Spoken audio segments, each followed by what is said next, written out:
That worked. Hello, hello.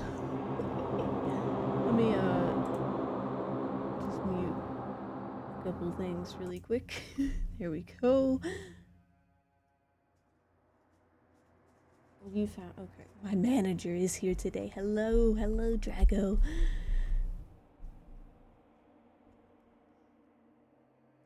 No. See how far we can get in chapter 2. Or just skip through half the dialogue. I like doing that. Well, yeah, I figured out how to do that. The emojis float. Emotes float now.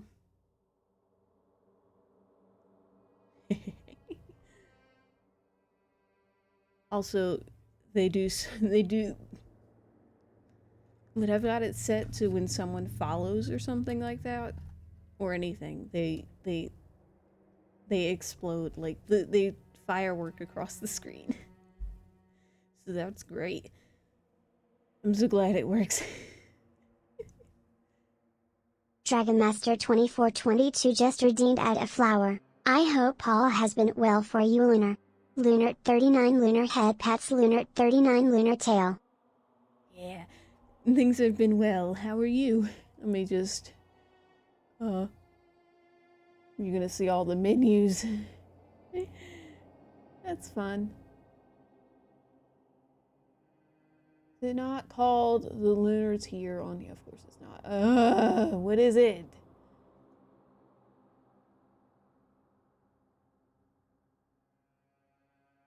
I've already forgotten what it's called. I know I added it. It's here. Oh, it's called Preview. There it is. I'll just... Oh god, it's too small. No, I want the... That's fine. Okay, cool. No, let me... Doing super well today. This week has actually been pretty light at work. Lurking for the cross, so I'm glad I get to watch the VOD last night. Oh, good. We added the flower's been added. We did it. It happened eventually.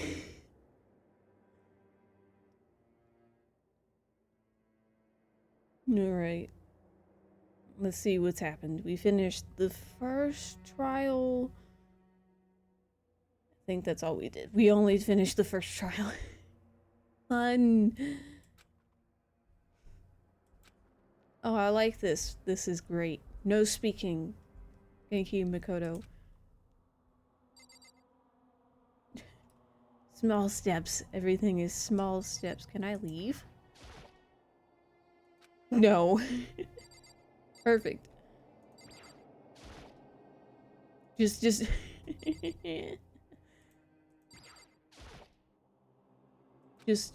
there you go. Perfect. Oh, we can go in here. Oh, it's gone. She really is gone. She's gone. It's almost like there was never anything there to begin with. Every last sign of Sayaka's existence has disappeared without a trace. It's just like he said. Yeah? After the class trial, before we took the elevator back up, Monokuma told us. Oh. Oh, I almost forgot. Since the class trial is over, I'll go ahead and dispose of all the corpses. When did you say that? What are you gonna do? It's okay, no need to thank me. Just seeing your delighted, smiling faces is enough. Is thanks enough for me? We're not delighted. After all, nobody wants to look at a rotting corpse every day. That can't be good for your health. Thanks, Monokuma. I appreciate that. I didn't even have to have time to mourn Sayaka and Junko's deaths. I'm sure that's exactly why he did it. It's a bad joke, a sickening dream, but I have to accept the reality of it all.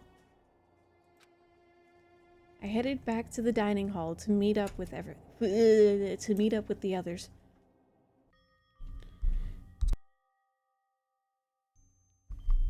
Sorry I'm late. So, Hey, are you okay, Makoto? Listen to me! Jesus.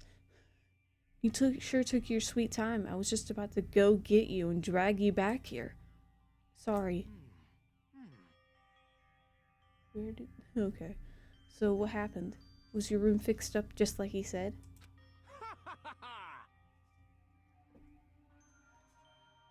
I imagine it would be pretty hard to sleep with a rotting corpse in your bathroom. Hey, come on. Jesus, that's fucked up, man.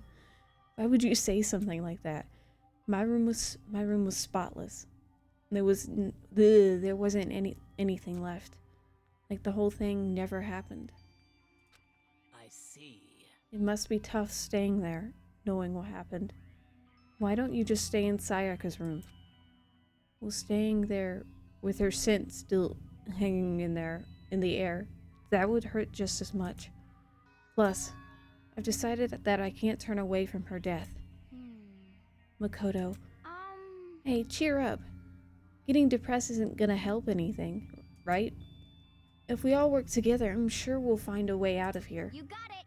So everyone just try to cheer up and get back on track. No.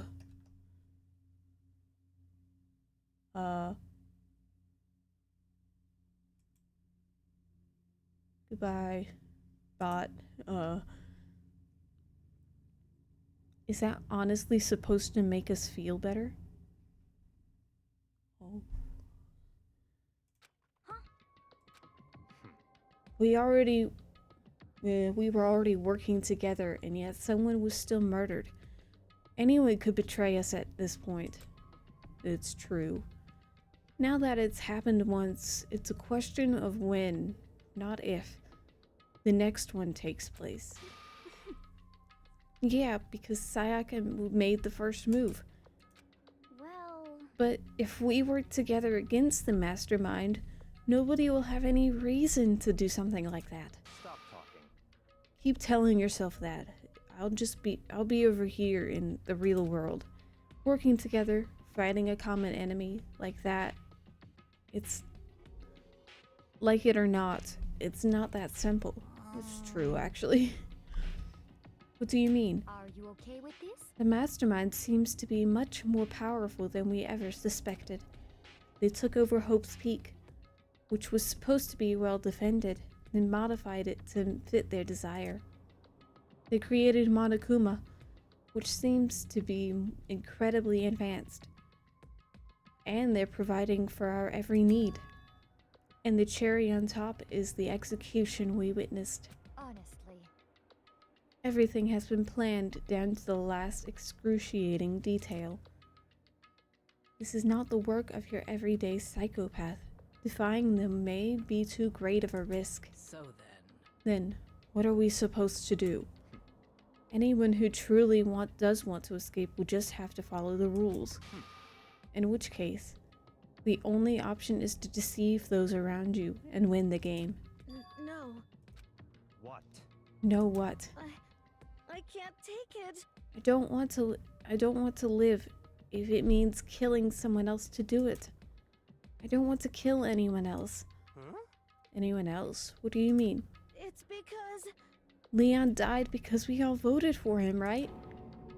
It's no different from us killing him ourselves. But So, If we hadn't voted for him, then we all would have died instead, right? That isn't what you wanted, is it? So it would seem. She's right. If you heap that kind of blame on yourself, you'll turn into a full-fledged masochist. Chihiro, listen.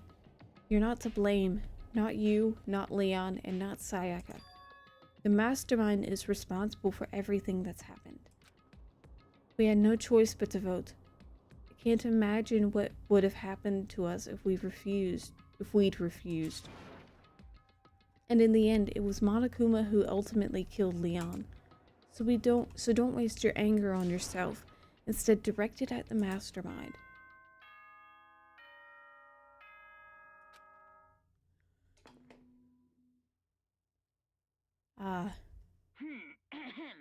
This is a school announcement.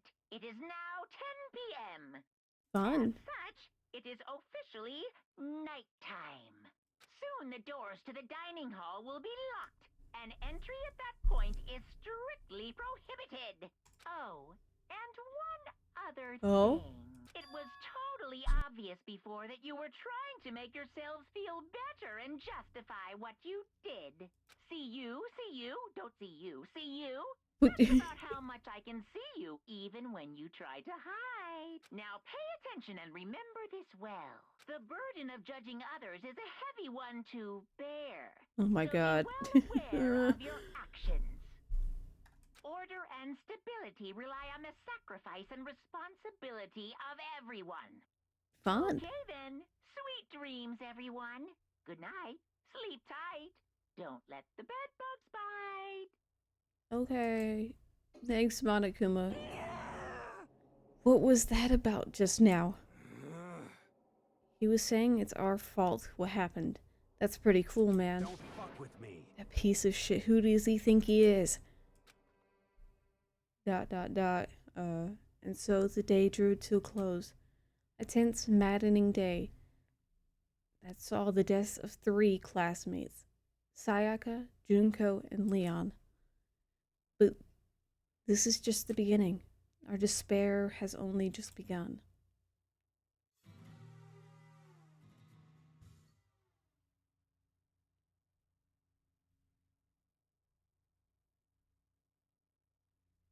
I woke up the next day to Monokuma's normal morning announcement. Then he called us all to the gym.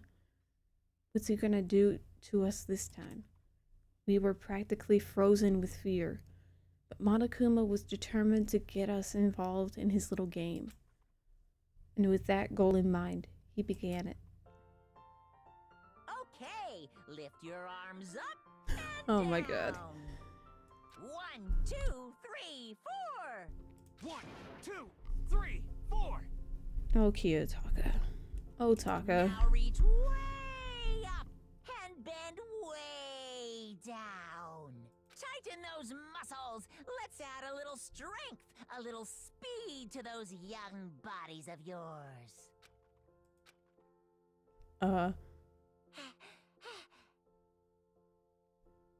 Doesn't this feel just great? Being stuck inside like this, you gotta make sure to stay healthy. You're the one keeping us stuck inside. Don't sweat the small stuff. That's my motto. Whoa, I sounded pretty cool just now, don't you think? Did you fall in love with me? Am I just to die for? Am I just to die in writhing agony for? So why did you call us here? Certainly it wasn't just to make us exercise. Just to make you exercise? Just to make you exercise? Hey! If exercise makes you laugh, exercise will make you cry. Now, if you keep doing these exercises, you will uncover the secret of the assassin's fist. Passed down from generation to generation in the Empire of Darkness. Power can be yours. It sounds like the kind of junk a middle schooler would come up with. It doesn't matter. Just get to the point. Did you really call it? Doesn't matter. Just get to the point. Did you really call us down here just to exercise? Hey! Of course not. You think I have that kind of free time on my hands? Okay, so then... I'd like to make an announcement. Every time you overcome a class trial here at Hope's Peak, a whole new world will open up to you. What the heck? A whole new world? You guys? It'd really suck if you had to live here forever with nothing new to stimulate you. Besides, I know how you kids get these days with your ADD and ADHD. I gotta keep you motivated. Oh my god. So go ahead. Look around you, all you want. Enjoy the brave post-trial world. Till you explode. Oh, fun. With that, Monokuma disappeared, leaving us even more confused than when he'd shown up. But a new world? Could it be? Is he talking about a way to get outside? I wonder about that. That seems unlikely. Piece of shit! Well, we don't know till we look. Hey, Won't know until we look. Whatever he meant, it seems we'll have to search the school one more time. You hear me? Okay then, let's split up and start investigating. When you're done, everyone meet back up at the dining hall, and we'll share what we found. You're basically a one-trick pony, you know that. Got it! More like a stable food source. Now let's get moving. Seeing his words as their signal, everyone scattered and left the gym. Oh, well, except me, apparently. Leave, Makoto. What are you doing? I don't want to talk to you.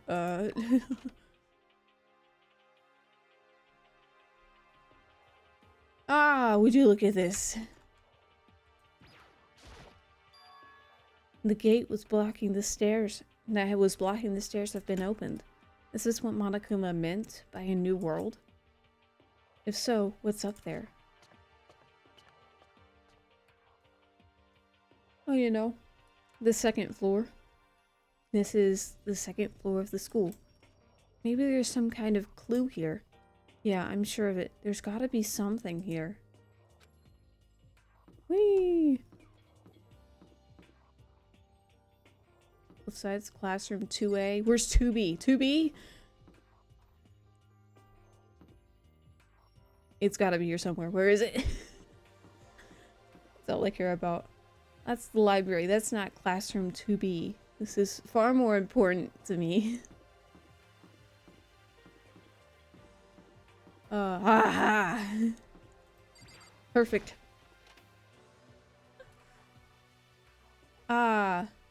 Reality isn't everything, and a very realistic Monokuma. The windows are still bolted. Nothing else here. Darn. Surely there should have been more here.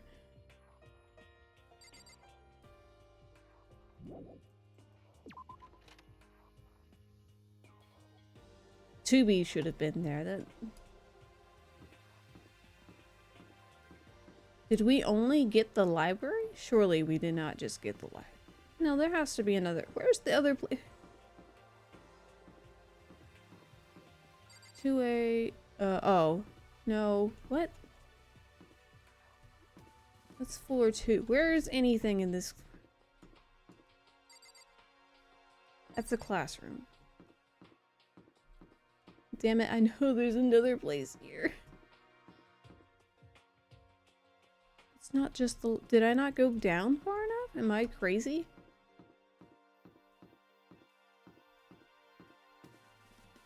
No, because that's just classroom 2. Where is the...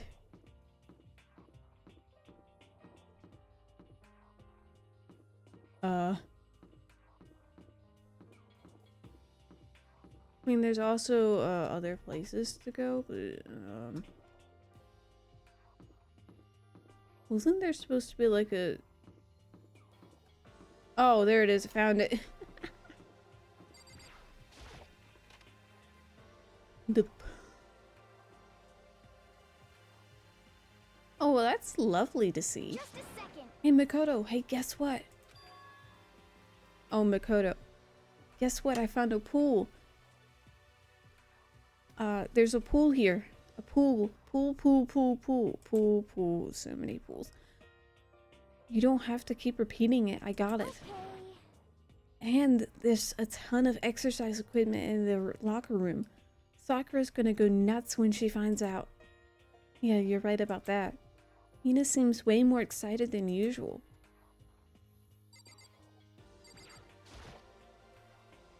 Is that a real gun? It's not like we're at war here. Why would we need something like that?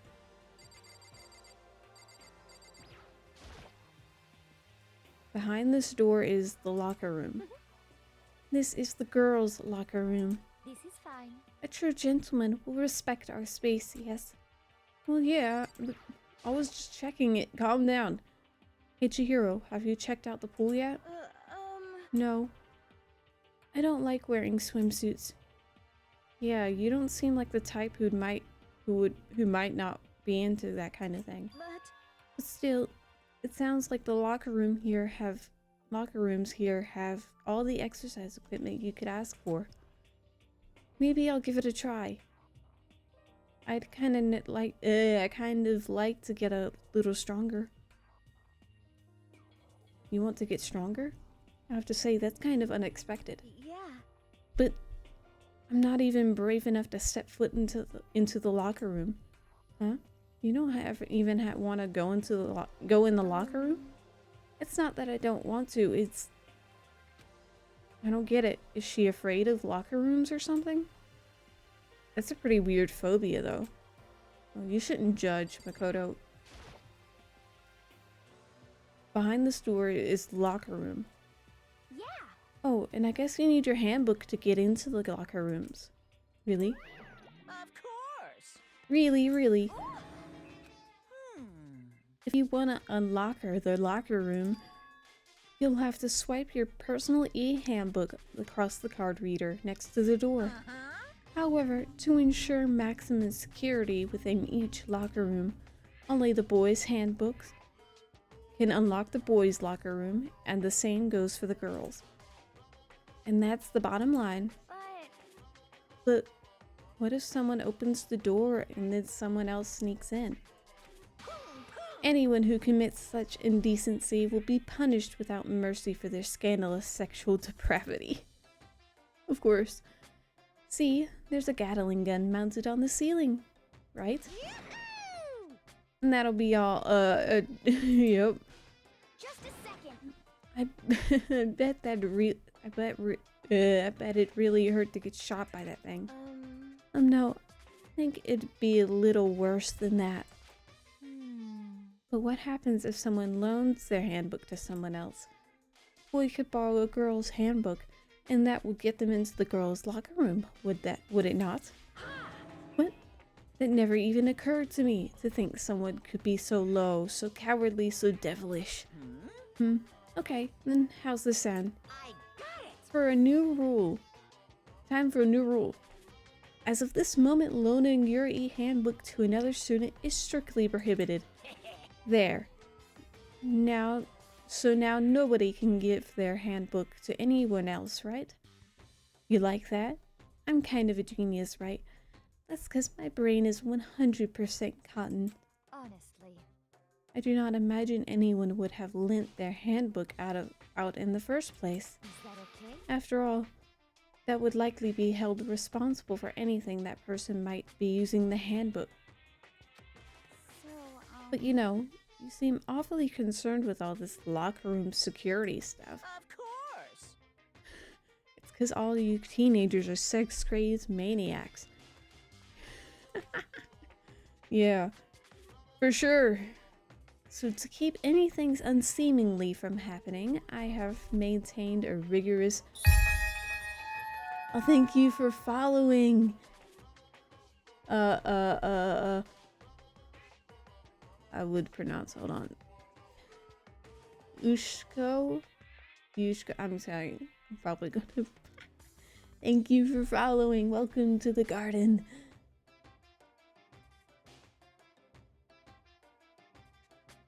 The emote thing didn't go, but okay, that's fine. So to keep anything unseemly from happening, I have to maintain a rigorous watch. Then in that case, I would ask that you keep the same close eye on our dorms. If some man and some woman decided to share a room, there would be nothing to stop them. All I care about is protecting the holy image of the school itself. I don't care what happens in your private dorms, but by force or by cunning, do whatever you want. just the worst. I hate you so much. See ya later. Okay, so the new regulation is now in place. See ya. Ah, Man, that stupid bear totally ruined my mood. Maybe I'll go take a dip to cheer myself you up. got it. Celeste, Chihiro, you want to come with me? As for me, There is nothing I hate more than getting water on my face. I'm sorry. Sorry, I'll pass this time. How come? When you're in a funk, there's nothing better than a good swim to pull you out of it. Which is making me so mad I couldn't type for a minute. What? I don't know. Twitch's regulations are great, surely. Great in quotation marks, I mean.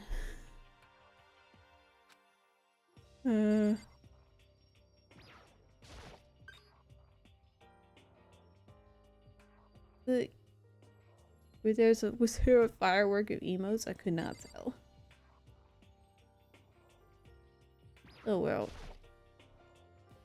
It's an interesting poster. Obviously someone put this in the school, but is it really okay to have something? Clear, Makoto, you don't get to decide. What's okay here? Twitch needs to figure out what's happening. Oh my god. Pool.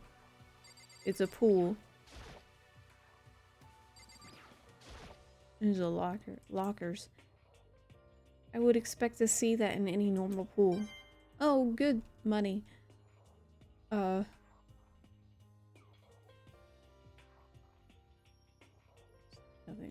Okay. Fun.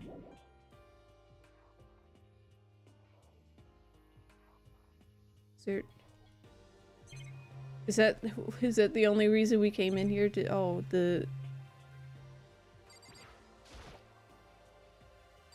oh my god. Are you serious? Is that?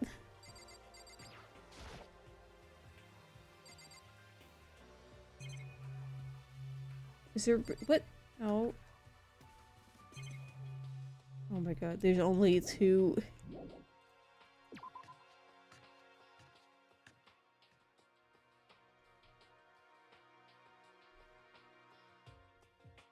Can't select anything else here, okay. Except the monitor, which I'm not going to do. We know what that is. Ladies.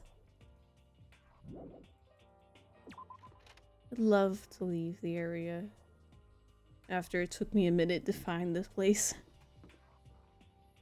Oh my god, come on now. We can do library.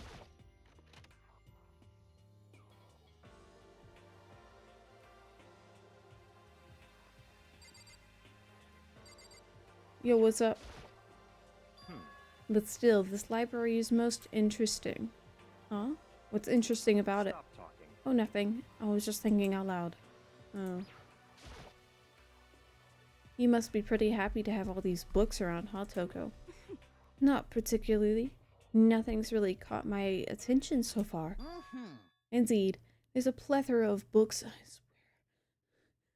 It's true, but the content seems lacking. Let me ban this. Okay. You know nothing. Where's the comic books? Where's the young adult section? Comic books? Young adults? That stuff's a waste of time. Is it? I've seen what you write, Miss Fukawa. Talented as you are, your stuff isn't any more worthwhile. What the heck? My stories are filled with true love and pure feelings. Don't compare them to that garbage of yours. Your writing doesn't even mean anything. It's just a bunch of jumbled up letters. Someone should just burn it all. Oh, the lady doth protest too much. Methinks, I bet you're secretly into boy-on-boy action. Boy-on-boy? I don't care if it's an anime or comics or fanfic or whatever. I'm telling you. It's all filth. Throwaway culture that'll be trashed and forgotten in half a decade. Just talking about it makes me sick to my stomach. I feel like I'm gonna throw up. Oh my god. You've insulted me, and you've insulted my honor. These two are really starting to freak me out. I've never seen anything like it.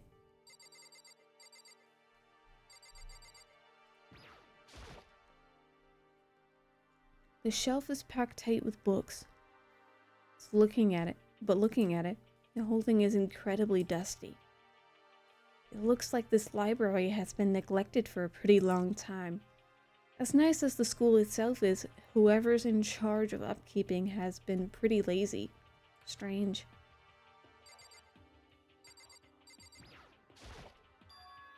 The shelf is covered in dust, but on the shelf is a letter.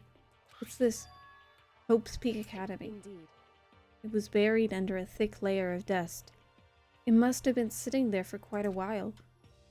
Well, shall we see what's inside? We shouldn't read other people's mail without their permission. Is that Makoto, what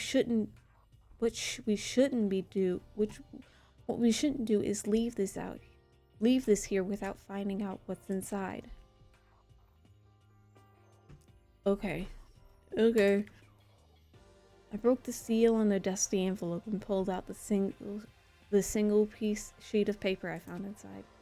I unfolded the paper and read what was written there. I can read. From the Hope's Peak Academy Executive Office. Throughout the years, we have been committed to shaping the youth who will one day shape the world. We have a long, proud history as an institution of higher learning with full governmental support. Our graduates enter society ready to take on active leadership roles in every major job field. However, Hope's Peak Academy must now lower the curtain on its glorious history for the time being. The decision was not an easy one to make, but serious issues beyond our control have made it necessary. But make no mistake, this is not the end for Hope's Peak Academy. We intend to reopen our doors as soon as the issues forcing our closure have been resolved. That being said, this is the end for now. And I would like to personally and sincerely thank everyone for your help and support over the years. And for now, we are awaiting official governmental authorization and to formally cease operations. What does this mean? The contents of this letter are quite interesting indeed. It would seem Hope's Peak had stopped functioning as a school. And judging by the amount of dust the letter had collected, it doesn't seem to have ever happened recently. If I had to guess, I'd say this letter could be at least a year old. So you're saying Hope's Peak closed down at least a year ago? Most likely, the mastermind took over the abandoned school in order to put on this little performance. But that would mean it was closed when I got here just a few days ago. But I didn't get that sense at all. Plus, if the school had shut down, don't you think it would have been in all the newspapers and stuff? I mean, you're saying it could have happened over a year ago, right? But before I got here, I looked stuff online about the school and never saw anything about this. So in other words, That must have all been part of the mastermind's plan. They lured us all in here. Someone who could create a place to judge and execute people could potentially be capable of anything. Of course, that's all assuming that this letter is real. However, If it is real, though, that does solve one mystery surrounding the school. The reason there are no other students here could be because the school had already closed down. That would be a nice, simple solution, it's true. But then, what about the other part? This other part. You are now receiving head pats from Roca Brave. Thank you, Roka. Good luck finding the bad guy. Have a good stream. Thank you. We'll try. This decision was not an easy one to make, but serious issues beyond our control have made it necessary. But make no mistake, this is not the end of Hope's Peak Academy. We intend to reopen our doors as soon as the issues forcing our closure have been resolved. What did they mean by serious issue? That's apparently why the school had to close. Is there any connection between that and what's happening to us now? Now, if The two events are in fact connected. Uncovering that connection would be a useful clue. On top of figuring out that the mastermind's motive. Although I can't really say any more until we find more details. So in other words, only the mastermind knows the truth right now. The mastermind's motive. If we can figure out why they would want to imprison us all here, will that be enough to get us out of here? Or it would be lovely. It's behind this door. It's some kind of archive.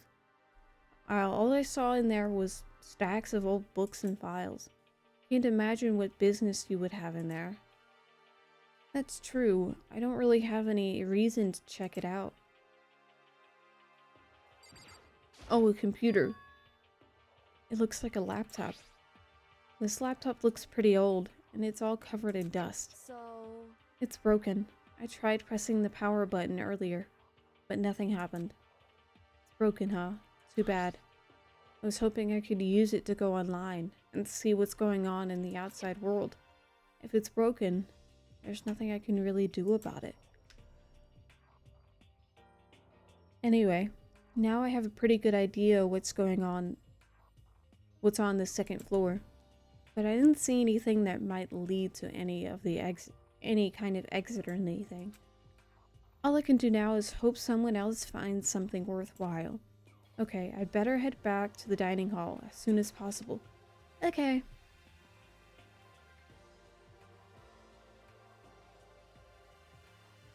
Listen to me. Okay, ladies and gentlemen, how did it go? How'd it go? Did anyone discover any interesting new things? Yes, indeed. There's a library and a pool, a freaking pool, and locker rooms filled with exercise equipment. Well, There was not, however, anything resembling an escape route. Yes, she's right. I see. Well, hey, there's no reason to get all sulky. Wait till you hear about my amazing discovery. Quiet down and listen. The warehouse and bathroom on the first floor of the dorms are now open. You hear me? And the warehouse is chock full of food, clothes, whatever you want. There's so much, it's insane. So go ahead and stuff yourselves to the gills whenever you feel like it. are Feel you like- okay with this? Keep in mind, of course, that going out at nighttime is still prohibited. Please do not forget. Yo. Okay, and what about the fucking way out of here? You find anything like that? Oh, oh well, What? there wasn't anything in the warehouse we could use to get our asses out of here? Nothing? Unfortunately, no, not that I saw. Hey, come on. You fucking people. What? Who gives a shit if we have a goddamn pool now? Or a warehouse, or whatever the fuck. Stop fucking around. We're still trapped in this piece of shit school. We need to find a goddamn way out. Yeah. Now. There is no point in taking your anger out on us. Adaptation is the key, yes. For now, we must each find a way to enjoy our current situation. You piece of... Whatever you say, you fucking loon. For now, let's just continue our investigation and let everyone know if you should discover something. So then, So we are done for today?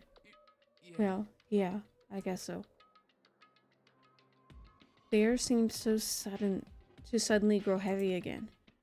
Was this the mastermind's plan to give us hope? Just to turn around and betray that hope? Why did we... Okay.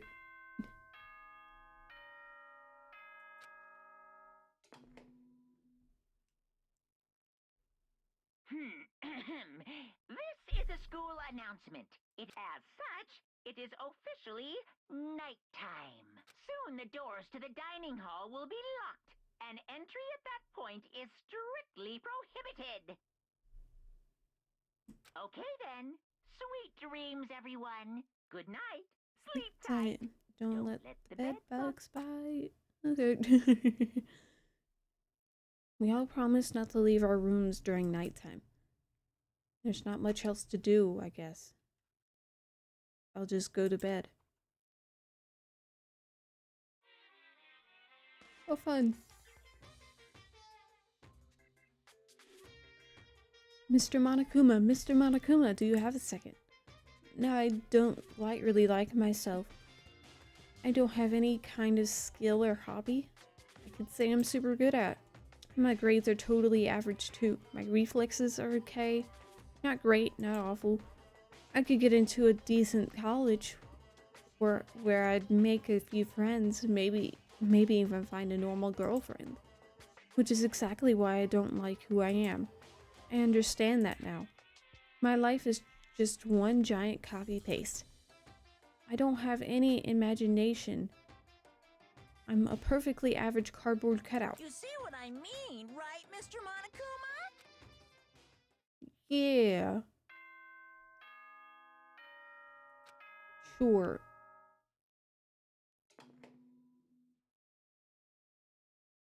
Good morning, everyone. It is now 7 a.m. and nighttime is officially over. Time to rise and shine. Get ready to greet another beautiful day. Oh, that's right.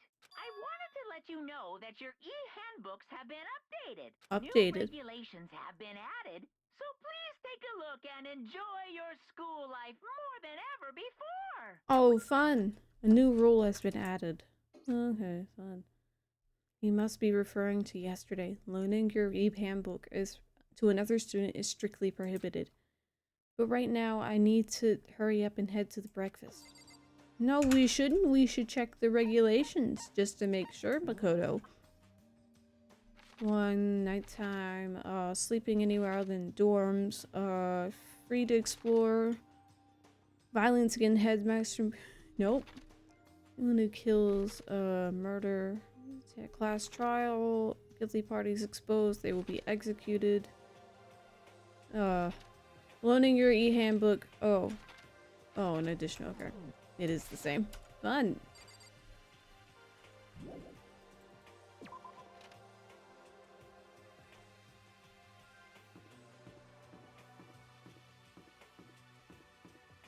I think the bathhouse is open now, at least.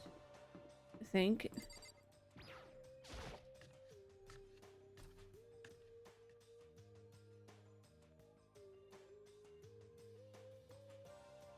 Hey, Makoto. Good morning. Is everyone here already? Yo. Nope, still waiting on Byakuya and Taka. Byakuya is no surprise, but it's strange Taka's not here yet. Knowing Taka, I imagine he is trying to get the king of tardiness up and out of bed. I'm sure they'll be here soon enough. Just be patient. Let's see. I don't mind waiting for them. But there is one problem, which is I am thirsty. Hey, come on. How the hell is that a problem? Hifumi would you make me some tea? Huh? Milk tea, if you please. Well, Why me? let's see. Your roundest figure reminds me of the owner of the coffee shop I used to frequent. That's your reason? This is fine. I can feel my throat drying out. Quickly, please. Oh. Okay. Apparently unable to refuse Celeste's order, Hifumi skulked his way into the kitchen. And a few minutes later... Thank you for waiting. Hifumi reappeared with a tray in his hand, the gentle aroma growing stronger as he approached. Finally. You could have made some for the rest of us, you know. There's no way to think about this in a common sense kind of way. I empathetically decline. You're not my type at all. It's all about the law of casualty, basic instinct. Act and react. Well then, if you don't mind. A small smile played across her lips as she held the teacup delicately in her hand. Wait. She cocked her head to the side and threw the cup as hard as she could at the wall. What? Hey, what are you doing, my little white rabbit? I hate this kind of tea. I don't understand. Yes, indeed. Imagine we are in at a coffee shop. Just any normal, everyday cafe. I sit down and I order some tea. They ask me, would you like lemon or milk? Now further imagine that I reply, yes, I would like milk tea, please. In this case, along with my tea, they may bring me a small container of milk, yes. But this is not for me. I am among those who prefer the milk to be a part of the process from the outset. The fragrance is just so overwhelmingly sweet that way. Adding milk or lemon right before you drink it is like dousing your fries in ketchup. Mere condiments. Whenever looking for a cafe, I first review their menu to see if it offers the proper style of milk tea. And I cannot acknowledge any milk tea that does not add the milk during the brewing process. If I had to describe our shared reaction...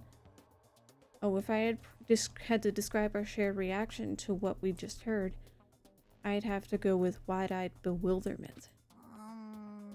I went to all the trouble to make you that tea, and you wanted me to go even farther? Yes, I realize it could be a bit of a hassle. Even in cafes that offer proper milk tea, it is always more expensive than simple tea with milk. It takes more time to prepare, surely, but why even bother creating a menu if you are not going to offer the highest level of quality? Well, we don't actually have a menu. You little bitch. That doesn't matter. Hurry up and bring me what I asked for, swine. Say what? Okay, your piggy will beep. We'll bring it right out. I do love coercion. So love coercion. You were like a totally different person just now. Yeah, shit, you really went psycho there. I knew there was more to her than when I first met her. I hate to have her as an enemy. Seriously, man, she's one scary chick. The dining hall doors flew open and one of the late arrivals came storming in. But bad news, everyone. There's a mystery afoot. Huh? What happened? It would seem Byakuya refuses to leave his room. I stood there pressing this doorbell over and over, but he never showed himself. Maybe he just wasn't there. I like to think so, but I'm worried something might have happened to him. What he meant by that. He didn't have to say anything else. Everyone understood what that might mean. It might be a good idea if we all split up and go look for him. Listen to me. I was just about to suggest the same thing. What's your problem? Stop trying to one-up everyone. Okay, then I'll go check his room one more time. I'm just gonna keep on hammering that button until I get a response. Well then. Very well. The rest of us can go check the rest of the building. Yeah, before it's, too late. Anyway, we have to just do our best to so where might Byakuya have gone? Maybe he went to check out the second floor of the school again? Yeah, surely Celeste is gonna sit there.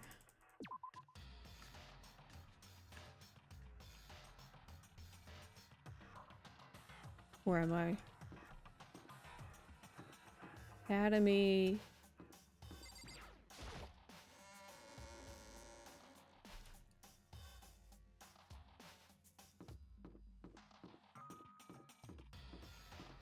Whee! Oh, the store is open. We're not going to the store, but that's fine.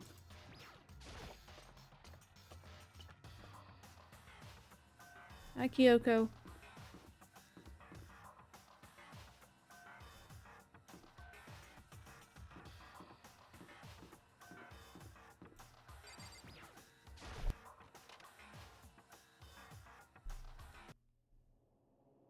When I opened the door to the library, I looked inside. I cried out in sudden surprise. Byakuya! All of the things I'd imagined most definitely wasn't one of them. Hey, what are you doing? I'm fishing. What does it look like I'm doing? I'm trying to read, so if you could be quiet. Oh, sorry. Wait, no! What are you doing here? Everyone's super worried. We've all been looking for you. Who asked you to do that?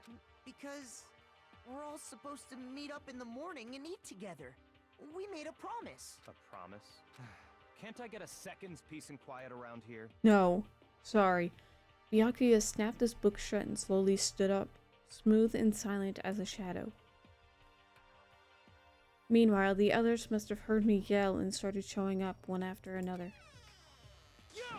Byakuya, so this is where you've been hiding. The heck are you doing here, man? We were very concerned. Well, you had no reason to be. I was just reading. I've never read such a coarse novel before. But it might just prove useful at some point. Well, What were you reading? A mystery novel. well. Wait, so are you gonna use what you learned in there to betray us? Don't be stupid. Yeah. That's just something to keep in mind. Naturally. Yeah, what?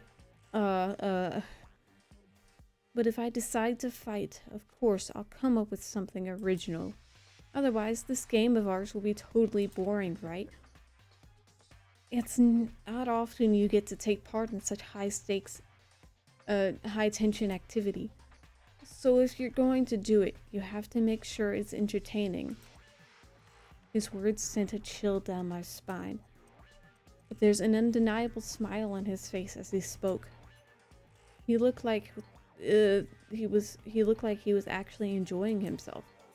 Enjoying this deranged killing game. Damn you! Fuck you mean game? That's fucked up. But it is a game. It's a game of life or death, which can have only one winner. That's all there is to it. He is right. It's a zero-sum game. Huh? Are you okay with this? It is a part of game theory, a mathematical model. In game theory,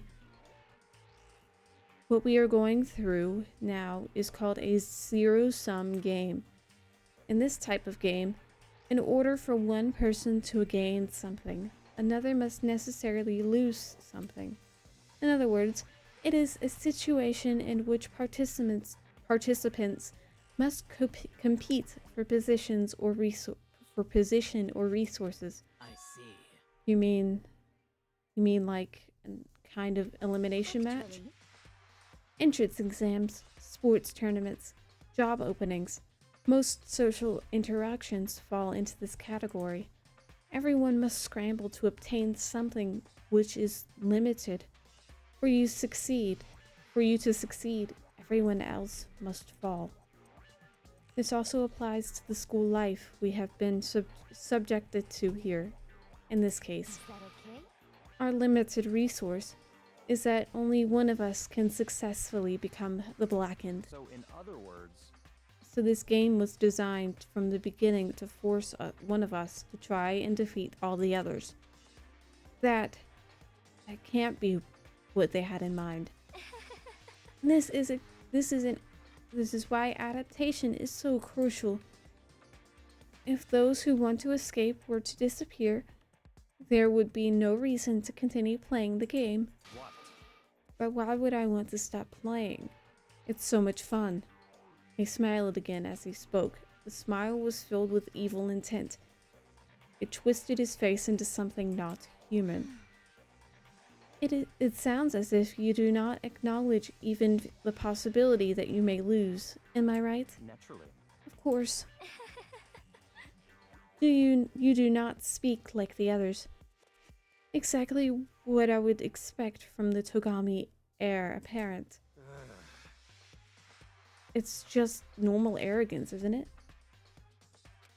Just a second. You talk like that. But what if you end up dead? Not possible. I won't. It simply isn't possible. You son of a bitch! Who the fuck do you think you are? Yeah. You know, I still just can't believe it. What? Believe what?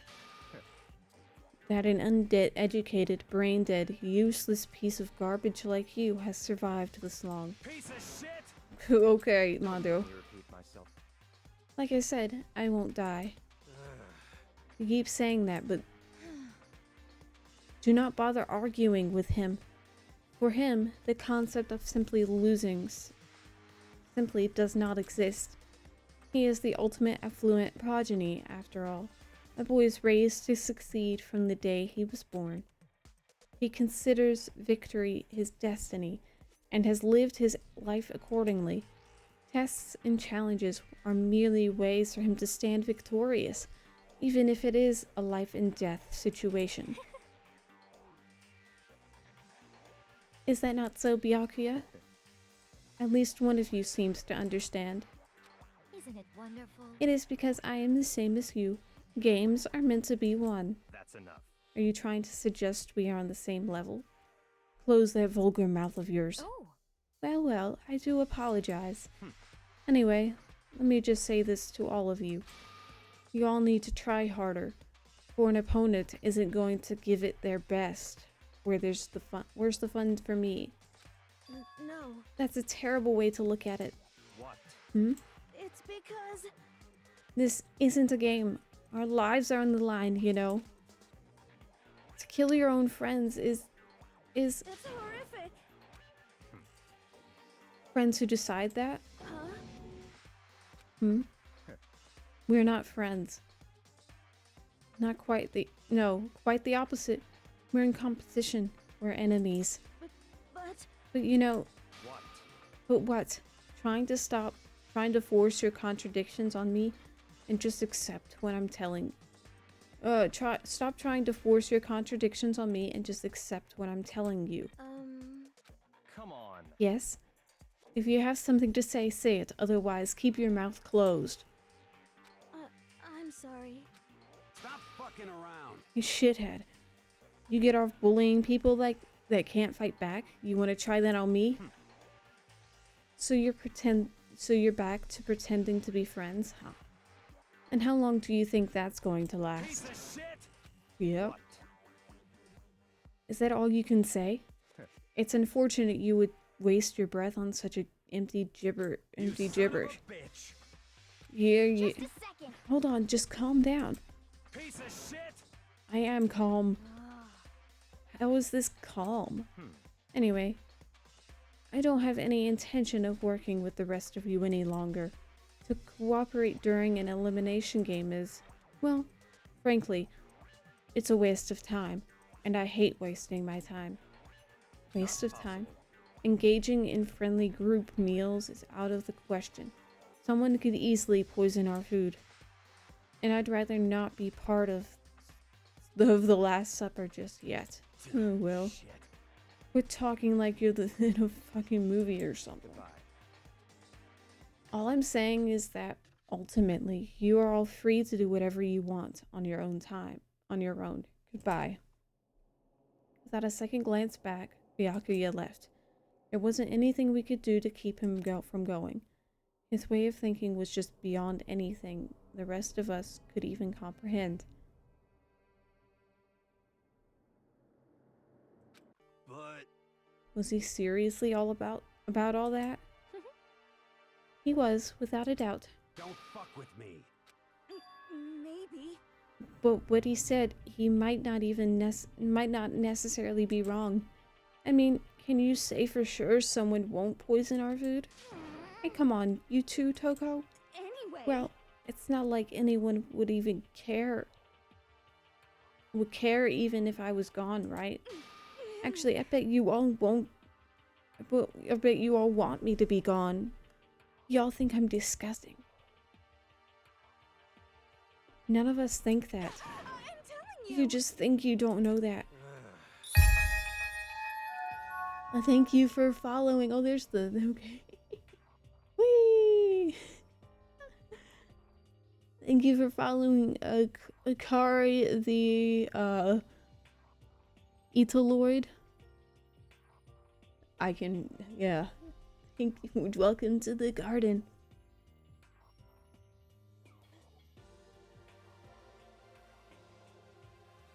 It might be lagging. No, I know some people just like to play the victim, but this is just totally out there. Sorry, are my feet in the way, buddy? Okay. You think I don't know what... No, but I do. You want me to be gone. And I'm sure the rest of you want the same thing, don't you? Hey, Toko, wait. Oh, just let her go. Once she gets going like that, there is nothing you can say to bring her back. Ultimately, our breakfast meeting came to an end without answering any questions. Everyone headed back to their rooms. Jeez, I'm tired already, but I don't have time to take... Yes, you do. You do have time. We're not doing...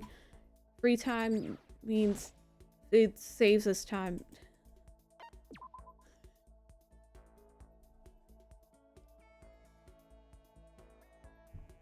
We're only interested in getting through the story. Sorry. Still plenty of... You should... No, the windows. Yes, we know the windows are still closed. See, how are there windows if someone's room is there? Huh.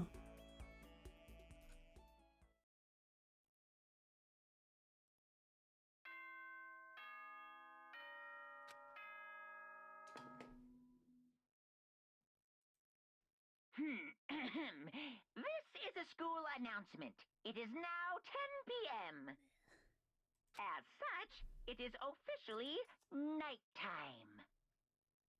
Soon the doors to the dining hall will be locked, and entry at that point is strictly prohibited. Okay then. Sweet dreams, everyone. Good night. Sleep tight. Don't let the bed bug bite. Another day gone. But even though today is over, this game definitely isn't.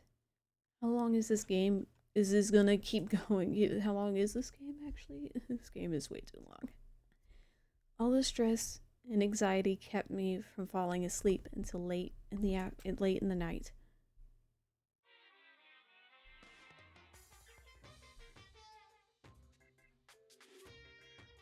Whenever I spot a cute girl, I have a tendency to stare. I can't help it. I just gaze with intensity. The other day, I rode my bike on the to the train station. I was in the bathroom, just looking at myself in the mirror. Oh, that's nice.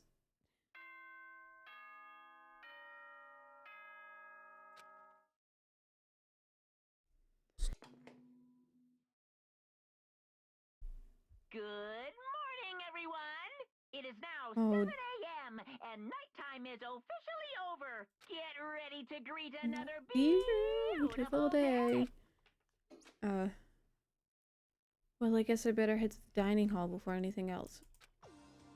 No, you can go anywhere you want to, Makoto. You don't have to go to the dining hall.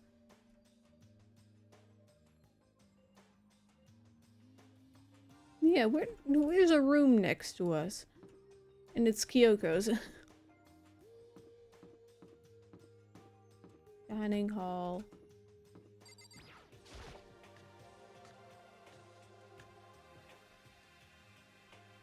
I went to the breakfast meeting the same as always. But... Is this everyone? Feels like a little small. Byakuya and Toko had stormed off yesterday, and it wasn't too surprising they hadn't come today. Even the table looks bigger somehow. I assume that is because 3 people are dead and 2 are abstaining. Yeah, with 5 people missing, I guess it would feel kinda empty. Still, I know Byakuya's whatever, but shouldn't we go check on Toko? For serious? I vote no. She's super annoying. How can you be so cold? You are like a piece of rock candy. You hear me? What? No rock candy. No, rock candy isn't cold, it's sweet. Shit. Anyway, Byakuya is the real problem. If we don't keep an eye on him, he might really kill someone. You can see it in his eyes. We got no choice. Get some rope. We're gonna have to keep him bound and gagged. Oh well, yeah. I think that's going a little overboard. He's right. In this situation, there's nothing scarier than when an ally turns loose cannon. It's just like when we were kids and someone would go crazy at Sports Day or whatever. What? What the fuck are you even talking about? You're gonna use the rope to do tug of war or something? Idiot. It can't be. I'm not an idiot. Yo! You're an idiot. Damn you! Who are you calling stupid? Oh my god. Huh? What's wrong, Chihiro? You don't look so great. Oh, I'm just going through a little self-loathing. Huh? Self-loathing? Well, after what Byakuya said to me yesterday, I just got so nervous when I was locked up. I couldn't say anything. Mondo ended up having to help me out, and even he said I was someone who can't fight back. I hate how weak I am. I see. So Mondo made you depressed. What? What? What? How is it my fault? Hey, come on. I wasn't trying to be mean. Besides, girls are just naturally weak anyway, right? Are you crying? It's because you were screaming like a lunatic. Hey, come on. Don't cry. It's my fault, okay?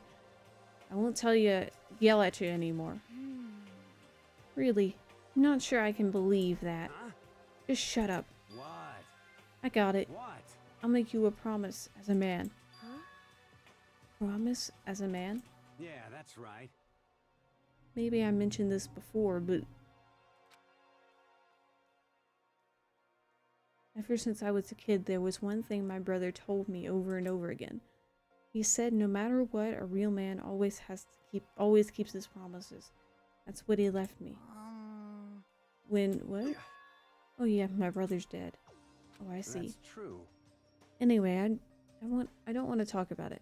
I don't want to make all you guys cry. Yo.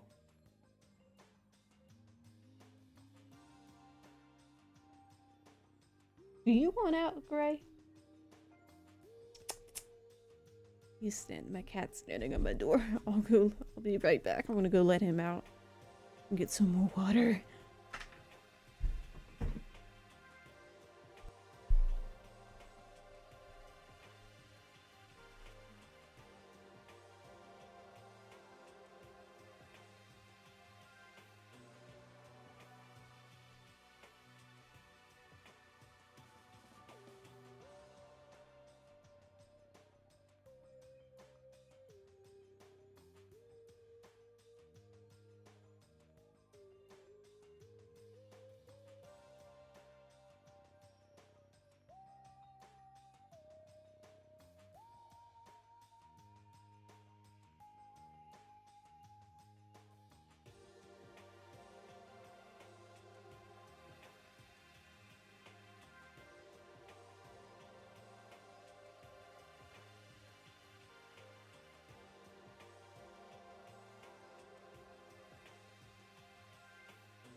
is back. Okay.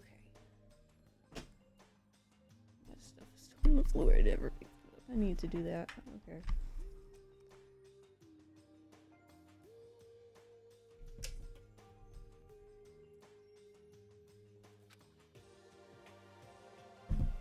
Thank you.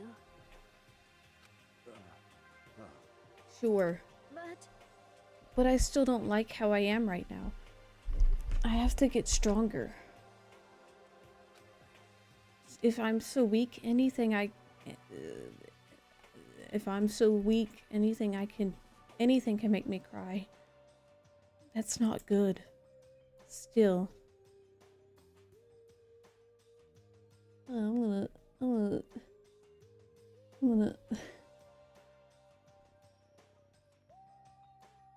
me, here we go.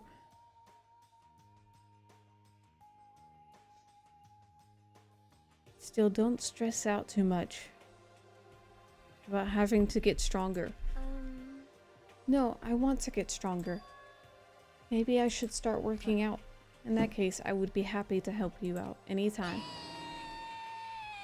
But then Miss Fujisaki would get smashed into a billion pieces. Just a second. Shut up, you. You know? Oh, finally cracked a smile, huh? I see. Yeah, Thank you. everyone, thank you. Looks like Chihiro's gotten some life back. Yeah, man. If we keep helping each other out like this, we're bound to get out of this crappy place sooner or later. I mean, someday, I'm sure. Still, our biggest concern right now is the other two, who never showed up to breakfast. What can I do to try to understand those two better? Okay, so it's absolutely nothing. You can do absolutely nothing to do those, to understand those two. You'll figure it out, Makoto, don't worry.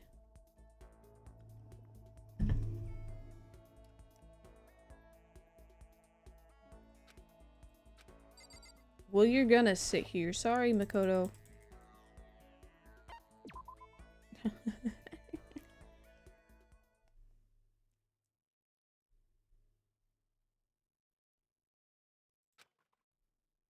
Guess I'm feeling a little hungry. Should get to the dining hall for... Let me eat.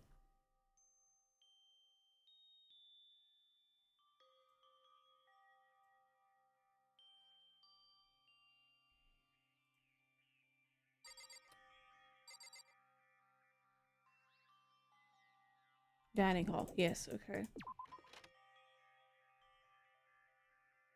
What is happening? Oh god, E does that? Okay. Whee!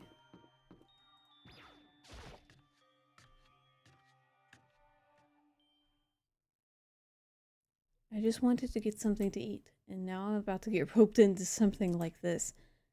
Actually, no. I guess I'm already roped in. Oh, hello. Listen to me. Hey, Makoto, perfect timing. Huh? What's going on? Hey, damn it. I have a favor to ask. A favor. I have a bad feeling about this. Hey, damn it. Come on, Makoto. You gotta be our witness. What do you mean? Witness to what? This guy's been talking shit about me since day one. Calling me a coward and shit like that. You're corrupt. You are a coward. That's why you turn to violence to solve your problems. That's why you can't do anything society asks of you. Why you walk around dressed like that? Huh? The fuck you say? You don't know You shit. hear me? You've already lost yourself. And you're such a but you're such a coward you don't even realize it. Damn you. So what you're saying you're not a coward? You think you're tougher than me? Count on it. I know I am. You wanna fight? Okay, then let's throw down. Prove you got what I got, what I don't know. You hear me? I accept your challenge. So that's what's happening, Makoto. You gotta be our witness. And you're gonna throw down? You're not gonna, like, start punching each other, are you? Hey. There's a bathhouse on the first floor of the dorm, right? With a sauna I inside? see. I see. A simple endurance contest, is it? Got it! We're going to see who can stay in the sauna the longest, am I right? Piece of shit! Condemn straight. Yeah, yeah. This is, for some reason... You guys really gonna go through this? Stop fucking around. Uh-huh. You! He'll be done in a matter of minutes anyway. People like him are without exception all talk. You want to throw down? Bring it. Bring it on. Hell, let's make things interesting. Wouldn't you want to win without a challenge? Without a challenge, right? Interesting. You son of a bitch! We're gonna battle with all our clothes on. Ridiculous! That's idiotic, suicidal. You want to fight? What, are you afraid? You're gonna regret this. Stop fucking around. Shut up and let's do this. Hey, Mondo, What, asshole? you can take off your uniform, you know? Go ahead. I won't judge. And you can shut the fuck up and mind your own business. Yeah. I mean, look at you. Your face is all red. What are you, one of those goddamn hot spring monkeys? Just so happens, I was born with a red face. You don't have to act all big, man. Act, you say? I'm still plenty good to go. I'm so good, I could eat a steaming hot bowl of soup right now. Are they okay? I tried to push my concern aside. A few minutes passed, then a few dozen, then an hour. Don't you think it's about time you gave up? What about you? You can't even hardly talk. Dumbass. Say whatever you want. I'm still totally good to go. In fact, I'm starting to feel kind of cold. Because you're moving, you're sweating. When you sweat and you don't move, you start to feel cold. That's real. Probably not good. It's not. When you move, you'll be hot again. Hey, guys, I know you both want to prove how big of badasses you are, but don't you think you've done enough? Shut up! I just can't win.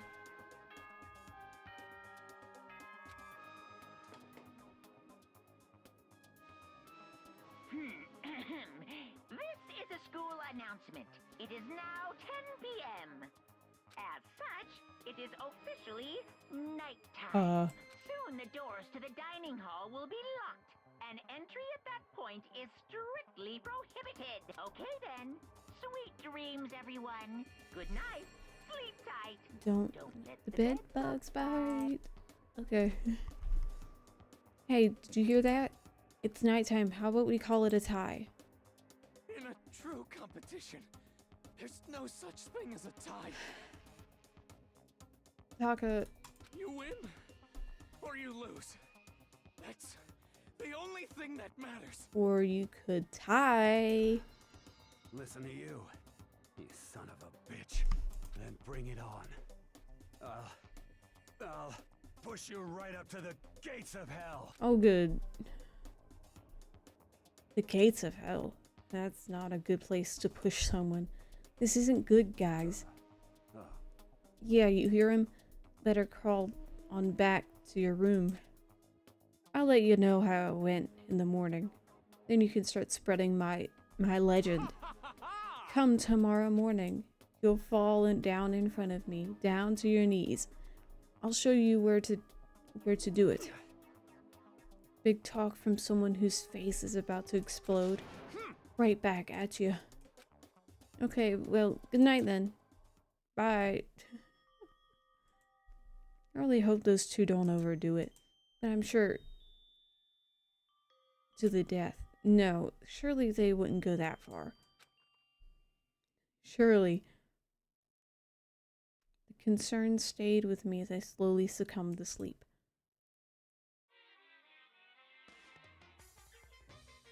Well, if fate does exist, does that mean your future is decided the moment you're born? All of your yesterdays pile up to create your tomorrow. Is your future as final as your past? I just don't know. That's why I'm still alive, because I don't know. That's why I desperately cling to life. Oh, good.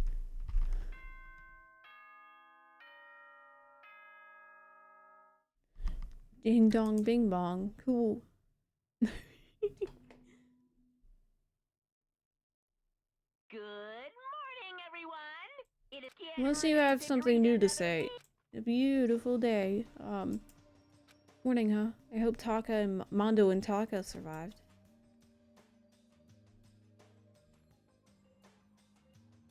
Worried about the two of them, I hurried to the dining hall more quickly than usual. And when I entered, what are you talking about, bro? What are you talking about, bro? What the? Yo. Hey, Makoto. Thank you so much for acting as our witness yesterday. Huh? Are they friends now? They've been like this all morning. They were all buddy-buddy as soon as they walked in. Feels gross. What? Feels gross. Hell no. Feels great, more like it. This almost feels like sexual harassment somehow. Forget her, bro. A girl like her just doesn't get our manly bond. Friendship between men is stronger than blood. A woman could never understand. Get that right. What you just said, bro. That was cool as shit. I should get a tattoo of it. Without a doubt. No, bro, you mustn't. Your body is a temple given to you by your lovely parents. So, who won the contest? Piece of shit. Who gives a shit? Yeah, don't ask stupid questions. What matters is that we both took part in it together. That's completely different from what you were saying last night. I see. Friendship between men seems very simplistic. Nothing like what I'm used to with girls. For real. All throughout breakfast that morning, the room was dominated by Mondo and Taka over Taka's overpowering brotherhood. And all in all, it was pretty unfortunate. It was a pretty unfortunate experience. Well then. So, what should I do today? Hello? Who could it be? Wondering who had come to visit, I opened the door and someone forced their way in. Oh, hello? Toko, what's the matter? What's your problem? Why are you so surprised? Am I really that annoying? Well, I already know I'm annoying. I came here knowing that, so that makes it okay. You're not annoying. I was just wondering what was going on. I have a favor to ask. I want you to go somewhere with me. And where is it you want to go? Well, The library. Huh? Are you looking for a book or something? Why don't you just ask Byakuya? He spends all his time in the library anyway. Did I say something wrong? You're not a blabbermouth, right? This has to be a secret. I honestly have no idea what you're talking about, but if you want me to be quiet, I'll be quiet. Then let's go to the library. Okay, I got it. The library.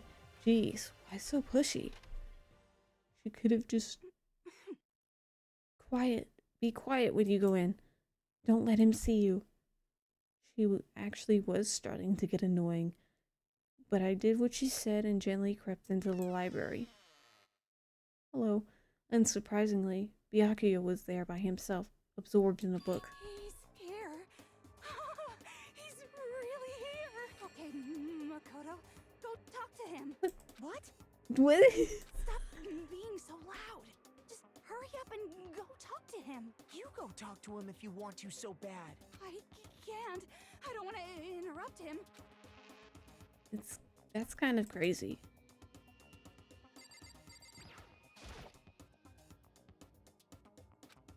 Seems to be really focused on that book. Doesn't seem like it's the best time to talk. Hey you. What are you doing back here? I hate even having to look at you. Oh, so you noticed me, huh? Naturally. Of course. Now hurry up and leave. And take her with you. Hey, Byakuya. Remember how you said don't be a woman who dominates weak men? Be a woman dominated by a strong man? I never said that. Well, actually, I just thought it sounded like something you might say. Get out. And go take a bath. You smell. Don't make me repeat myself. Now go before your stench latches into the entire room. Okay. Well then. He really dug into us there. Maybe he's in a bad mood. She seems super depressed. Did he really upset her that much? Byakuya, to go that far. He must be really concerned about me. Huh? He told me to take a bath and everything. He must really care about my well-being. Yeah, for sure. That... Makoto, what do you think? Think about what? Do you think Byakuya and I would be good together? Well now, I don't really know. That's true. There's really no way to know. But the distance between us doesn't change our love. Because as soon as you realize your feelings, the love is born. And that's how love works. Okay. There might come a day when you understand. Maybe someday. Well, bye. Ah, young love. Who would have ever guessed she would go for someone like him? But eager passion can also be scary. Sometimes that leads people in the wrong direction. Yeah, sure. All of a sudden, I feel exhausted. Maybe I'll head back to my room for now. My god, that was...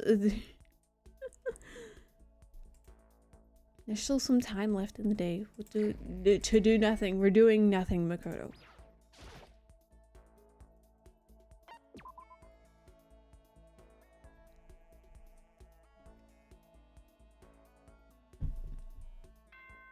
Huh? That took up half the day. Okay. School announcement, school announcement. Nighttime is quickly approaching, but before it arrives, all students, please gather in the gym immediately. Emergency! Emergency! Emergency! Gathering in the gym. Why now all of a sudden? I really don't like the sound of this. I have a terrible feeling. Yeah.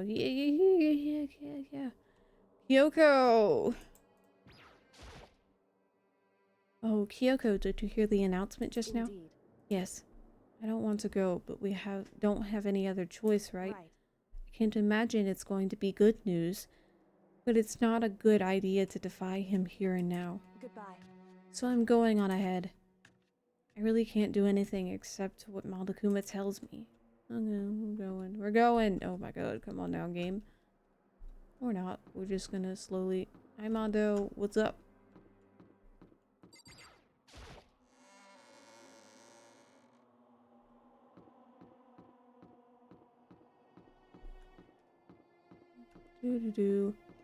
Anyone here? No. The nurse's office is still locked up. Gym! Fun! Always a great place to be. Anyone remember Juko?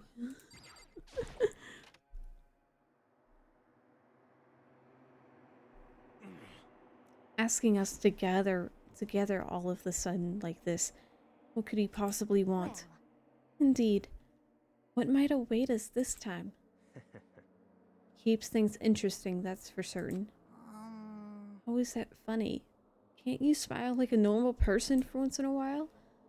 Like how the housewife on a classic TV show smiles at the end of every episode. At the end of an episode. There's something totally messed up with you if you can laugh at a time like this. Which of us is actually messed up, What's that supposed to mean? Nothing in particular. Just admiring, that's all. I don't want to kill anyone, but I also don't want to stay here, living in blind denial day after day. I was just admiring how, oh my god, just admiring how you could live like that and still keep your sanity. What is this? I'm not in denial. That reminds me, remember how you kept talking about how the police or whatever, whoever would come help us? How'd that turn out? Seems to me there's no sign whatsoever of possible rescue. Well... That's just... Huh? I wonder what actually happened. Certainly. Strange, that's true. There's no way the police wouldn't know about it. We're right in the middle of a major urban area. What? The police suck. Okay. It depends on your game. On the contrary, the mastermind may be just that powerful to take control even of the police. Could it be? Oh, this might not be related, but then don't say it. Nope, gonna say it. It's not like some occult mystery. It's about last night. I was near the main hall, just staring off into space, when all of a sudden, I heard it. Huh? You heard what? A sound that I don't really know what it was. Kind of sound. Well, like I said, I don't really know. But if I had to describe it, Could it be? it was like a construction site, I guess. A construction site. Serious? I mean, I could just be making that up. I only just barely heard anything. Then you definitely made it up. Must have just been the sound of the ocean in that head of yours. Say what? What you talking about, Toko? Well, fun, my favorite.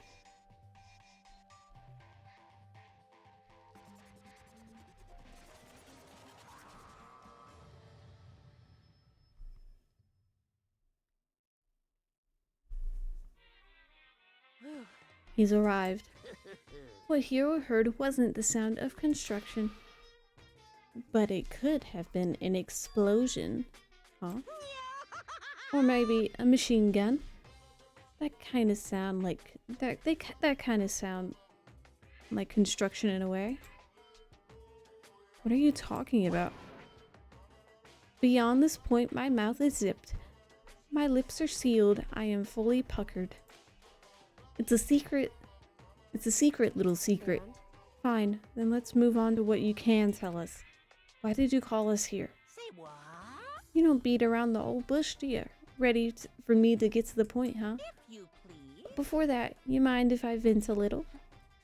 I'm low on energy these days. My stitching's even losing all its shine and luster.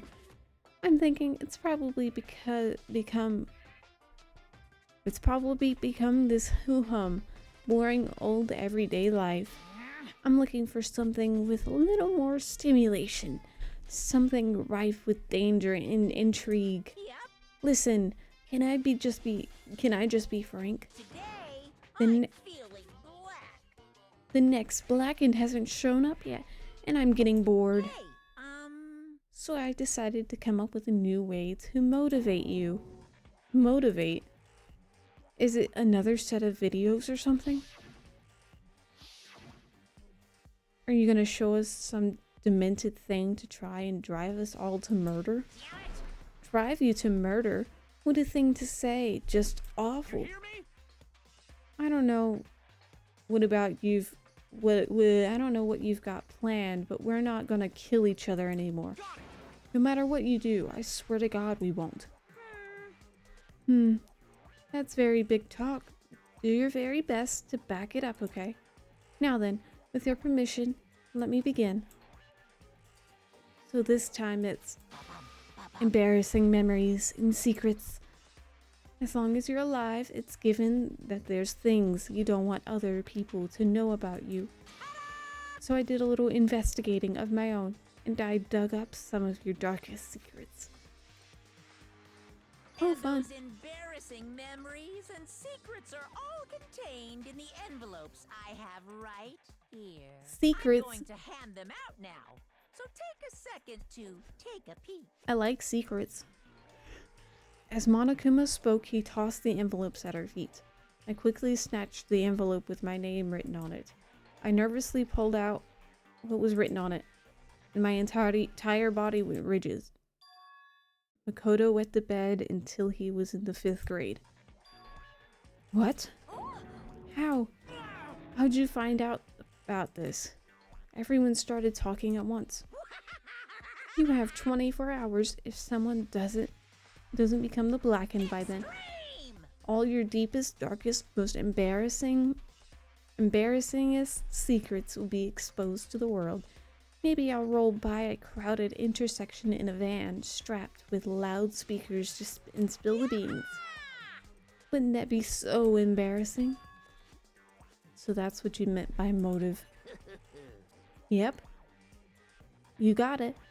They're all pretty unpleasant. Trust me, none of you want me to reveal that stuff, right? It's definitely something I'd rather people not know, but we never kill over something like that. What'd you say? He's right. Your plan is doomed to fail. No one's gonna murder someone for this kind of thing. This is kind of depressing. Oh no. Is it because, for better or worse, your memory is still a way to connect to the outside world? I have stuff I wouldn't want anyone to know, no matter what, so I assumed you'd all be the same. Which is why I put so much effort into preparing this next motive. Man, you're saying you really won't kill each other over this stuff? That just sucks. Well, what can you do?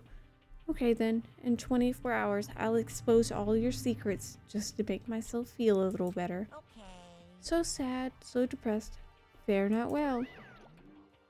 With an absolute convincing look of depressed dejection on his face, Monokuma receded into the gem's depths. So, I didn't know what to expect at first, but maybe we dodged a bullet on this one. I mean, yeah, having those secrets revealed is gonna be totally embarrassing. But that's seriously not enough to give everyone a reason to kill, right? Listen to me. Good news, everyone. I have a brilliant idea.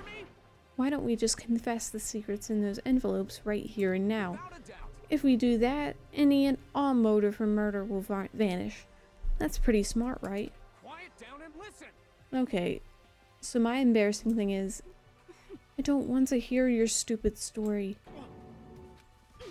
Besides, I don't want to talk about it. I don't care what anyone says. I don't want to talk about mine. as for me, Neither do I. Not because it is unpleasant, but because it is impossible. Oh? Well, it's just human nature to want to hear it when you say it's impossible. Come on, it'll be good for you. Absolutely not. Come on. It's okay, come on. just a little bit. Come on. honestly. As I said, Here we go. Hey! I said I don't want to talk about it, you human bag of lard. Say what? I agree with them. There's no need to discuss it. What do you think, Chihiro? I'm sorry.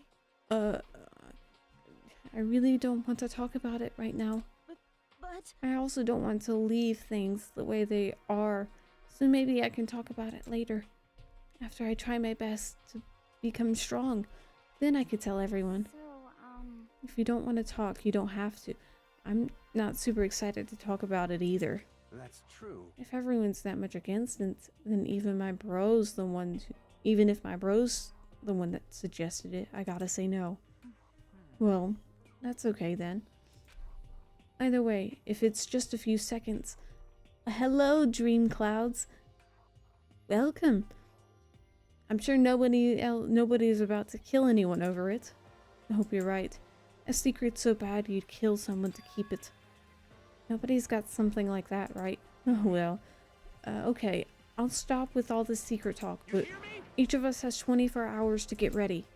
Having our secrets exposed isn't going to be fun, but it's not like we're gonna die because of it. So don't do anything hasty.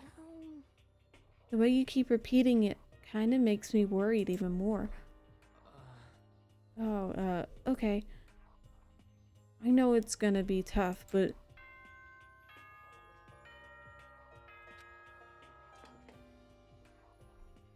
Nighttime? This is a school Yep. announcement. As such, it is soon the doors to the dining hall will be locked. Okay then. Sweet dreams, everyone. Good night. Sleep tight. Don't let the bed bugs bite. Sleep. Nighttime already, huh?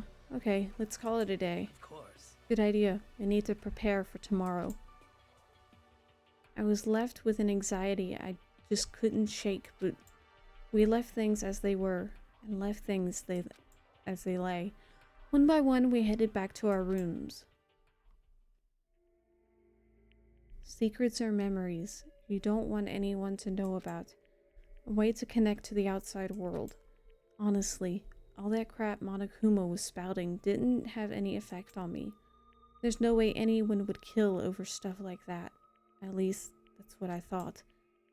But maybe I was just being optimistic. Which is probably why, without too much of a struggle. Geez, I'm more tired than usual. Super tired today. Well, I fell asleep.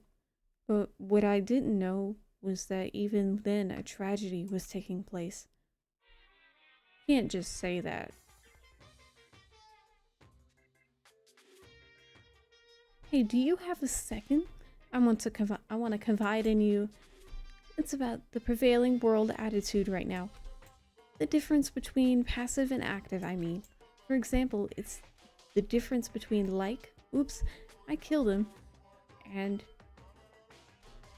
yeah, that's right, I killed him. Amazingly, there are tons of people who don't understand the difference. Can you believe it?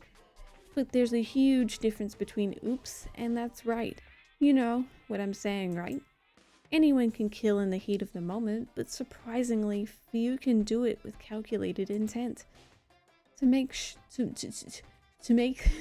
that choice, then put it into action. That's way harder than just letting your emotions lead you. It's all about preparation, resolve. So maybe you're wondering, what's the point I'm trying to make? Well, I'm not totally sure myself. Maybe you should try reading between the lines. Reading between the lines. Just realized I'm kind of tilted.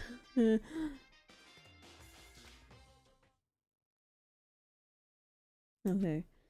Morning. Good morning. Good Oh, hey. morning. Hi. Nice reaction. I'm glad you didn't disappoint. What are you doing here? Yep. I wanted to spice things up, so instead of a school announcement, I decided to wake you up in person. The hell for? Because it's fun. And as long as I'm here, I figured I'd let you hear it right from the bear's mouth. Hear what? Are you sure you should be acting this laid back? I mean, even though something happened to one of your buddy classmates. What? Say what? Your face is all blue, like someone on the verge of death. What happened? What are you talking about? That's for me to know and you to find out. Good luck. Something's happened to someone? Was it? No, it can't be. There's no way someone would. But what if ifs are pointless, especially now when the dining hall. I need to get to the dining hall. We here. Makoto, are you okay? Hey. Did Monokuma talk to you too? Hiro, Hina, Sakura, and Byakuya. You're the only ones here. Where's everyone else? Either they're already off trying to verify what Monokuma said, or they've fallen victim to something that Monokuma mentioned. The something. Perhaps. It can't be. Has it happened again? Murder? So hearing what Monokuma had to say, the worst possibility forced its way into my mind. It took everything I had to drive that thought away. So if something really did happen, what does that mean? Someone did it because of what happened yesterday? Huh? It can't be. That stuff was just a bunch of old memories. Just old memories? Don't be so sure about that. Clearly, someone felt it was more important than that. Huh? To judge someone else's values based on your own outlook Do you realize how dangerous that is? Why didn't you say something yesterday? Naturally. Did you already forget? This isn't a co-op game. It's every man for himself. What good does it do me to go out of my way to help you? Just the worst. Stop saying that already. There's something wrong with him, for serious. Did he get brainwashed or something? Wait. That's not important. What matters right now is that we find out what happened. That's fine. She's right. Let's split up and begin looking. The game is afoot. Oh, fun. Ah.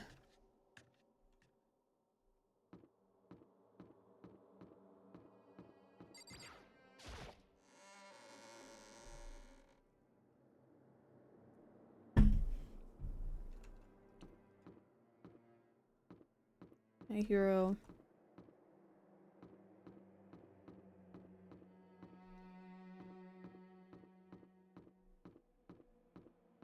We should...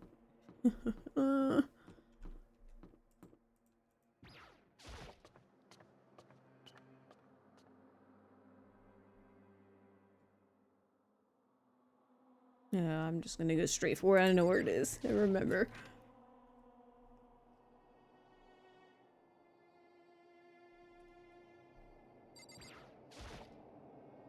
Huh? The door's open. But aren't these supposed to be locked?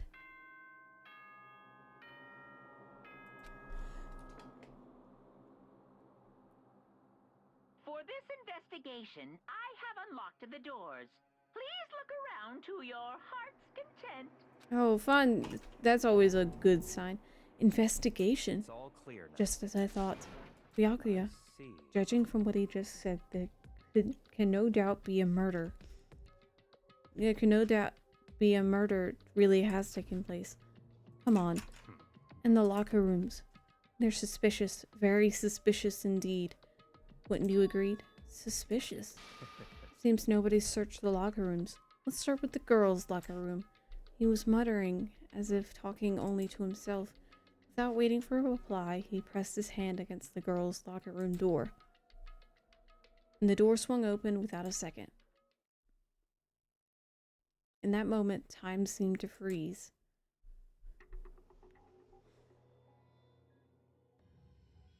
Ah, not Chihiro. I like Chihiro. Why? Chihiro, why? I don't know how long it took me to fully comprehend the reality of what I was looking at. But as soon as I did... Oh my god, Makoto. A wild, almost primal scream escaped from my mouth.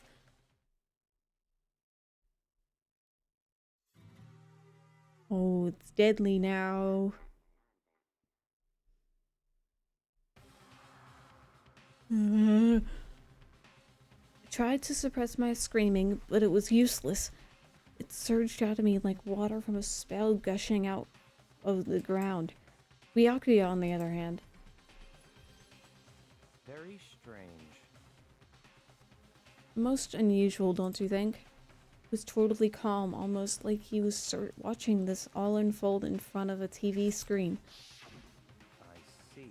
Look, Chihiro's corpse has been suspended somehow. And something's been written on the wall in blood. Bloodlust. Such a brutal way to kill someone. No, this is beyond brutal. Wouldn't you agree? They killed her. How could it not be brutal? No, that's not my point. This murder is far too bizarre for any everyday amateur to have committed it. Unlike with Sayaka, oh my god, Sayaka, this murder was... Mr. Wally! Sit with me.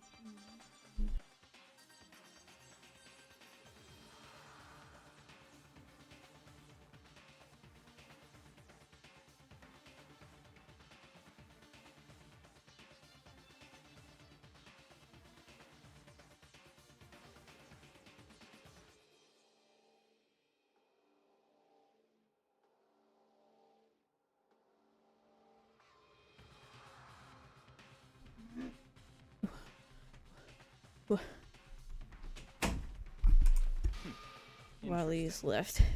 Wally came to visit. It's almost as if whoever did this did it for fun. You see what I mean, don't you? What? My head was swimming. I was still reeling too, confused and too confused to understand what he was trying to say.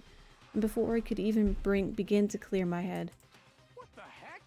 Hey, I heard screaming. Did something? Same. Oh.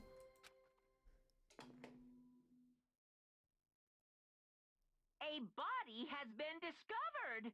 After a certain amount of time, which you may use however you like, the class trial will begin. What the hell was that? What? Oh, that's right. You were unconscious during Sayaka's, so you don't know about it. What you just heard was the body discovery announcement. Apparently, when 3 or more people discover a body, any announcement plays to let everyone know. I imagine it's so that the search for the culprit can proceed fairly for everyone involved. Proceed fairly? The body discovery announcement. Chihiro, it really is. Oh, dead, yes. Before you start screaming your head off, go around everyone up. It seems another game has begun. Another life or death to uncover a killer. Another life or death game to uncover a killer. Taka bolted out of the locker room. As everyone made their way to the scene, it felt as no time passed at all. It was like my sense of time had just taken wing and flown away. Flown away, you say? When I finally came back to myself, I saw everyone had the same look of confusion, fear, and anger. They all just stood there gathered around Chihiro's body. Damn. I couldn't keep her safe. There's another victim, which means we are now in the same position once again. Fuck, man. What the fuck is this? It's a dream. This is a dream. It's all just a dream. In fact, I haven't even been born yet. I don't have any memory of ever being alive. Shut up. Yoko.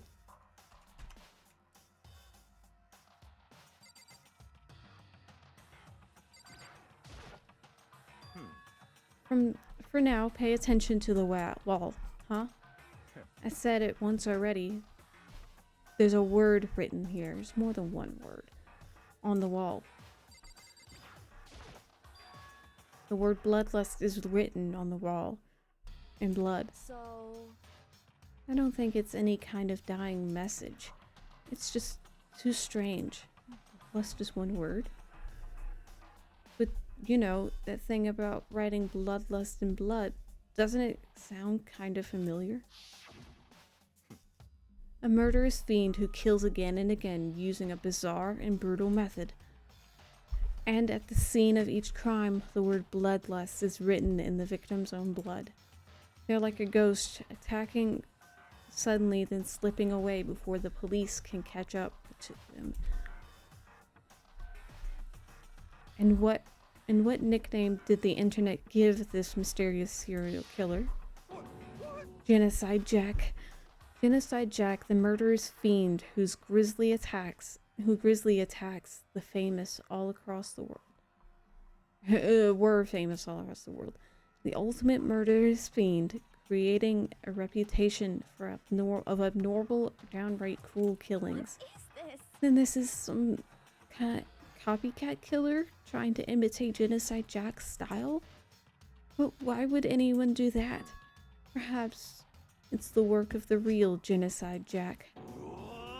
The real... Wait, are you saying Genocide Jack here in the school? No way! There's no way. But going so far as to write bloodlust at the scene, I'm surprised at their stupidity. I can't imagine a worse situation than dealing with a stupid murderer. What is it now? Toko. Hina was pointing towards the entrance to the girls' locker room. Toko was the last to arrive, and now she was just standing there. Why? Why? Why? She fainted. That did not sound good. Toko. Hina rushed over to the collapsed Toko and started trying to shake her awake. Toko, are you okay? Come on, wake up. Oh, that's right. I just remembered what you said, how she faints anytime she sees blood. So she's a hemophobic. I imagine she does not watch too many horror films then. This isn't a violation. This isn't a violation of rules, right? I mean, technically she passed out somewhere besides her room. No, I think it's okay. The regulations prohibit sleeping, like, on purpose. Oh, so since she didn't faint on purpose, it doesn't count. Gotcha. Toko, can you hear me? Hey, you gotta wake up. As if she'd heard it, Toko suddenly shot awake. As in, she literally jumped from where she was laying. It was such a strange reaction, I was totally lost for words. She leapt straight up into the air, changing her stance as she did. In no time flat, she was just standing up, ignoring the physical contortions she had to go through. Her motions were totally haphazard. What? Sorry about that. I was just so shocked, you know. It happens, right? Was I the only one? Toko, are you okay? I'm fine. I'm fine. Whoa, is that a dead body? Hey, are you dead? What the heck? She must have hit her head real hard when she fainted. The world has a back, a front and a back, a top, inning, and a bottom. A sea of truth and a web of lies. This is quite concerning. I mean, she sounds completely different. No. Everything's fine. At least the stutter's all gone. That's a good thing, right? I see. It's clear to me that everything is not fine. Your eyes seem strangely vacant. It might be best if we take her back to her room for the time being. I don't mind taking her, but could someone help me? If you need help, I don't mind. Taka, could you help me? Huh? She's totally ignored me. Very well. You take care of the girl. The rest of us can begin the investigation right away. I can assume nobody has a problem leaving Sakura and Mondo on guard duty again. Hold on a second. Rushing into the investigation. The mastermind isn't behind that. After all what happened last time, surely you realize that. Don't make me repeat There is no myself. question that Chihiro was murdered by someone among us. Isn't that right, Monokuma? Of course. Right as rain, but don't take it as a bad thing. It's just a fact of life, because that's how graduation works. Yeah, for sure. Then it's happened again. Is that what you're saying? That another one of us, another kill the fellow? Yeah. What does that freak you out? You guys got no balls, you know that. Is there just nothing down there at all? Well, I'll let you pray to mine if you want. Actually, I don't have any either, sorry. Stop talking. Stop monologuing and give us what you came here for. What you came here to give us. You did bring it, right? I sure did, chum. It's the Monokuma File. See ya later. So please do your very tippy-top best on this investigation. No way! Do we really gotta do another investigation? Examining the corpse of one of our friends, having to suspect all our other friends. Why? I hate this. I can't do it anymore. Oh no! I hate it too. Help me! I've had enough. I'm getting out of here. Hey! Where do you plan on going? There's nowhere to run. Such ignorance. Just accept it already. After all, blood is just a liquid. A dead body is a simple object. You are very enthusiastic about all this, are you not? Naturally. How could I not be? If we don't unmask the culprit, we all die. That's simple. That's true, but jump into it so soon. What? What, do you want to die? Such Fine, then go off and die somewhere. Right now, go ahead. You're a waste of space. Damn Dead you. body is an object? Piece of shit. Chihiro wasn't an object. Show a little respect, I'll beat some into you. Calm down. Everyone, stop bickering. Listen, there's some truth in what Byakuya said. Yoko, Because if we don't solve the mystery and find the killer, our own lives are forfeit. And Byakuya is right, the genocide Jack is somehow the one who killed Chihiro. that's right. Then unless we do something, more victims could start piling up. Forget more victims, if we mess this up, we're all dead meat. Hey! Hey! Hold on. If that's your worry, you don't gotta worry any longer. In any one killing game, the guilty party may only kill a maximum of 2 people. What? I don't remember any rule like that. Actually, I just came up with it. I mean, if one person went around and killed everyone, your lovely student life will be all over. New rule has been added to the regulations. So then, In that case, why not limit it to 1 person? hey, Well, in a good mystery, you don't want to miss out on at least the potential of a serial killer angle. Just one would totally murder that possibility. punishment is waiting for you. Farewell for now. I'll catch you guys all at the class trial. I can't say I understand his thinking, but if we can kill up to 2 people, then 1 more person's life could be in danger. Interesting.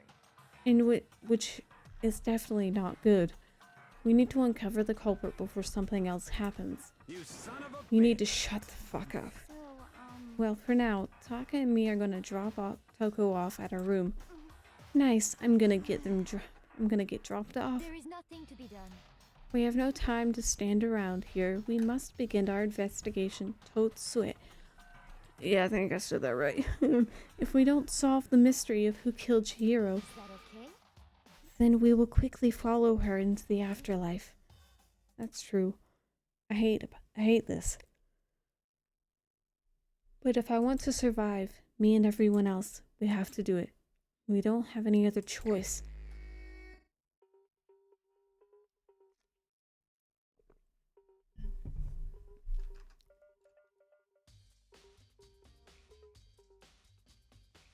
First of all, I better check the Monokuma file to see exactly what's going on.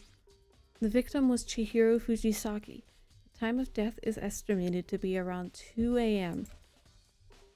The body was discovered in the girls' locker room on the 2nd floor of the school. The cause of death was a blow to the head with a blunt object. She was killed instantly. That's all it says.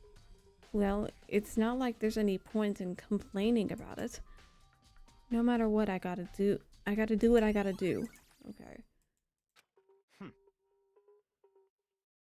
Hey, Makoto, do you have a second? Huh? Did you need something from me? Naturally. Of course. Life without purpose is quite dull, you know. So, what did you need? I'm going to let you cooperate with me during my investigation, huh? What? I'm purchasing your talent. The same talent which allowed you to solve Sayaka's case. Solve? No, I just... Stop talking. You seem to have some limited use, which is why I've chosen you. You have the honor of contributing to my investigation.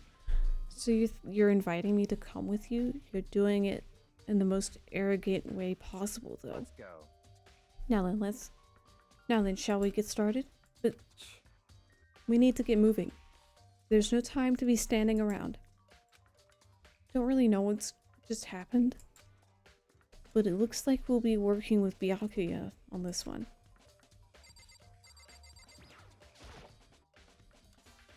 There's a dumbbell on the floor, and this is a blood stain. There's a blood stain on the dumbbell.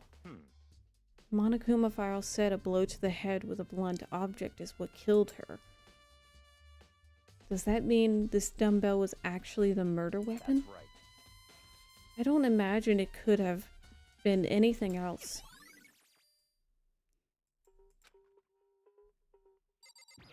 To investigate everything but the body. There's a fresh blood stain on the carpet. It must have been splattered with blood during the murder. The poster's got some blood on it. It must have happened during the murder. Okay, well. The word bloodlust is written on the wall in blood. That means, what's the meaning behind bloodlust? I will to feel the life draining out of my own body. The dead body. Chihiro's dead body. Very strange. The more I look, the more strange it all seems. This must be Genocide Jack's handiwork. Well, but we're still not sure he did it.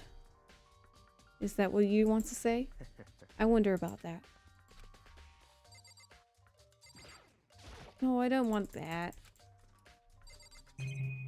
Oh my god, so many things. Yoko. She took her time examining Chihiro's corpse. She poked and prodded every inch of the lifeless body. You're a very strange woman, you know, being able to touch a dead body without absolutely no trouble. She seemed to be concentrating pretty hard. It's like she can't even hear us. I use this locker room all the time. Now it's become the site of Chihiro's death. But why was she killed in the locker room? Actually, if you think about it, she could have been killed somewhere else than carried here. She was very light, that is true. It would be very hard for someone to carry her. It wouldn't be very hard for someone to carry her, but still. I still think she came here on her own, by choice. What makes you say that? She'd been talking a lot lately about how she wanted to get stronger. So you're saying she came here to exercise. But according to the Monokuma file, apparently she was killed around 2 in the morning. Would she really have been exercising that late? Perhaps. Hina or myself are usually in the locker room during the day, so she probably avoided it then. Avoiding it. Although we invited her to join us more than once, she never showed up. So I can only assume she was trying to avoid us. And instead she came to exercise in the middle of the night. However, Perhaps it's difficult for me to imagine she would have come alone. She did want to start exercising, but she specifically mentioned she couldn't do it by herself. She needed support from others. So you're saying she could have come here in the middle of the night to train in secret, but that she also would have come with someone else. It is a possibility, I think. Alright. Dude had a real complex about being weak. You heard Chihiro talk about it, right? I need to get stronger? Yeah, I do remember what she said that more than once. She said that more than once. Sure did. Which I guess explains the trip down. Oh god. Did she really need to get stronger that badly?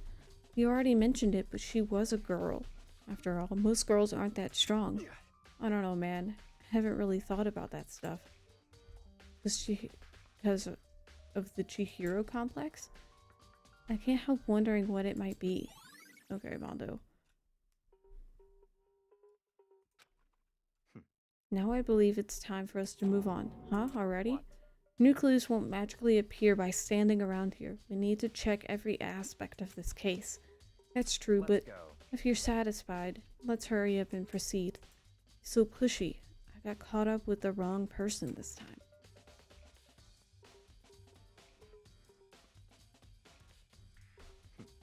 So this is our next location. Huh? This place is related to the investigation? Figure it out yourself. It's no fun if you don't, right? Maybe this gun was used to... No, impossible. If that were true, Chihiro would be riddled with holes.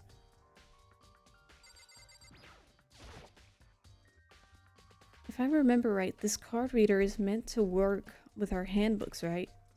What? Do you have an issue with it? If so, you should take it up with Monokuma. He said that. Then sharply clapped his hands together. did you call for me? He has been domesticated. Has he been domesticated? It seems that Makoto has a question for you. Need something? Sure, what's up? Well, it's just about this card hole reader. Yep. Yes, the card readers have all been designed to interface with each of your e-handbooks. You can only enter the locker room corresponding to the gender listed on your individual handbook. And it's impossible for two people in a row to go through while the door is unlocked, right? Correct? Unbelievable. If there were some part of erotic terrorist on the prowl, the ceiling-mounted Gatling gun would initiate a Swiss cheese slaughter. The school regulations prohibit anyone from lending someone else their handbook, correct? Of course. Correct. So then, that means only girls can go into the locker room, and only boys can go in the boys' locker room. In other words, Chihiro's body being found in the girls' locker room means... Hey Makoto, I can see right through you. See right through me? Allow me to tell you what you're thinking. Since Chihiro was found in the girls' locker room, the killer must have been able to get in there. So, in other words, As such, the killer must be one of the girls. Did I get it right? such Good lord, you're simple. What, am I wrong? You should pay closer attention to the regulations. The answer has been in front of you the entire time. Loaning your e-handbook to another student is strictly prohibited. Only the act of loaning a handbook is prohibited. Borrowing someone else's is perfectly fine. I would expect nothing less from the prodigal son of the noble Tagami family. So you managed to sniff out the loophole in the regulations? Knowing you, I would bet you created it on purpose, didn't you? To add a little more excitement to things. You're threatening me like a puny little appetizer instead of the main course that I am. Now then, since the dead can't actually talk, they're not people anymore. They're things. Yep. Get it? Got it? Good. Wait, hold on. Are you saying there's a loophole? But in order to borrow something from someone, then that means someone would have to loan it. So, so sleepy. Just listening to you makes me want to pass out. Be more like Byakuya and get your poop together. Unbelievable. Or else I'll charge you with a criminal negligence. No more questions. Figure the rest out on your own damn self. That's fine. Well, I know you are unfortunately lacking in mental faculties, so I'll fill you in myself. Let's head to the main hall. The main hall? That'll help you understand what's going on. What? Dude.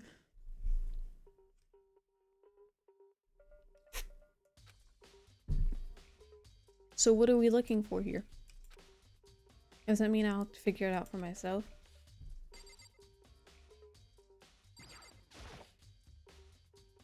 There's a mailbox here. Did there be something inside? It's an e-handbook. No, wait. There's 3 of them. What are they doing here? So you finally found them. Huh? Did you know these were here, Byakuya? I happened to find them by chance myself the other day. It seems there's a system in place where the handbooks of the dead students get delivered to this mailbox. So then, these 3 handbooks belong to Junko, Leon, and Sayaka. You can go ahead and confirm it yourself. I immediately turned on one of the handbooks, and when I did... Oh, would you look at that? You're right, this is Sayaka's handbook. Now, do you understand? This is the key to the loophole that I revealed earlier. Yeah, I feel like I'm starting to get it. Borrowing one is completely fine. What? Hold on a sec. What's wrong? Very strange. Not strange. One of the handbooks won't turn on. Is it broken? Whose is it? The other handbook showed Junko's name when I started it up. Then the one that won't turn on must be Leon's, right? I see. It would make sense, yes. After all, he did get plummeted with dozens and dozens of baseballs. Pummeled with baseballs. Pummeled. Whoops. The memory of it came flooding back. That cruel punishment which led to Leon's death. The execution that the mastermind concocted. The cruel, heartless death.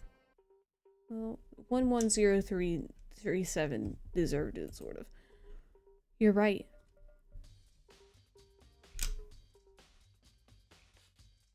What? Twitch on?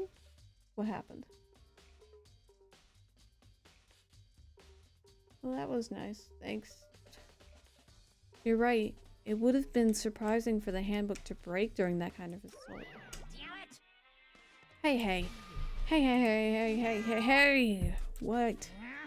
The e-handbook is essential to student life here.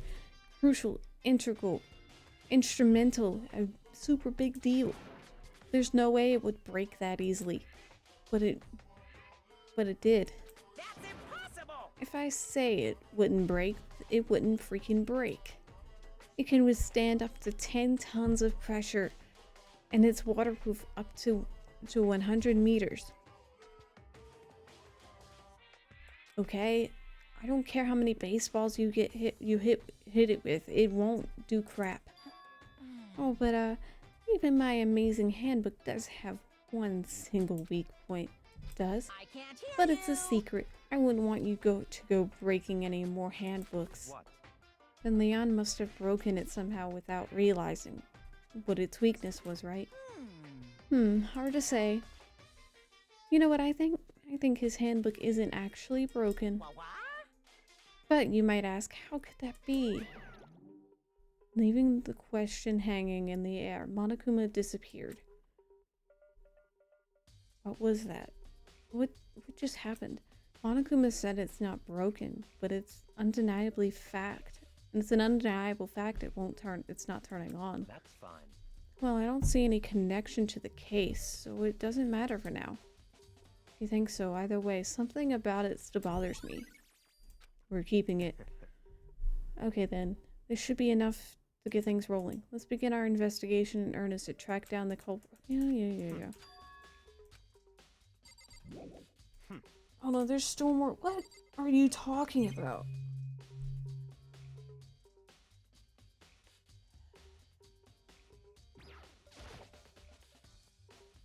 I mean, to be exact, we revealed Chihiro's killer, but to be more precise, I want to discover the true identity of Genocide Jack. And you really think? You truly believe Genocide Jack is the one that killed Chihiro? Don't make me repeat myself. Absolutely, there's no doubt about it. Yeah. The murderous fiend is Genocide Jack, right? There's nobody else it could be. A murderous fiend who kills again and again using a bizarre and brutal method. They're like a ghost, attacking suddenly, then slipping away before the police can catch up to them. And what nickname did the internet give to this mysterious serial killer? Genocide Jack. They said he's killed thousands of people. But that's gotta be an urban legend. Still, could one of us really be a demented psychopathic killer like that? You're not wrong to wonder. But words mean little right now. I have something that will prove it, and I can show you. Oh, great lord.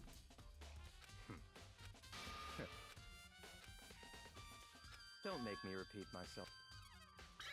Basis. Is there really proof? There's somewhere I'd like to take you.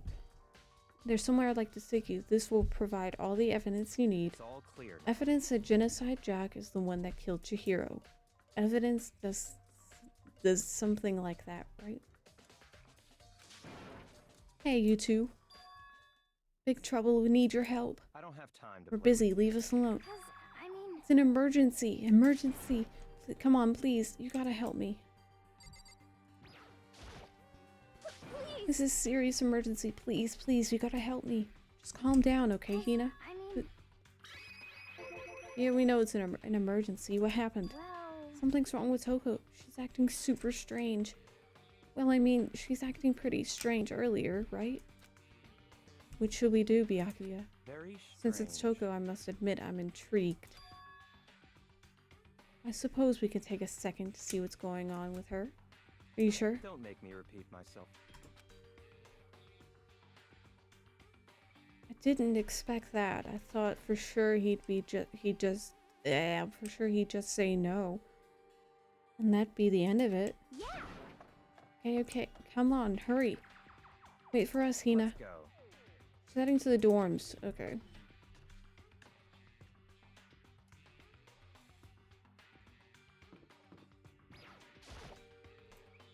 Is Toko inside?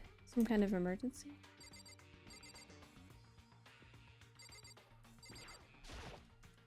You guys are too slow. Something too fast. So what's the emergency? Well, after what happened with the girls' rocket room, we left Toko in her room so she could lay down. After a while, we came back to check on her, you know, to see how she was doing. But when we did, it was weird. She refused to come out. She kept saying all this weird stuff. That's fine. We should try talking to her ourselves. Yeah, good idea. May as well give it a shot. Door swung open, slowly and silently.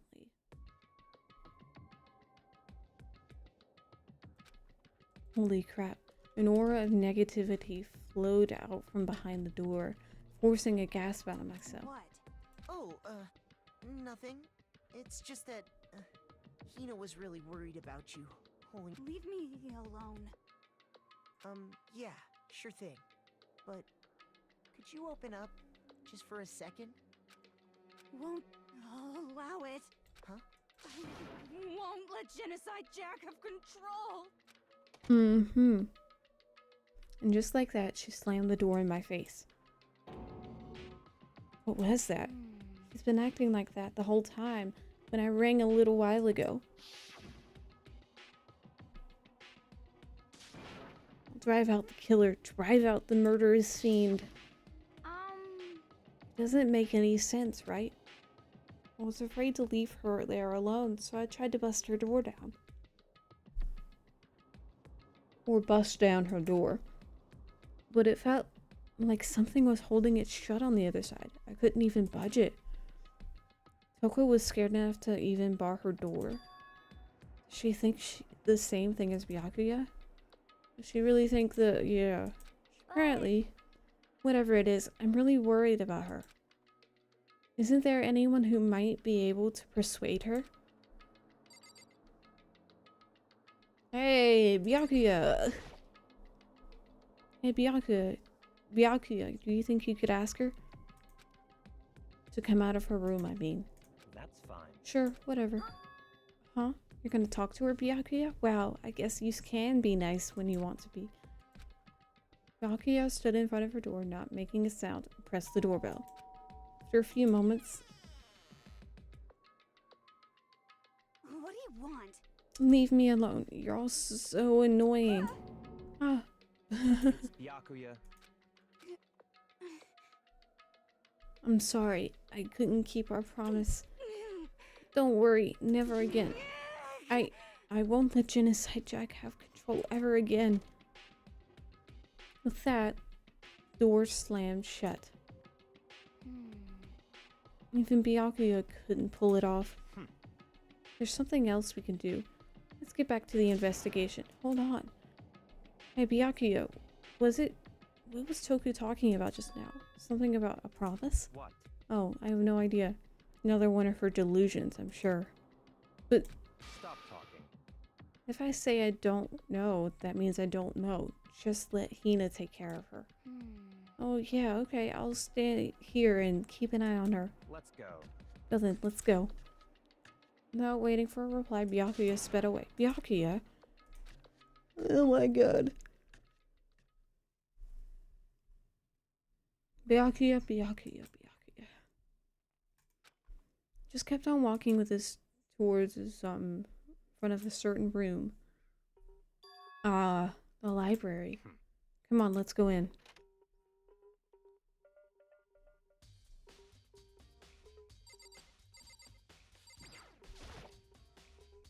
I remember on the other side of this door, It's the archive, right? Hurry up and go inside. Oh, Let's here? go. It all makes sense once you're inside.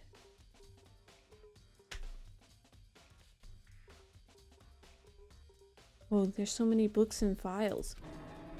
So much dust, too. So, in other words, I would say there's enough value in this place to endure the dust.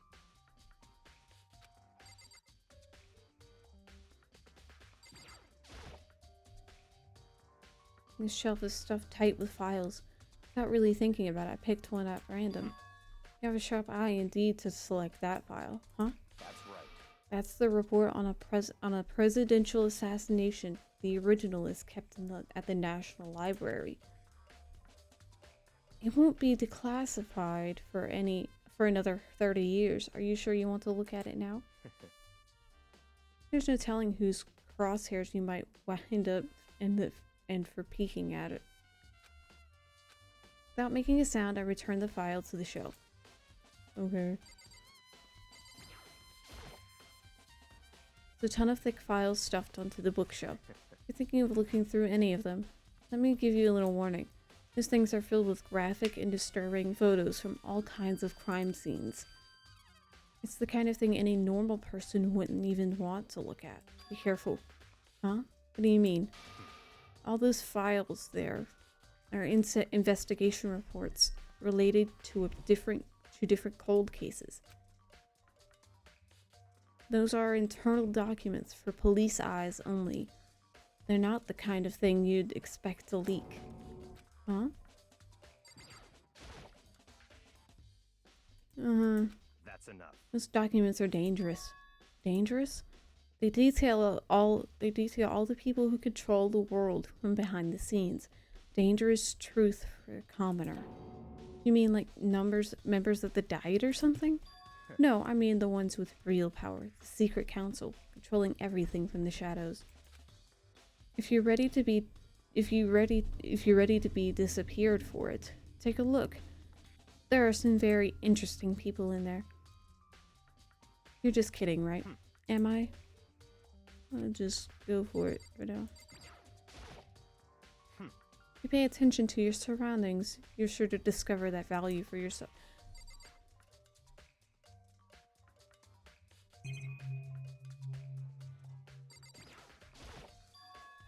Oh, it's a desk lamp.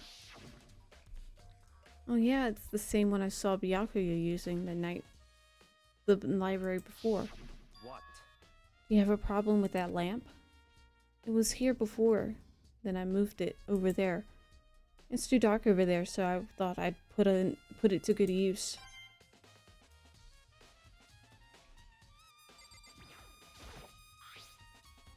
There's a wooden box. It's empty. Well, judging by the smudges in the dust, it looks like there was something inside. Wonder what it was. There was an extension cord plugged in there. It proved very useful while I was in the library. An extension cord, huh? So, are you finally beginning to understand the true splendor of this library? The entire reason I was interested in the library is because of this room right here. Interesting. It's home to classified government documents, police records, things no ordinary person would see. Isn't it magnificent? This can't be for real, right? Such ignorance. That's your guys' problem. Anything that doesn't fit into your preconceived, oh my god, into your preconceived reality, you label it a lie. Well, it's not that. It's not like I totally refuse to believe it, but I mean, there's just so much. How could anyone have put all this together? I suppose it goes to show just how much Hope's Peak truly wields. Or perhaps the mastermind may have wanted to provide us with enough entertainment to keep us from getting bored. It's no use. I can't keep up with all this. It's just too unreal. What's wrong? You still can't believe it? What about you? How can you believe it so easily? Things like that are usually impossible. What? Do you mean usual, normal, ordinary, simple? Those things don't exist anywhere. in the real world. If you don't understand what they actually represent, you don't understand the nature of anything. You don't pull your punches, do you?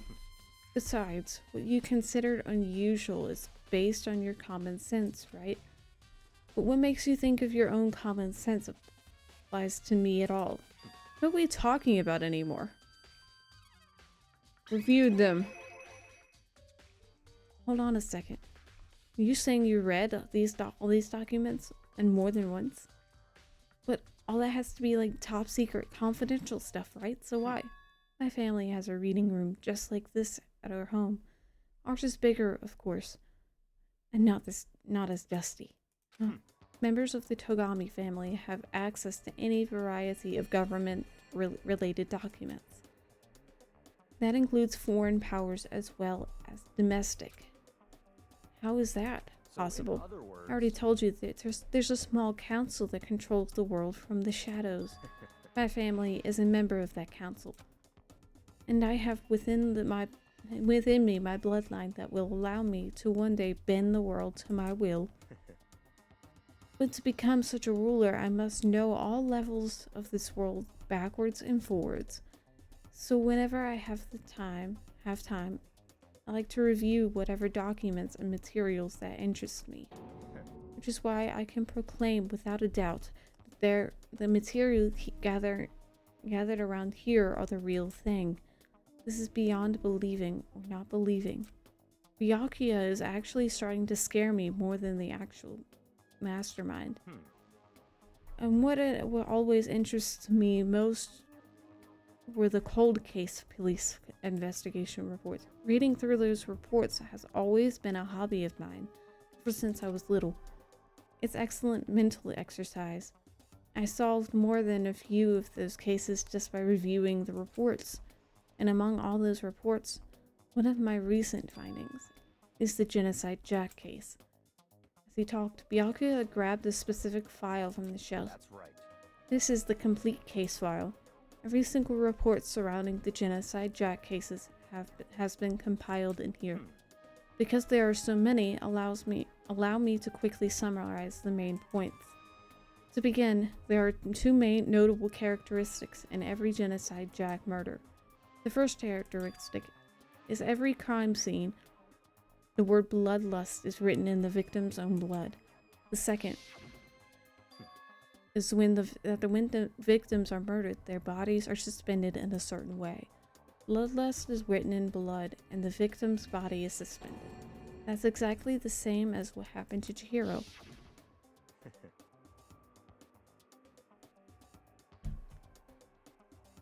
Save your surprise, the best part is yet to come. For the second characteristic, where the victims are suspended, the only ones who knew about that particular fact were members of the police and other higher-ups. By all accounts, nobody in the media ever found out. Huh? In other words, no one on the news, no one online, nobody knew about that aspect of each crime. Only key officials and the killer himself knew about this act of mounting the victim. Now if you recall Chihiro's corpse, please flash back to her body. Her body was most certainly mounted in this fashion. How long have we been in this room? So how could the killer have known about suspending the victim? That's right. That's the key question. But in fact, the answer is quite simple. So in other words, The culprit isn't a copycat killer. It's the real Genocide Jack. In other words, That right there is the evidence that Genocide Jack has hidden himself among the rest of our students. The Genocide Jack really is such a brutal, fiendish killer. Really is wandering among us. interesting. Things are really starting to get interesting, are they? I never imagined a killer with such a reputation would ever become part of our little game. Now, don't you think it would be good for you to take a look at what I've already seen? You might just manage to ferret out a clue or two. Such ignorance. Ferret? I like ferret. If you get down on your knees and beg, I might even show you myself.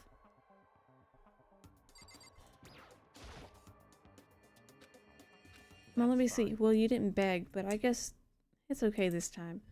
Feel free to look at it in here, but you can't take it with you.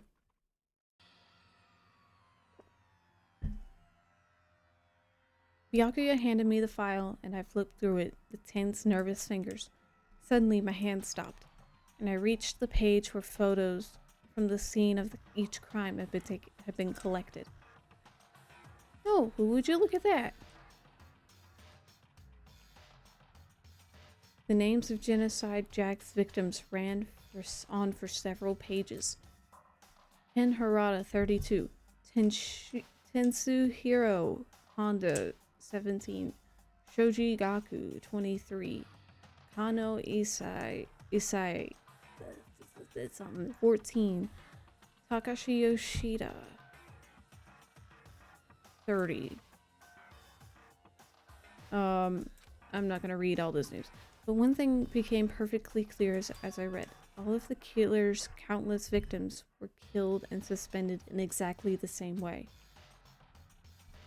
And at the scene of every murder, the word bloodlust was left in the victim's own blood.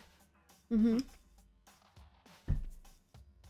take a look at the next page and you'll find another interesting tidbit.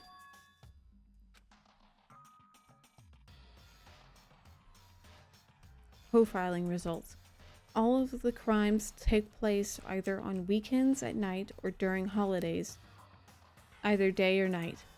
The most common time for the killings to take place was on holidays in the afternoon.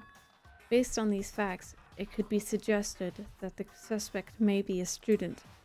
Evidence suggests that the suspect lingered at the scene, but when they did leave, they were in a panic, because an eyewitness has never come forward.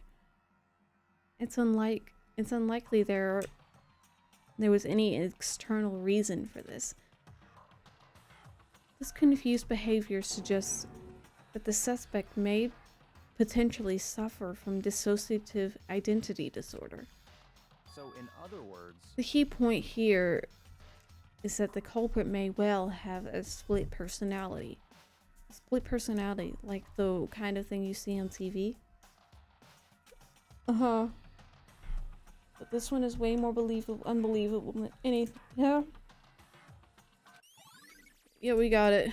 let's go. We should get going. Where are we going? Anywhere but here. We finished our business here, haven't we?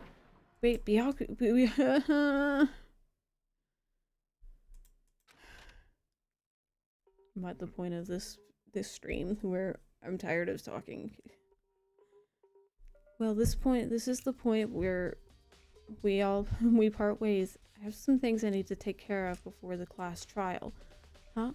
Just all of a sudden like that? I don't have time. Come on, enough of your annoying misapprehensions. Did you really think we'd be together the whole time? Take responsibility for yourself and do something useful. Move the investigation forward on your own. Goodbye. Goodbye. Thanks for investigating with me. Same time, I'll uncover Genocide Jack. Sure, he's one of us. Go back to the crime scene.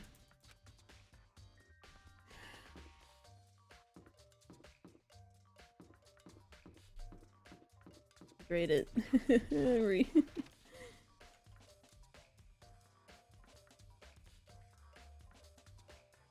Hello. Ifumi has discovered evidence revealing the identity of the culprit. I feel as if... Another stat increase for me. Evidence. What did you find?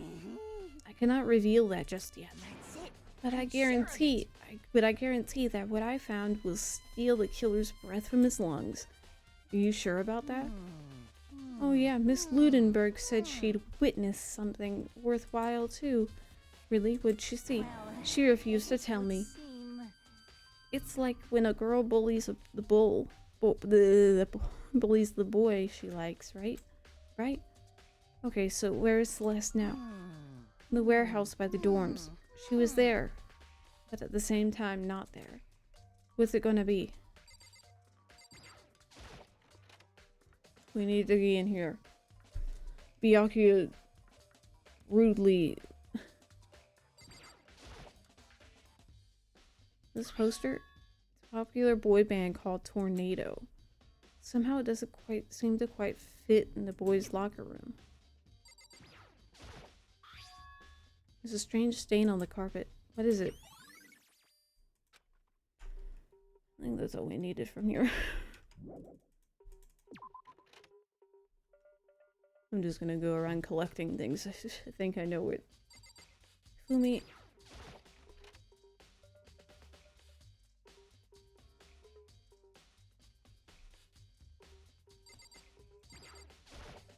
Damn.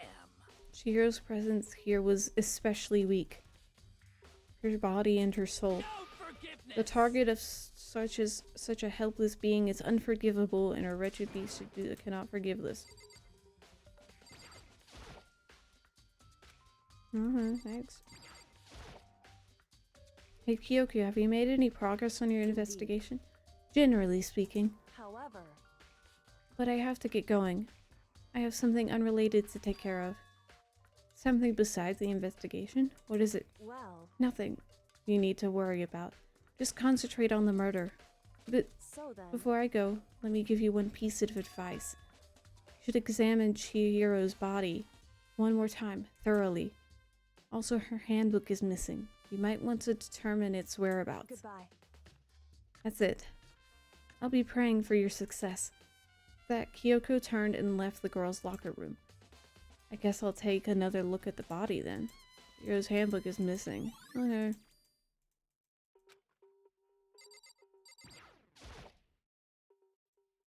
Examine the body one more time. I know she said thoroughly, but I do have my limits. I better give it a shot anyway. Chihiro's hands are bound with what looks like some kind of rope. The rope was used to prop her up in a kind of Huh? This rope is a plug.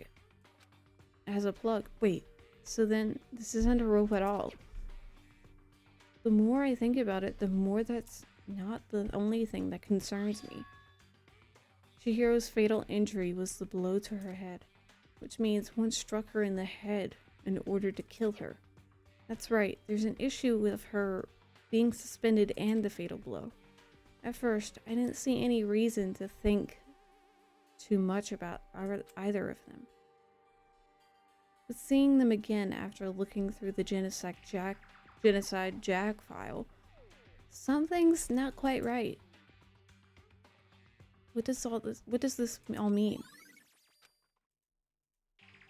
Well, the one thing most likely to tie all these mysteries together is the true nature of the rope that was used to suspend Chihiro.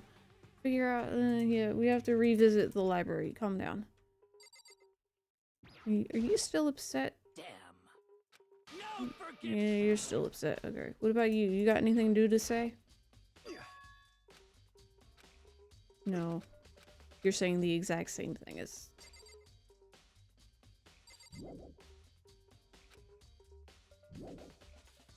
What? What? What do you mean? What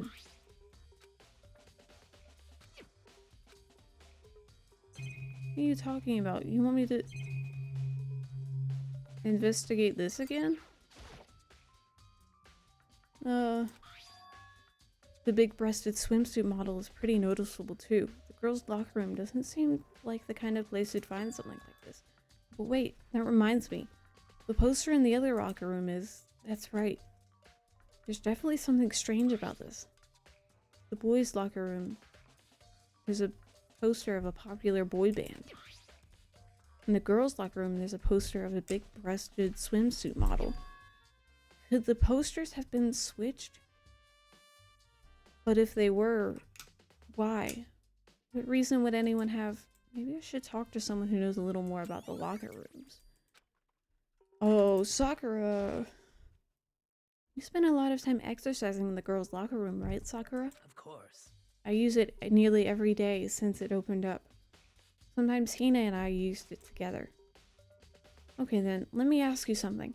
Do you think the posters in the boys' and girls' locker rooms could have been switched? I'm sorry. I'm sorry, I can't really say. I really paid attention to any post and to the posters I see. However, But there is something that's been bothering me about the locker room. You see, I used to drink a little protein coffee every time I finished exercising. We have protein coffee? In the warehouse. It's not the highest quality, but I don't have a lot of other options. I mix protein powder with coffee and down a glass of it after exercising. Anyway, the other day I spilt some on the carpet in the girls' locker room. And it left a stain. Stain? But I don't see any stain on the carpet now. of course. Exactly. I noticed it earlier. The stain has disappeared. I only assumed someone came along and cleaned it up. But still, isn't it unusually clean? As if there was never a stain there to begin with? Mm-hmm.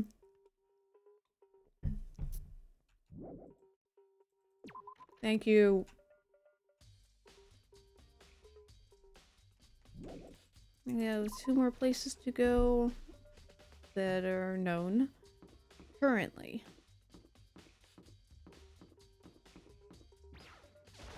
I have to go back here.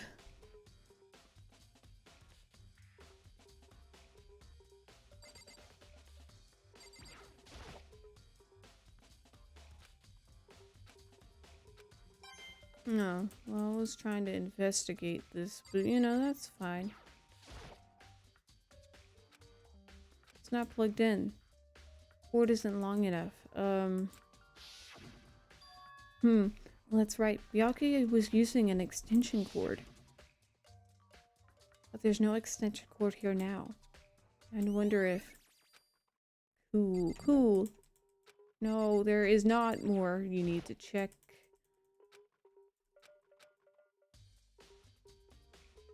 What do you mean?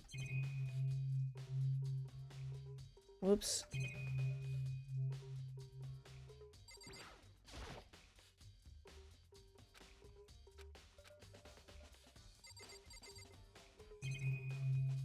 No, it has to be in here somewhere. Oh, the computer's gone. I have.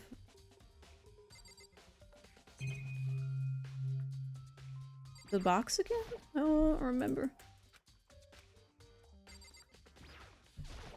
No, I don't want to. We can leave the archive.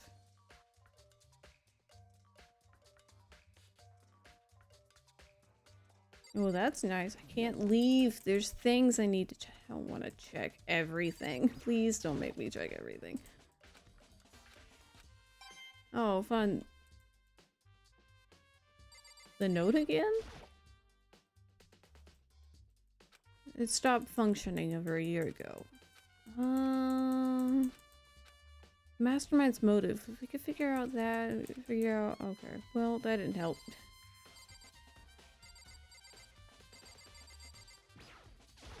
No. No. Wait. The lamp. Yeah, we've got that. Thank you. Oh, Celestia. Hello, Celeste. How are you? We got that one. But do we have to invent? No. Okay.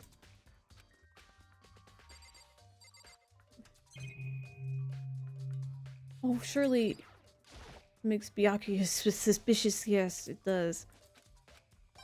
Oh, at least we keep finding money. Am I muted? No, I've got it. Now I'm confused, although I'm pretty sure I'm not. Okay, there we are. We're good. Time to select things again. Oh, it's gone. Did someone take it out of the archive? Oh, Byakuya. Can I leave now? Is it? That's the wrong button. Especially since he knew it was the... Yeah, he did know. Sort of. Oh, that was all I needed to do. Oh my god. We have to go find Celeste.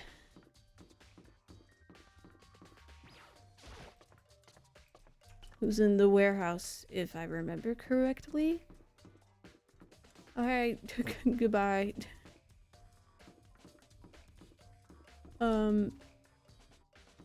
That's over here. What am I doing?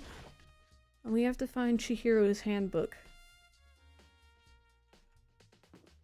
We'll go talk to Celeste first. I know her handbook.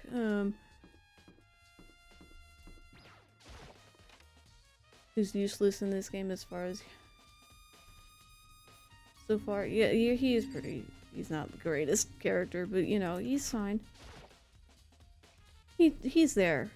He's the comic relief, if anything. Celeste, what are you doing here? This warehouse is amazing. It has absolutely everything one might need to live a full life. From food to clothes to towels. There's an endless supply to choose from. I see that, but have you found anything related to the case? Most unfortunate. I knew you were going to ask me that. I thought talking about the warehouse itself might misdirect you, but I see it was pointless. We already have Hina for humor. Oh, Hina, not Hina. They can both be comic relief. Very well, I will tell you and only you. Last night I saw her here. Chihiro was in the warehouse. What, really? Indeed. This was right before nighttime. What are you doing out this late? Oh, I was just... Yeah, he for me. So it's, yeah, what is Are you to have planning him? to go exercise, perhaps? He's just there. Half these characters. Celeste is my favorite. Is my favorite by far. Unfortunately, for some I don't know why. How did you know? She's interesting. Because I can see a blue track jacket sticking out of that duffel bag you're carrying. Oh, you're right. Thanks. Well, I'd better get going. I'm kind of in a hurry. Bye, Chihiro. She stuffed this jacket into her bag in a hurry, and considering how fast she dies, you would expect her to it to be given to how popular Junko is. Yeah, you wouldn't expect it. It's almost as if she was trying to hide it. And just like that, she was gone. Yes, I indeed. assumed she was merely stocking up to go exercise in the morning, but it would appear she ignored the nighttime rule and headed directly to the girls' locker room. If she hadn't broken our rule, none of this ever would have happened. I get what you deserve. Get what you deserve, I suppose. So apparently, she went to the girls' locker room late at night in order to exercise without anyone knowing. I mean, the most talked about character dies in like 5 seconds. Junko, yeah. Or Sayaka. They both died pretty quick, considering this game. Strange thing is, there was no trace of the track jacket or duffel bag Celeste said she had saw Chihiro carrying, which would mean the killer would have gotten rid of it somehow. Yeah, Leon. You know that 11037. That guy was great.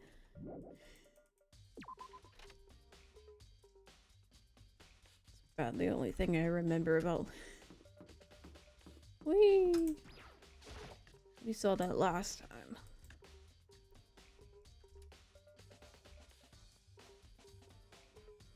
Isn't there lockers? One of them is unlocked, but I don't see anything inside. Okay. Filtered by baseball. Yeah. I mean,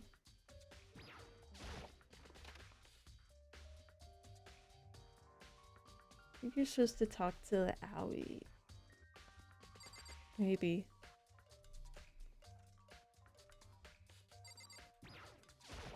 I don't remember exactly.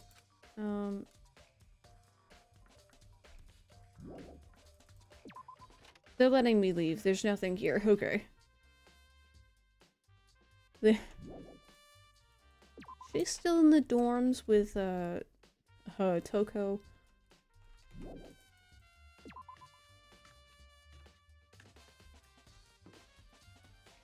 cannot run in here for the life of me.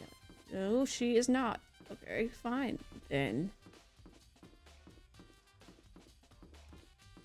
Oh yeah, she's in the of course she's in the dining hall. Hina.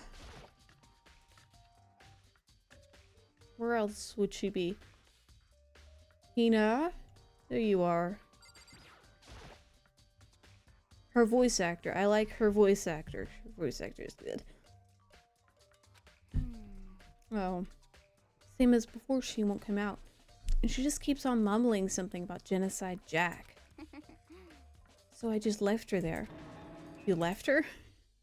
My head was all swimmy, and when I get pretty hungry, the pool could also be in character for her. Yeah, the pool. Yeah. But considering she'd probably have to walk through the crime scene to get there. Oh, but don't worry, I'm gonna head back as soon as I'm done eating. Choker's not exactly pleasant, but I'm still worried about her. Speaking of which, what are you eating? Huh? Donut, of course. Of course.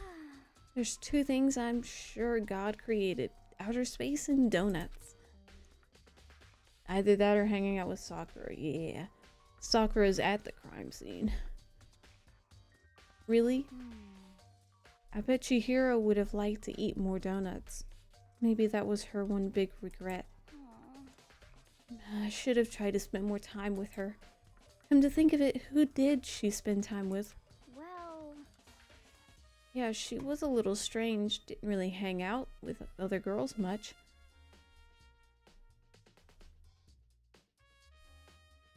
Oh, what am I doing? It was like she was trying to keep her distance from us. Actually, Sakura said something similar. She said that even though you and her invited Chihiro to exercise with you, she always refused. Yeah, totally. Yep, it's true. And it wasn't just us either. It was like she stayed away from all the girls. Was she just shy? I don't know. She talked to the boys all the time. Isn't it kind of weird to be shy around your own sex, but totally fine with the opposite sex? I'm shy around all of them. It's great. Oh wait, maybe she was just used to guys spoiling her. The law says you can't judge a book by its cover, right? Did Chihiro have a bond with Mon? Yeah, maybe. You think so? I never really saw her as much as... Yeah, we skipped all of the free time, so we don't know what happened.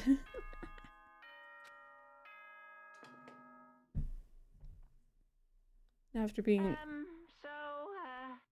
getting tired of waiting. Okay. Shall we just plunge right in? It's the moment you've all been waiting for. You remember where to meet, right? Please Unfortunately. go through the red door on the first floor of the school. Yeah. See you soon. I remember all that. Begin the class trial, or was it something begin? I wish. Whee! Oh, Byakuya. After being dragged around the school by Byakuya. I'm so glad I won't have to read much anymore. So, is everyone ready to... What? Am I blind or are we missing someone? Yo. Yeah, Toko's not here. And Toko is... You really don't remember? Kidding, I'm just kidding. How could I forget that little nut job? She's a crucial part of the class trial this time. Oh, good for you spoiling things. Okie dokie, I'll go ahead and drag her out here, kicking and screaming. Just one moment, please. Oh, good. And just like he said a few minutes later, he reappeared dragging Toko behind him. I told him I didn't want to, but he forced me. I can't believe he would drag a girl around. Terrible, you're terrible. So now everyone's here, right? Okay then, hustle onto the elevator and let's get this show on the road. I'll see you guys down there. Let's go. So shall we get going? It's time to find out who killed Chihiro. Chihiro Fujisaki. She was so gentle, so calm, and meek. Nobody had any problems with her.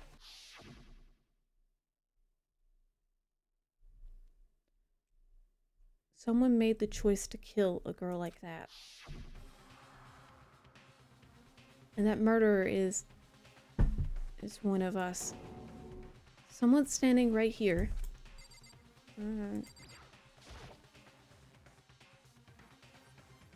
We have no choice, right? We have to do this. True. Yes. I give a small nod and reply. With one last deep breath, I walk towards the elevator on shaky legs. With each step forward, I could feel my heart starting to race faster and faster. As soon as everyone was on, the elevator began to descend. I couldn't get a handle on my emotions. Couldn't stop speculating. Well, at least no one suspects us this time. The steel box sank with heavy clunking sounds deeper and deeper into the ground. And as we went deeper, the uneasiness in my heart grew bigger and bigger. The elevator was unaffected, however, continued to descend without hesitation, until finally, it came to a sudden stop. What do you think? I redecorated. Isn't it so fresh? Isn't it so exciting? Don't waste our time with stupid questions. Let's get this over with.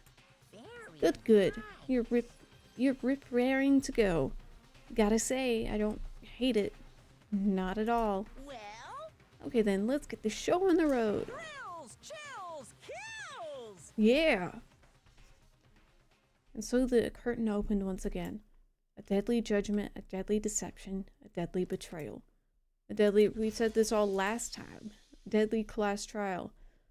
Oh please. We didn't save before the investigation.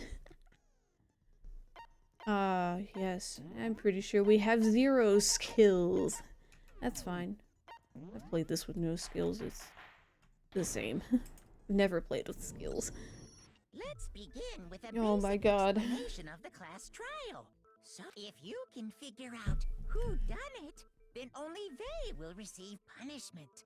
But if you pick the wrong one, then I'll punish everyone besides the blackened, and the one that deceived everyone else will graduate. Okay then. So, first off,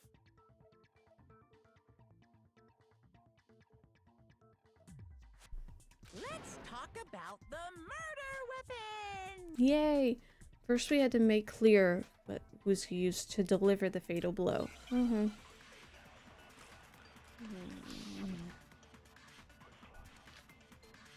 Aw, thank you.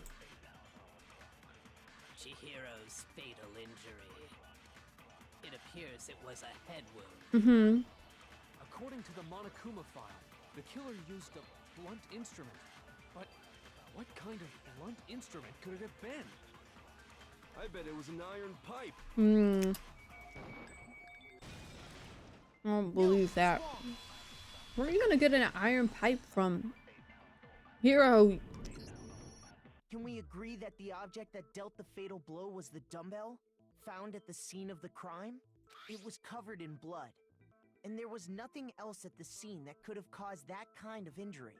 And the wound on the victim's head is consistent with the shape of the dumbbell. As far as I'm concerned, there's no mistake and no room for doubt on this one. You looked at her head wound? Yeah, of course. That's so creepy! If you don't mind, I will proceed from here. Let's move on to discussion of the culprit.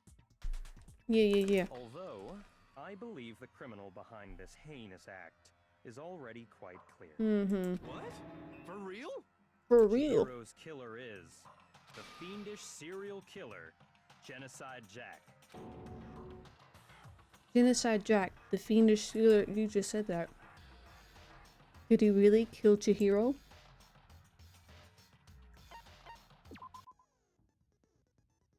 Oh, you're just telling me about white noise lines. Okay. Get out of here. Been a while. The culprit is Genocide Jack. I'm sure of it. Case closed, as far as I'm concerned. But that's impossible. Why? What makes it impossible? Well, I mean, come on. There's just no proof for it. I think that's the one. Speaking of Genocide Jack, I don't know who that is. Oh, jeez. Hifumi, you are... The culprit is Genocide Jack. I'm sure of it. Case closed. As far as But that's impossible. Why? I'll get it. Makes it impossible. I Whee! mean, come on. There's just no proof for it. Hey, so speaking of Genocide What? Jack, I Oh don't know. my god. Did I hit the wrong part? Genocide Jack. Whoops. I'm sure of it. Sorry, Byakuya. The culprit is Genocide. I meant that button. That's impossible. Why? What makes it impossible? Well, I mean, there's just no proof for Oh, it. I hit the wrong text. Whoops. I might know one reason he could be involved. What? I found this file while I was looking around the archive in the library. It's more like we were shown this by force. I guess it's some kind of confidential file the police put together about the Genocide Jack case. What? That's kind of weird as shit, isn't it? What was something like that doing in the library? The why of it is probably more trouble than it's worth. So let's forget about that for now. It's all about secret societies and stuff. Don't worry about it, More Mondo. importantly, it outlines all the specifics of every Genocide Jack case in exceeding detail. Yeah. According to the file, there appear to be two defining characteristics in every Genocide Jack case. The first is that a bloody message is found written at the scene of every murder. Oh, that's right. Boob lust. Oh my god. No. It's actually bloodlust. Thank you, Hina.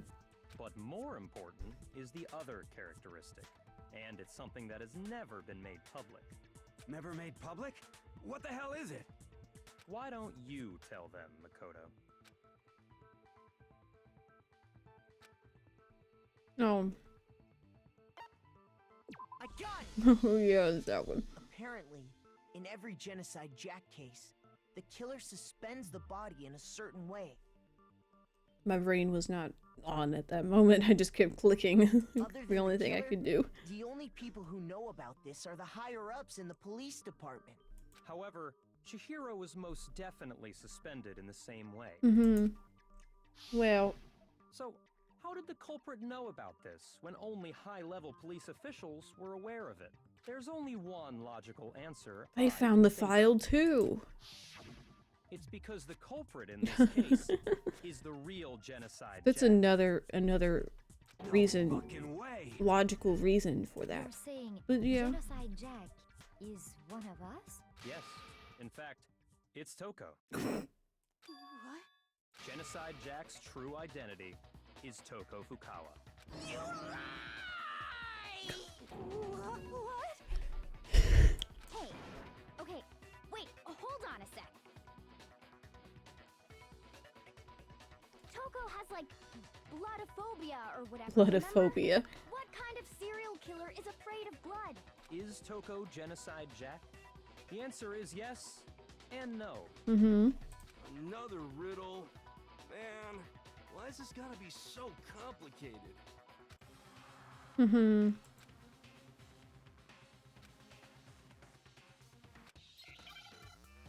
Oh, good. What are we doing?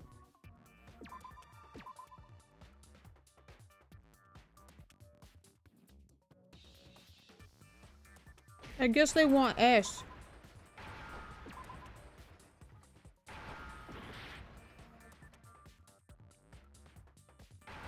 My spelling.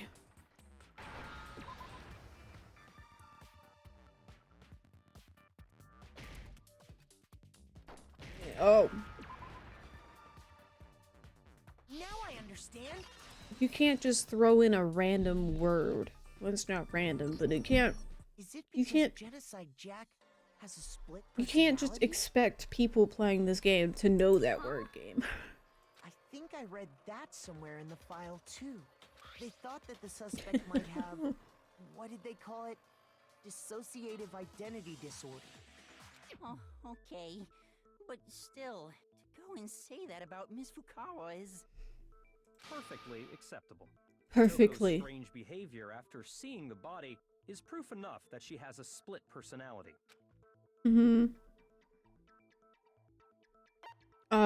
She fainted. No. Shoot! She did faint. Sure, behavior. That's You're right. talking What am I about how doing? she started acting totally different than usual, right? That's right. Think back. She fainted when she saw Chihiro's corpse, Mhm. and then, when she woke up... I'm fine, I'm fine. Whoa, is that a dead body? Yeah. The Sea of Truth and the Web of Lies. Yeah. She was acting funny, that's for sure. That melancholy tone of hers completely disappeared. Mhm. Don't go assigning adjectives to my tongue without permission. Not to mention, once she regained consciousness and saw Chihiro's body again, Mhm. she was utterly calm. In other words, within her is one personality that can't handle blood, and one that obviously can. So when Toko trapped herself in her room, it's because she was scared of Genocide Jack? In a sense, yeah. Mhm. The reason she locked herself in her room wasn't to keep other people from getting in. It was to keep her other personality from getting out. What? Toko was afraid. Afraid of the murderous fiend inside of her. Mhm. Of... How? Yeah. How can you know all this? I do believe you misunderstood her. What she's trying to say isn't, how can you know all this? No. What she wants to know is, how could you tell them? Huh? Last night, just before Monokuma gave his motive speech, Toko and I had a strange conversation. She told me a most interesting story. She said a murderous fiend lived within her, and she was afraid it could appear and attack at any time. And that trepidation is what's caused her to have such a bleak attitude. Isn't that right, Toko? This is all a lie. Right, Toko? You said you wouldn't tell anyone. What? What? You promised. I can't believe you lied. Of course he lied. You have only yourself to blame. You came to me with your tragic little story. This is the real world, not some romantic fantasy fairy tale. Besides, you broke your promise first. You said that as long as you were here, no matter what, you wouldn't let Genocide Jack kill anyone. But in spite of that promise... Well...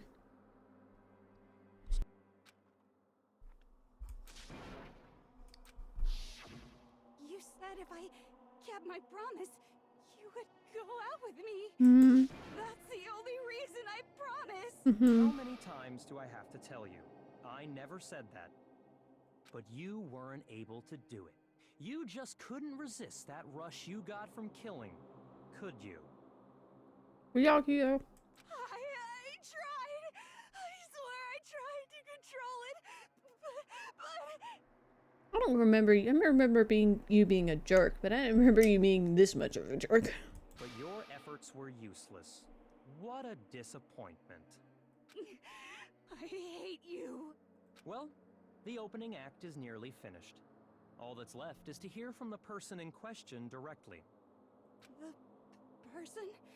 You don't mean... Toku's body suddenly lunged backwards. A huge thud echoed across the courtroom, but in the next second... Oh, hello! Well, hello Is it me you were hoping to see? Oh. What the heck? So you figured it out, huh? Well, whatever. What are you gonna do? Oh, well. Continue this trial, I guess. I'm the ultimate murderous fiend, Genocide Jack! Or better yet, let's go with Genocide Jill! What the fuck is this? Toko, what happened to you? Not Toko, that's a loser name, and what happened is a textbook split personality. So what if one of them happens to be a serial killer? You should turn a blind eye to one's faults.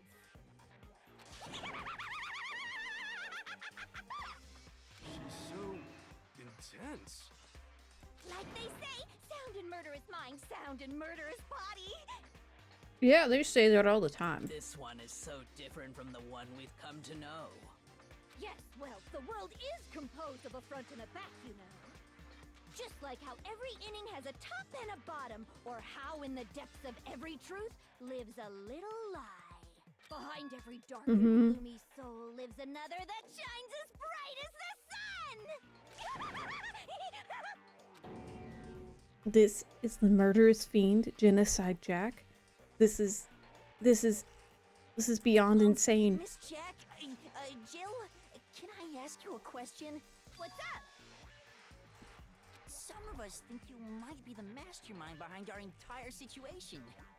Well, I'll tell you, I am the mastermind of all masterminds! Just kidding! Then No. it's not true? Darn. Of course it's not true. How dare you try to link me to that creepazoid? And another thing, the police and government and society in the outside world are totally powerless. I mean, they just let this idiotic bloodthirsty maniac go buck wild all over town. Sure, I'm a bloodthirsty maniac, but life is pain, right? To live is to hurt other people. It's a necessary evil if you want to survive. The act of living itself causes pain for everyone. Just kidding again! No, well... You need to stop being kidding. This should be enough to convince you. This murderous fiend is responsible for Chihiro's death. There's clearly a motive, so there should be no doubt. A motive? Remember what Monokuma told us? If someone didn't murder and graduate within 24 hours, an embarrassing memory or secret would be revealed. Well, let's assume that Toko's secret was about Genocide Jack. If a secret like that came to light, Toko's life would have undoubtedly been forever ruined. So she had a very clear motive to never have that side of herself exposed. Interesting. Very, very, very interesting. But sorry, as much as I hate to admit it, I'm not the culprit. Huh? Yeah. I cannot imagine anyone other than you could murder someone in such a bizarre fashion. You'd be surprised. Maybe so, but nevertheless, it's the truth. Do you really expect any of us to believe you? Yeah. I could never believe a word you say, you monster. Maybe. Maybe she's totally right about this. Something's still bothering me. She said I need to get some more details about all this. Sorry,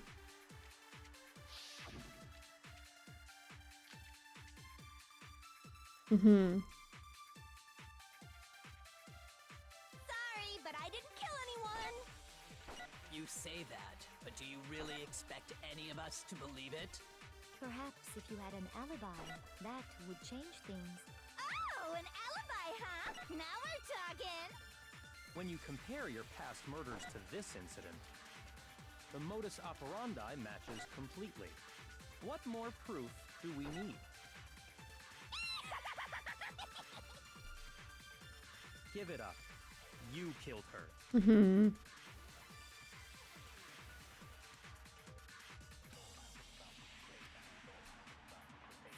but I didn't kill anyone. Oh, Jesus. No, that's not right. I knew that wasn't right.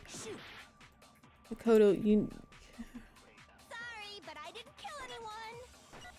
You say that, but do you really expect any of us to believe? Perhaps if you had an alibi, that... Oh, an alibi. When you compare your past murders to this, the modus operandi matches completely. No, that's wrong. I want to prove you wrong, expert. methods of murder really exactly the same? I'm not so sure about that. Yeah. I think there's a slight difference between the Genocide Jack cases and this one. Huh? How's it any different? Oh, you don't know? Well then, human garbage, let me tell you! Well then. I murder with passion and conviction. I consider myself a professional, and I have a very particular way of doing things. Imagine you go to a fancy Italian restaurant. They're very picky about the noodles, the sauce, everything. But what happened to Chihiro? It'd be like if that same Italian restaurant started using ragu or Chef Boyardee. Yeah. This is no creation of mine. Yeah. Let me rephrase that in a way that maybe makes more sense. There are two clear differences between the Genocide Jack cases and this one. Photos. I got it! For one, the cause of death is different. In the Genocide Jack murders, all the victims were killed the same way. According to the case file, they were all apparently killed with a pair of scissors. But Chihiro died from a blow to the head, right? Ah, yes. That is remarkably different from the other murders. Wouldn't it be strange for someone who kills the same way without fail to suddenly change their method? And there's more. One more conflicting detail. That's right. In my recipe of murder, if the bloody message is the tortellini, then the arrangement of the body would be the pesto sauce. Could you please stop comparing killing people to cooking? So, are you saying the other difference has to do with how the body was arranged?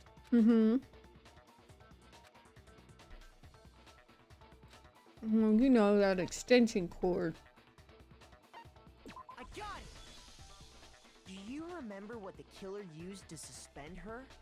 They used some kind of rope to hang her up by her wrists. What is your point? Well, in all the previous Genocide Jack cases, something else was used to suspend them. Specifically, pairs of razor-sharp scissors. And guess what? I used my own specially designed scissors for the murders and the arrangement. Like I said, I'm a professional, so naturally I'm very picky about the tools I use. And you know what else? Yeah. Big Mac said there's two differences, but he's wrong. Big Mac? Are you referring to me? Listen up, Big Mac. There's actually one more difference. Huh? My word, you really didn't notice? Take a look at who the victims were in each Genocide Jack case. There's a pattern there, just waiting to be discovered. A pattern? Figure that out, and it'll be plain as death why I couldn't have possibly killed that little lolly girl. Let's see. There was a pattern surrounding the Genocide Jack victims, and Chihiro didn't fit it. If you look at the names of every victim, what you'll notice is, I think I figured it out. I know why she couldn't have killed Chihiro, because Chihiro was a girl. Is it because Chihiro was a girl? Bingo! Bullseye! Right on the money! What are you talking about? In all the Genocide Jack cases, all the victims had something in common.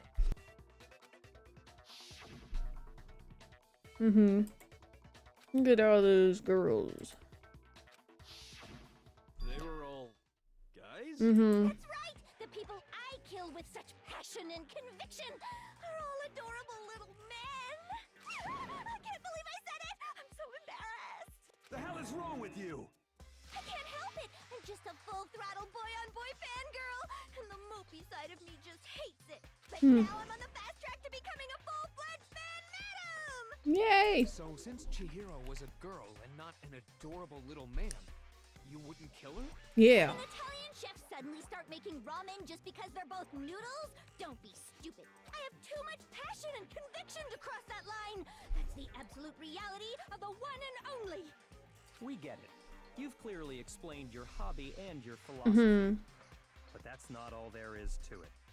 It's a different matter entirely when you're forced to kill in order to survive. Quiet, lowly car!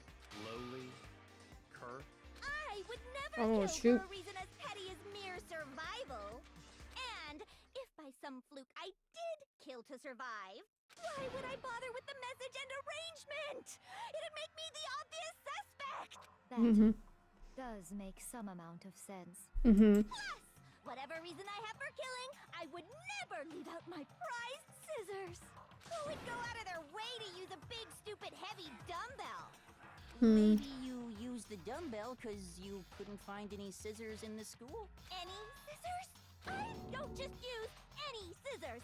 I only use my own set of high-class, envy of the entire world scissors! Okay, whatever. There still aren't any in the school. Are you sure about that? Yeah, are you sure?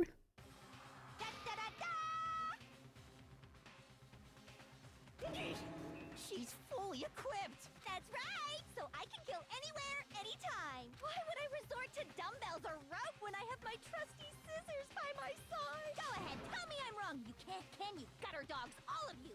She's not wrong. Not to mention, I have no clue how to tie a good knot. So rope's totally out of the question anyway! I have no idea what's going on anymore. Could such a heinous villain really be innocent? Yeah, actually. The body really was suspended, right? And nobody but the police knew about that. Yeah. That's why we figured it had to be the real deal and not some copycat killer or whatever. There is one person. One person could have copied Genocide Jack's cases.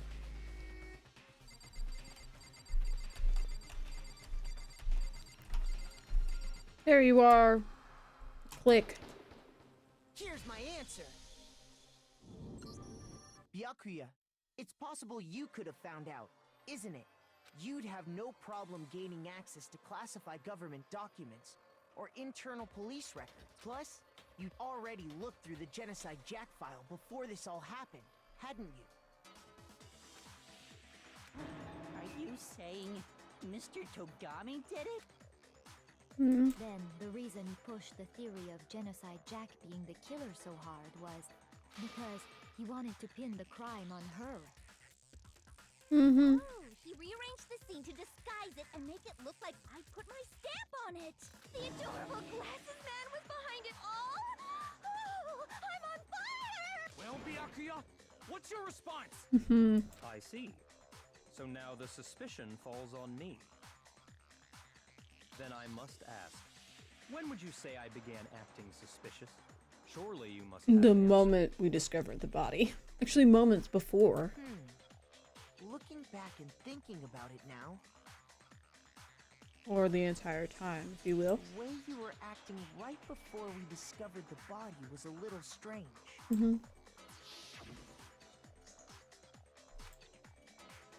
Yeah, they're suspicious, alright. Would you look at how suspicious they look? You wanted to go to the girls' locker room right away, right? But since you're a guy... I should have naturally thought of the boys' locker room first. Is that what you want to say? I mean- The victim was Chihiro, a girl. Hence why I said we should check the girls' locker room. Nothing strange about that, I'd say. On the contrary, there's something very strange. Okay then, what's so strange about it? Go ahead, share with the rest of the class. Everyone. Everything. There was a clear contradiction in what Byakuya had just said. I need to make it clear to everyone. New element has been added. Truth flashback.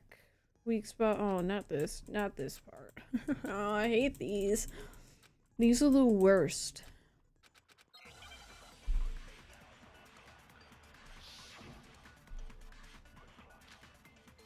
The Monokuma file means nothing. Ignore that. You said Byakuya was acting kind of weird before we found the body. Yeah. But he was acting weird... how? If you're presented with the opportunity to check out the girls' locker room, You absolutely take it. Yeah. It's a natural reaction for any guy. Well. The victim was Chihiro, who was a girl. So of course I would suggest we check the girls' locker room first. There was no time for pointless distractions. What's so strange about that? I wish you'd taken me with you.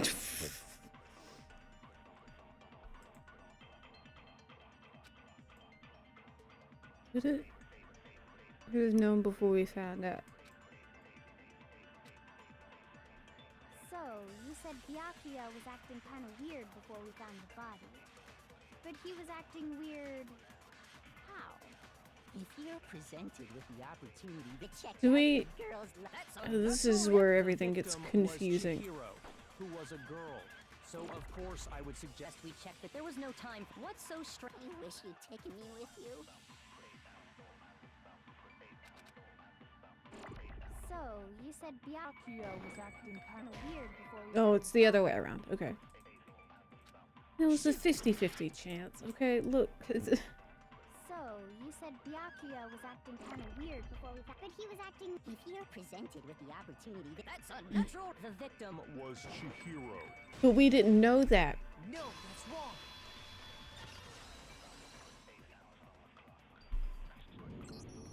I'll tell you what's so strange about I knew that. what the... Because up until we actually discovered the body, we couldn't have known who the victim was. Uh-huh. So your claim that you went to the girls' locker room first because Chihiro was the victim doesn't hold up. Mm-hmm. I see. That's a good answer, I must admit. Interesting. Very interesting indeed. But your reasoning is still too weak. Huh? How? What's wrong? Is that it? Surely you've got more than that. Go ahead. Show us. Oh. It's like he doesn't even care. I've got him cornered, but he's acting like it has nothing to do with him. What's the matter? You're not finished already, are you? There must be more to it. There is. I think. There is more to it. Think about it. Mm-hmm. We just talked about the differences between this case and past Genocide Jack incidents. Mm-hmm. Proof you're looking for is hidden in there. Oh? Proof that I'm the culprit, you mean?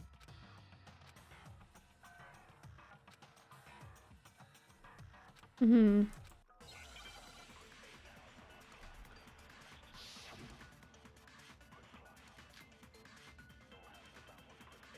What? The difference between the cases? You want me to explain it again? When I want to kill, I use my very own special scissors. That's And I true. use those same scissors to arrange the body. Uh-huh. But Chihiro was suspended with... It was some kind of rope. Was it not? That's right! It absolutely was! Then there must be something very fishy indeed about that rope. Hey, Byakuya, where'd you get it from? I'd never seen that rope before in my life. No. Don't you lie, boy. Actually, I'm pretty sure you have seen it before. Don't lie. Because you see, that rope, or should I say, that extension cord? Extension cord. Extension cord? Byakuya, you've used the extension cord in the library more than once, haven't you? Mm-hmm. And the same extension cord that was in the library all this time went missing after the murder. And there's no way someone who uses that extension cord as much as you do wouldn't discover that fact. Then Byakuya must be the one who took the extension cord. I can't imagine any other possibility. Mm-hmm. That's really what you think? Then your conclusion is something like this? I killed Chihiro in the girls' locker room, then hung her up and wrote that bloody message. Mm-hmm. I intentionally made it look like Genocide Jack was behind it. Is that about right? He's doing it again. He's totally calm, totally unconcerned, as if he's not even involved. Wait, not even involved. What's wrong? I asked you if you think that's what happened. Hell yes, that's what happened. So that's it, right? Byakuya's the killer. I don't disagree with not disagreeing. He kept calling this a game, right? So he'd be totally willing to do something like this to win. Mm-hmm. Sorry, but could we hold on just a second? I think we need to talk about this a little more. Huh? Do we really need to? We've already decided who did it. Mm. I know, But still, There are some there's doubts. something that's still bothering me. Is that right? And what, pray tell, is still bothering you? I killed her in the girls' locker room, then disguised my crime. Specifically, I dressed it up to make it look like it was the work of a homicidal psychopath. What about all that bothers you? The fact that you're talking about it right now. Was that just now? Something's not right. Shiro's body was differently found in the girls' locker room. Does that mean... Can I really just accept what Byakuya said as the truth? No, I don't think so. There's definitely something off about what he said. I got it! You say you killed Chihiro in the girls' locker room, right? But are you sure about that? Isn't it possible that the murder took place somewhere else? How disappointing. What kind of question is that? Even in the world of disappointments, this is a true letdown. She was found dead in the girls' locker room. There is absolutely no question about that. How could the scene of the crime have been anywhere else? Well, I think it's entirely possible that she was killed somewhere else, then carried there later, along with the rest of the murder scene. The rest of the murder scene? That was awfully specific. Please tell me you have a reason for saying all of that. I believe I do. Hey, Byakuya, did I just take you off guard? The story suddenly moved to the crime scene. Byakuya, who'd been so confident up to now. Maybe Byakuya never even realized that the actual scene of the crime could have been somewhere else. Hey, don't just move on without permission. What do you mean she was killed somewhere else? Come on, Makoto. If there's any chance the murder took place somewhere else, let's see the... Evidence that shows the murder took place somewhere else. Oh, a ton of things that were switched. I got it! The proof that she was killed somewhere else is the poster that's hanging in each locker room. Your proof is some posters? The poster in the girls' locker room was a picture of a big boobed supermodel. But don't you think that's kind of strange? Why would the girls' locker room have a poster like that? I bet those massive jugs of hers were totally fake! Meanwhile, the boys' Thanks. locker room had a poster of the super popular boy band Tornado. Again, that doesn't really seem to belong in a boys' locker room. So you're saying that maybe the posters were switched? And there's one other thing I noticed about the locker rooms. You know what I'm talking about, right, Sakura? You're referring to my protein coffee, aren't you? Protein coffee? Very much so. While I was in the girls' locker room earlier, I spilled some protein coffee on the carpet.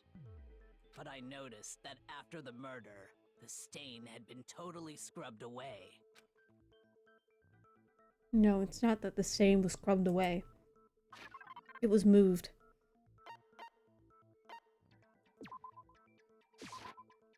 No. I need the other one. The stain itself.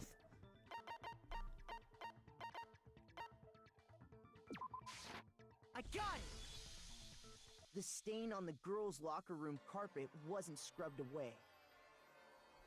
In fact, I found it on the boys' locker room carpet. That's definitely the stain from my protein coffee. Then, does that mean that the carpets were switched too?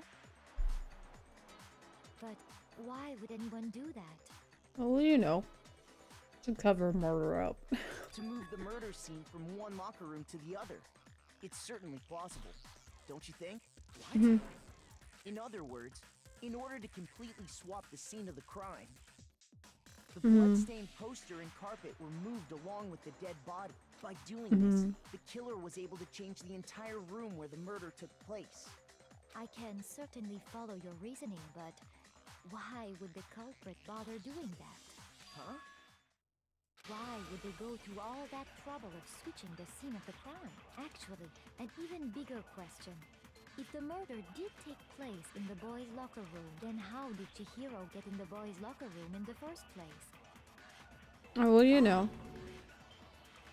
To get into the locker room, you have to swipe your e-handbook across the card reader device. But Chihiro's handbook should have only allowed her access to the girls' locker room. She had no way to get into the boys' locker room to begin with. No, she did have a way, and I can tell you what it was. I highly doubt that. Shut up! I'm telling you, I know how she could have done it.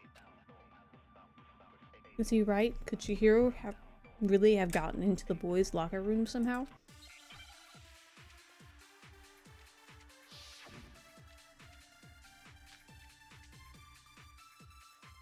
Is it really possible? Could Chihiro really have gotten into the boys' locker room somehow? Ah!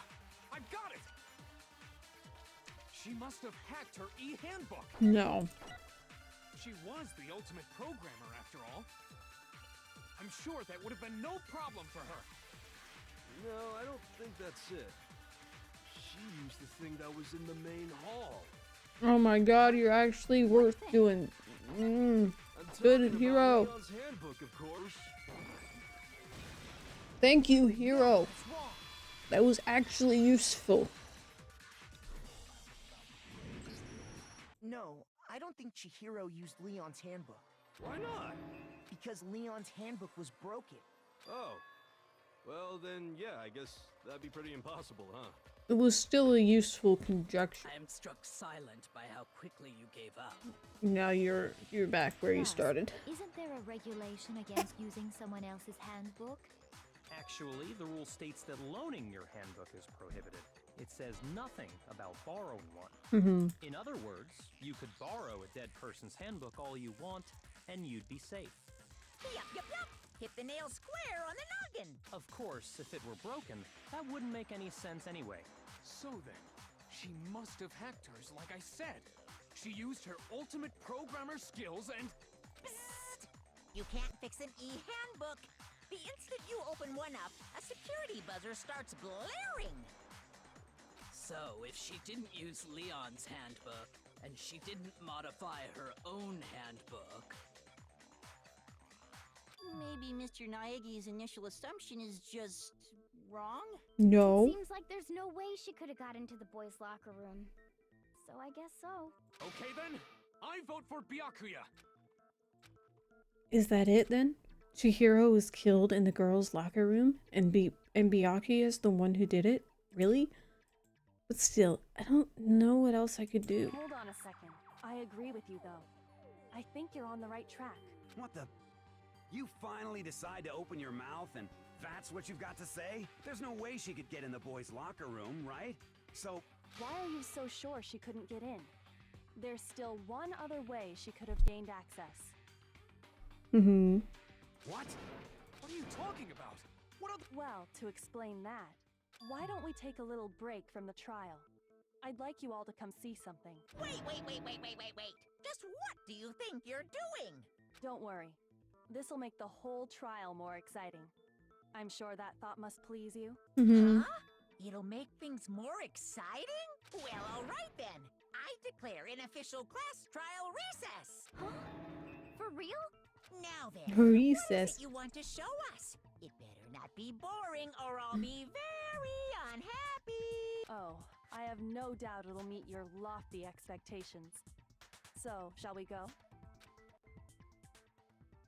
We shall. So before I even knew what was happening, the class trial had been put on hold. We headed off with Kyoko in the lead.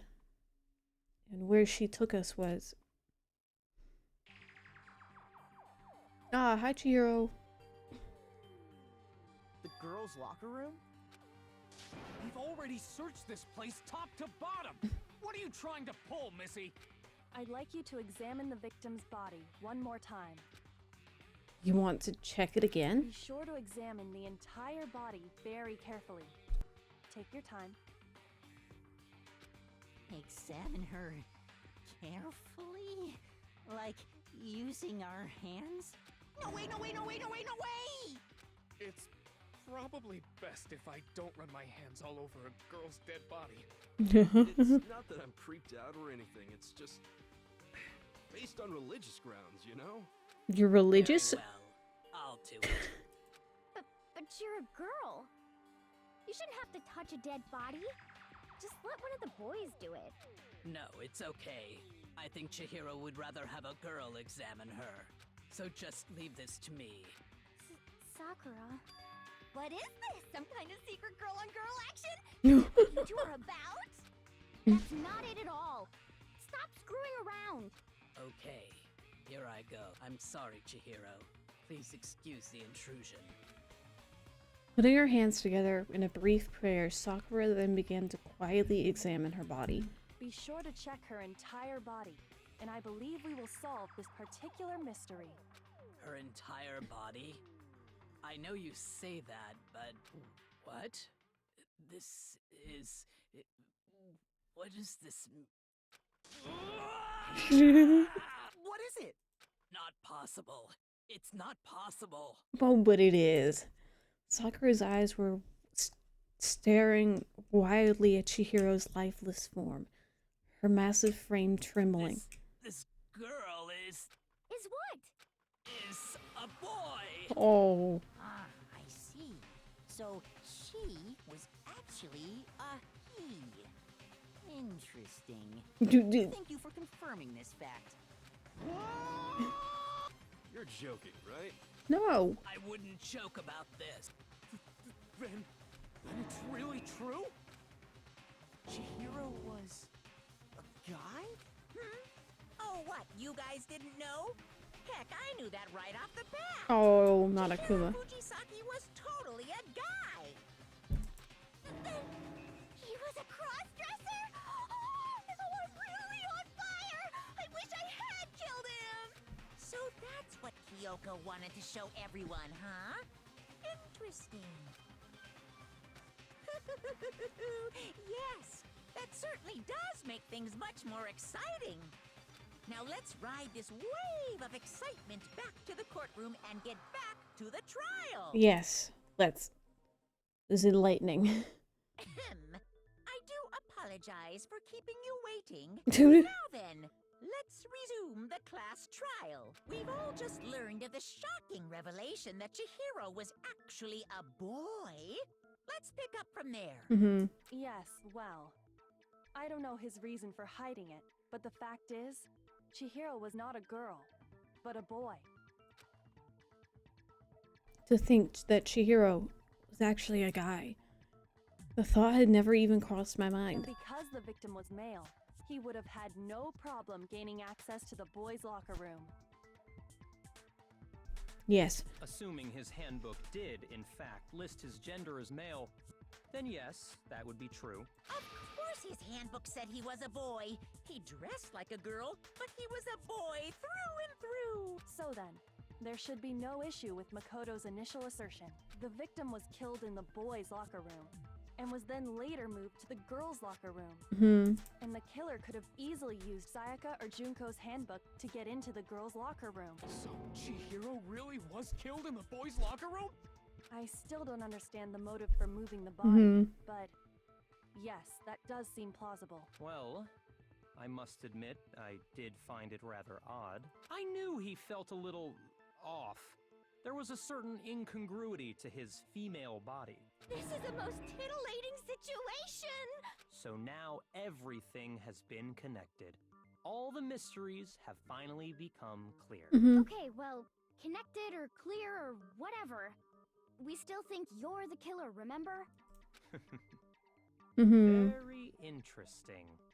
This has become very interesting indeed. Yes, it's interesting. Please stop. He's off in his own little world. What about you, Makoto? After everything we've learned, do you still think Byakuya's the killer? Well, without a doubt, Byakuya is the one that made Chihiro's death look like Genocide Jack did it. Yes. But I think he might not actually be the killer after all. Good job. But aren't you the one who accused him in the first place? He just seems to be too easygoing about all this. Like he's enjoying us solving the mystery. The way he's acting, It makes it seem like it doesn't have anything to do with him. And you think that might be because it doesn't have anything to do with him? Yeah. He's Plus, the evidence he left behind was a little too... how can I put it? Overt. He consciously chose to use the extension cord, knowing it could connect him to the murder. Yes. At least, that's how I see it. And Byakuya, when you found out the murder took place in the boys' locker room, it seemed to rattle you. Yes. And then again, when you found out Chihiro was actually a guy, if you really were the killer, that stuff wouldn't have had any effect on you. So that's your thinking, huh? It's fine. I guess I'll mark it as correct for the time being. What do you mean for the time being? Mark it as correct? Correct. He's right. I am not the culprit. I just happened to come across the corpse in the girls' locker room and decided to alter it. Are you fucking with us right now? No, I am not effing with you right now. I'm telling you the truth. Oh, Byakuya. Well, I find it very hard to believe. Go ahead. Find it very hard to believe. Mm-hmm. You're free to be executed along with the rest of us. If you're really telling the truth, then why? Why do you do that to his body? My reasons hardly matter right now. Uncovering the culprit is much more important, wouldn't you say? Now then, if it wasn't me, who was it? Oh my god. I don't think I can say for sure without talking about it a little more. We're seriously gonna keep going? We're all good, aren't we? I thought it was clear Byakuya did it. No, I'm with Makoto. If there's any doubt whatsoever, we need to explore every possibility. Yeah. Because if we're wrong, your lives are on the we'll line. die here. Correct. That's true. Very well then. I'm with you too. Damn straight. Count me in. Do you not have a mind of your own? Of course I do. What am I, an ant or something? Oh my god. Anyway, let's discuss this all as a group one more time. We still have time to make our decision. That's Yes. very true. Our lives are all on the line. Excellent. Then shall we resume our game of hide and seek? I don't want to, but if I have to. And who's the real killer? Who murdered Chihiro?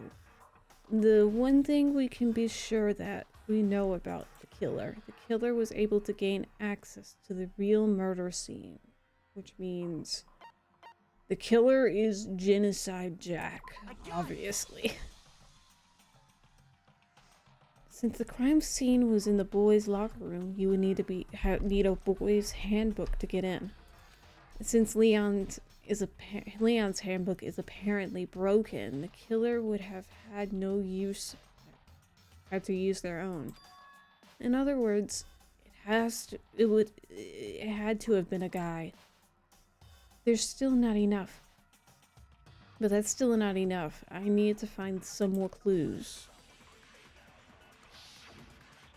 Man, I know the outcome of this, but I don't remember how to get there. It was fun. Isn't there a single clue that might lead us to who did it? Oh, wow, yes, there is. Well, clues are one Oh thing. my god. Did nobody get a look at the killer? I'm sure if someone saw the killer, they would have said something by now. Uh-huh. Perhaps someone saw the victim at some point. Oh, well, you know what? I remember something. Yeah. All we need right now is any kind of new info. Oh, that didn't happen. It didn't work. Shoot! Isn't there a single clue that might lead This us seems to really familiar. Oh my god. Well, clues are one thing, but did nobody get a look at the killer? I'm sure if someone saw the... Perhaps someone saw the victim. Yeah. All we need right now. It's over. It's all over. You want to know who saw the victim? Mm-hmm. The killer. And only the killer. That's what I need to do. Just wait for a minute.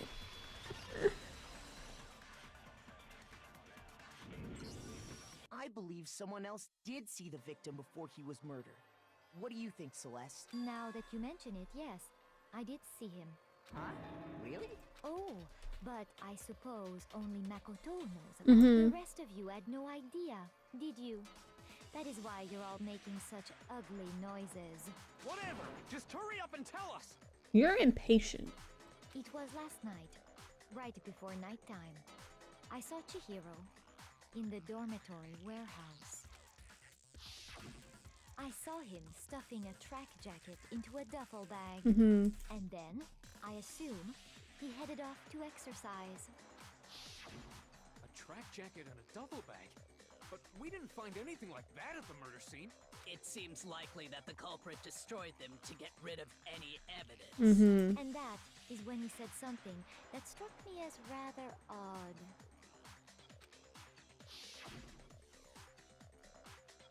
Well, I'd better get going. I'm kind of in a hurry.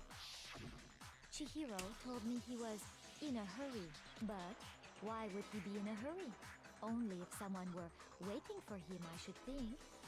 So, Mr. Fujisaki was on his way to meet with someone, and then they were going to work out together?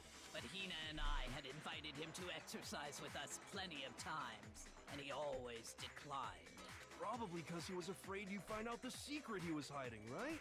Which means that conversely, Mm-hmm. he must have trusted whoever he was meeting with very much, enough so that he was willing to risk his secret being revealed. What a marvelous friendship! The point is, whoever he met up with is the culprit, right? Mm-hmm. So we just gotta figure out who it was. But knowing what we know, I can't even guess. No. You already have what you need to make the connection. Huh? You know who the killer is. Seriously? Yeah. Who is it? Who's the killer? Oh. Think back to the track jacket and duffel bag the killer disposed of. Focus Yes. on the details of these items, and it should become obvious who was waiting for him. Yeah. Are you sure about that? Oh, I'm sure. You really think we can figure out who did it based on 2 pieces of evidence that we don't have? What? You want to track down some fingerprints or something? Even if we had the equipment for that, we wouldn't know how to use it. Mm-hmm. As was noted, the evidence is already gone. There's nothing to get fingerprints from. Maybe, but we can make certain inferences if we just take the time to talk it out. Mm-hmm. Easy for you to say, but fine. Celeste, did you notice anything special about the bag or jacket?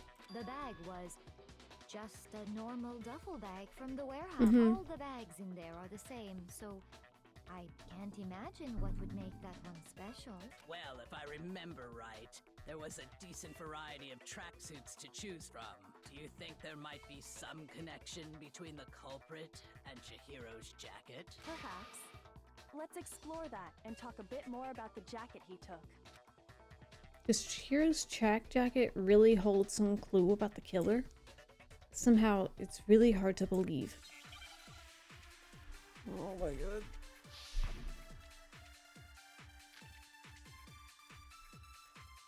Okay. First of all, we know where Chihiro was headed. He was on his way to go exercise.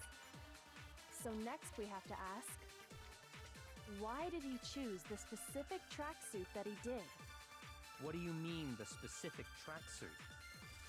I got it! He picked that tracksuit because it matched the one the culprit was wearing. Yeah.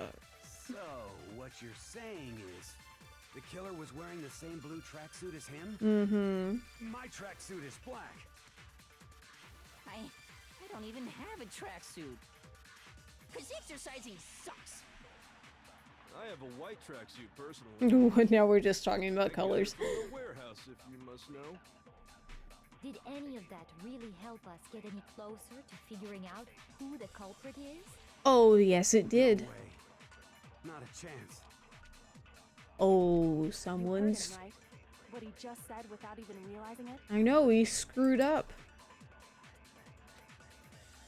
He did. He First just... of all, we know where Chihiro he was just- on his way he to go. just- So next we have, why did he choose the specific... What do you mean, He- the specific he just... tracksuit? I got it! He picked that tracksuit because it matched the one the culprit was wearing. So, what you're saying is, the killer was wearing the same blue tracksuit as him? Mm-hmm. No, I think he might have been wearing black. Hold on a second, Mondo. What did you just say? Huh? What'd I say? When Celeste testified a few minutes ago, she said, I saw him stuffing a track jacket into a duffel bag. Then I assumed that he headed off to exercise. She never said anything about the jacket's color. So why did you say Chihiro's blue tracksuit? What are you just... Hey, Celeste, what color was Chihiro's tracksuit? As a matter of fact, it was blue. Oh, really? Before we began the trial, did you tell anyone that? The only one I told about any of this was you. Then, Mondo, how did you know what color Chihiro's tracksuit was? Because I'm sure he saw the clothes at some point in the investigation. Oh, I'm sure. That can't be it. The bag and clothes were surely disposed of by the time we began our investigation. Then the only reason he could have known what color the tracksuit was is if he saw Cherry with it before he died. That's the only possibility. Okay. Cherry? Are you talking about Chihiro? So, how about it? Did you see the tracksuit or didn't you? Just by chance. I just happened to see it last night. He walked past me, and he was carrying the tracksuit in his hands. No, that can't be it either. According to Celeste's Oh testimony. my god. She stuffed the jacket into her bag in a hurry. It was almost like she was trying to hide it. And just like that, she was gone. When Celeste noticed it, Chihiro made a point of making sure the jacket was completely in the bag. If you just ran into him briefly, you couldn't possibly have seen what color the tracksuit was. Yeah. It would appear you've dug your own grave. Perhaps. But you handed him the shovel, didn't you? That's why you said what you did. Focus on the tracksuit and it'll be obvious who he met with? What a bunch of nonsense. Now I understand. It was all one big bluff, wasn't it? Mhm. Your true intention was to draw a slip of the tongue from the culprit. That's why you said you knew who did it. To put them on edge. That's right. However, Mondo was my target all along. I had my suspicions about him from the very beginning. But why? What made you so suspicious? Yes. That's a good question. The way he talked, I believe. There was a certain turning point that tipped me off. Maybe you didn't notice it, Mondo, but you tend to refer to men and women differently. You only call guys dude. For girls, it's chick. And after he was killed, you happened to refer to him as dude. Oh yeah, I remember that. Once I picked up on that, it occurred to me that Mondo knew something we didn't. You noticed such a tiny detail? I noticed it, but that was after the fact. You're positively frightful. No, I'm not the frightful one. Not nearly as frightful as someone capable of murdering a friend. Mondo, was it really you? Did you really kill Chihiro? I didn't kill anyone! You've been all over me, judging everything I say, putting words in my mouth. What gives you the right to treat me like a goddamn criminal? Yeah, he would Oh, never do jeez. something like that. This is a false accusation. False It's true. accusations. My reasoning on that is pretty shaky. That was fast. Well, this does present us with a problem. Mhm. We are all out of leads. My time has nearly come. That's what my little ghost friend is telling me. Oh yeah, that reminds me. Hifumi, weren't you telling me you'd found some evidence? Really? What kind of evidence? Actually, now that I'm thinking about it here calmly, it might not be all that relevant. Jeez, does your confidence just get up and Oh walk my away? god, please just... If you really insist. Here it is. What do you have there? It happens to be an e-handbook. I found it laying on the ground, so I scooped it up. Found it on the ground? Right? Then it must belong to, Chihiro? We know Chihiro's handbook was missing from the scene of the crime, right? For a fact. For a fact indeed. I was totally sure I'd found it. It must hold some clue about the culprit, right? Right. Well, that's what I was hoping. But it's busted. It won't even turn on. I imagine the culprit broke it to get rid of any evidence after the murder. That's odd. I didn't think the handbooks were quite so fragile. You're right. Mhm. They're not. They're totally waterproof and shock resistant. Oh. It would take an awful lot to break one. And yet, this one does appear to be broken, as is Leon's, sitting useless in the main hall. For all your confidence, that is a remarkably high failure rate. Do you think there might be some kind of mystery in there somewhere? How precisely did the handbooks get broken?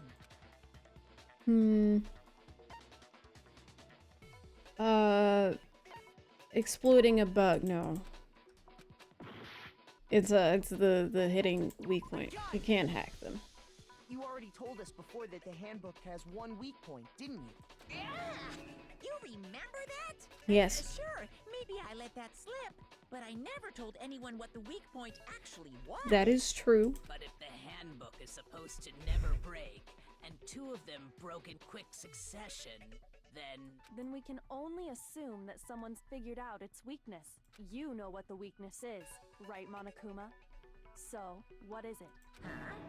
You're asking me? Yes. I think it's a necessary piece of information if you want this to be a fair trial. But if I tell you, and someone else decides to copy it, that would be very not good. Just tell us already. Why would we want to break our own handbooks? Oh well.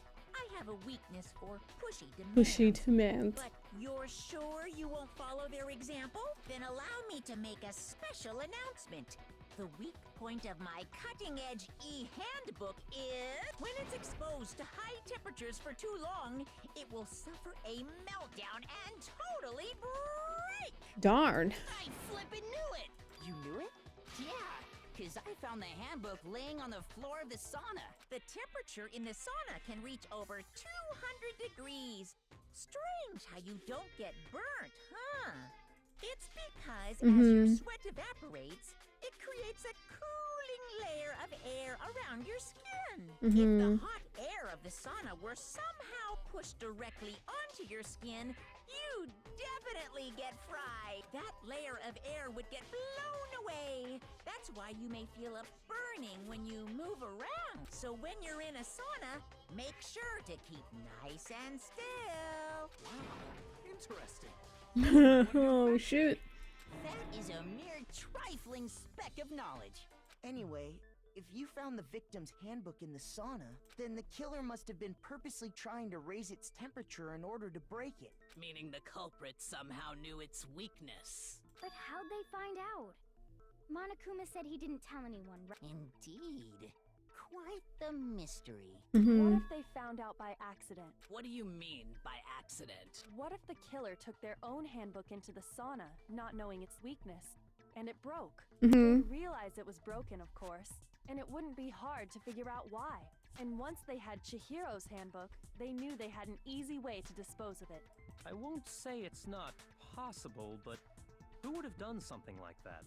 I don't know of anyone who took their handbook into the sauna. I might know someone who did. Yes. Whoa. Seriously? I think the one who may have taken their handbook into the sauna was... Oh, who might have done it? It's a mystery to us all. Oh, it was Sayaka for sure. Oh, I keep trying to hit space. Here's my answer. Mondo. No, whoops. Why? Why do you keep accusing him? Because he's guilty. Mondo and Taka had an endurance contest in the sauna not too long ago, remember?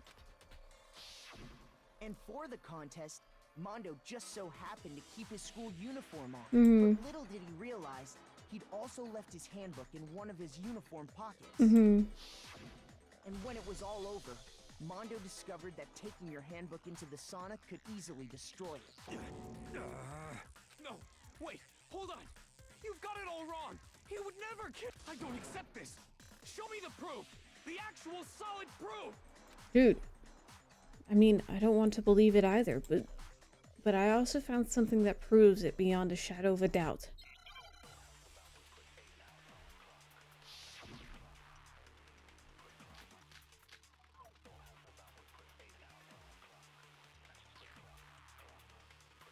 Let's test Makoto's assertion. If what he says is No. correct, then Mondo, you broke your own handbook. In other words, if Mondo's handbook is actually broken, then that proves that what Makoto said is right. Well, my goddamn handbook works just fine. See? Look!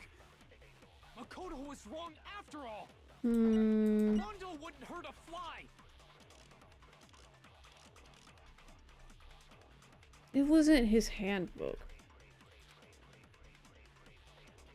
Hold on, what? I'm sure Mondo's handbook during their sauna showdown, but if I can just prove that, then that will show that the handbook. Huh? Let's test Makoto's assertion. If what he says is correct, then Mondo, you broke Oh, your own hey. handbook. Welcome. In other words, if Mondo's then that proves We know. Your handbook does not work. See? Look! Makoto was wrong after all! I'm not wrong. Mondo wouldn't hurt a But fly! you think you're telling the truth, so that's... Maybe... Let's test Makoto. If what he said, you broke your own It is handbook. not. This is like my second or third. I can't remember. Actually broken, that proves. Well, my goddamn handbook works just fine. Aha! No, that's wrong. This is my second time fully playing through it. I have replayed the trials a couple of times, but not The handbook you have right enough to remember exactly how to get to the end. What is that supposed to mean? The broken handbook that was in the main hall. But I have played it before, yes. Years ago. That one actually yours? What the heck are you talking about? Oh, thank you for following. Lottie Rita, I believe. Please correct me if I'm incorrect. Cheers. Dropping a follow. Need to give a thank you for following. And good luck with work. What I mean is, I think Mondo swapped his handbook out for one that actually works. I think he took Leon's handbook and replaced it with his own. After all, Monokuma said himself that Leon's handbook never should have broken. That's right! The punishment it suffered wasn't nearly enough to destroy it. So then, the broken handbook in the main hall is actually Mondo's, which would mean that the handbook Mondo has right now is actually Leon's. Yes? Yes. Doesn't that violate the school regulation that says loaning out your handbook is prohibited? No. Well, here's how I look at it. There is a rule about loaning your handbook to another student, but if they're dead, they're not a student. No. It's kind of a gray I mean... area, I admit. But no worries. If anything, it just makes things more interesting. More interesting. I decree that exchanging handbooks with a corpse is not a violation of the rules. Well, Mondo, if I'm wrong about this, you're welcome to say so. I'm happy to admit I made a mistake, but... Son of a bitch. What's wrong, bro? Come on. Tell him he's wrong. Well. You are wrong. You have to be wrong. Everything you just said is wrong. You made it all up. Okay. Then why don't we look back on this case one more time, from the beginning? That way, everything will become clear, and we'll all see if I was right or wrong. Oh, we're doing the... Okay. No, let's see. We need to see,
No. What?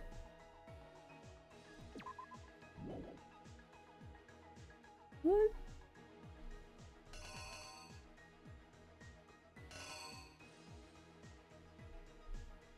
Alright, hold on.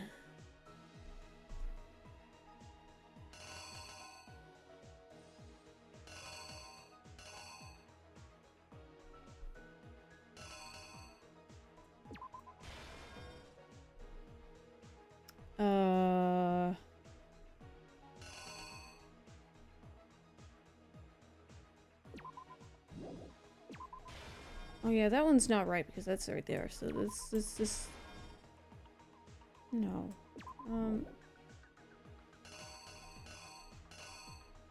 That one's useless. This.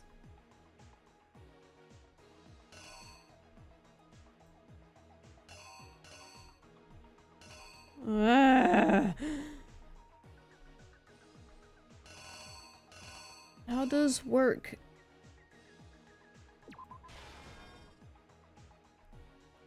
Oh, here's Byakuya. So,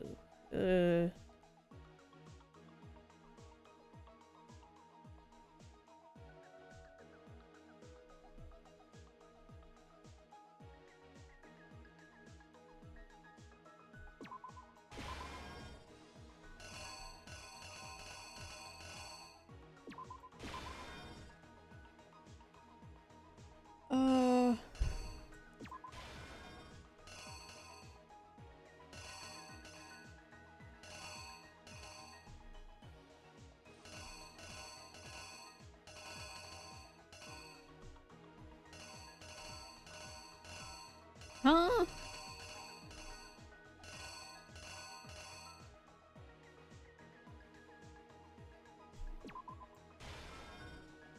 I guess? I don't freaking know. Okay. Back to what we missed.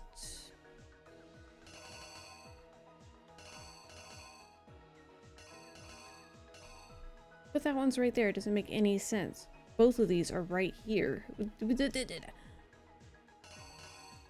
Oh, maybe that's Chihiro, not,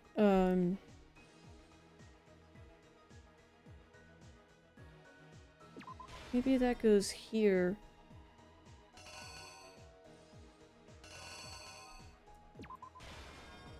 I don't know what I'm doing anymore. Okay.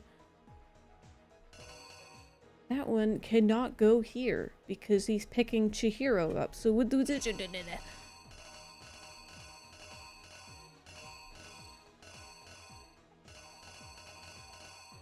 feel like something. Okay, maybe it's that one. Here's exactly what happened. First, let's take a look back to before the incident. Last night, Celeste saw Chihiro in the warehouse, correct? At the time, she was apparently stuffing something into a duffel bag. Yes. That something was a blue tracksuit.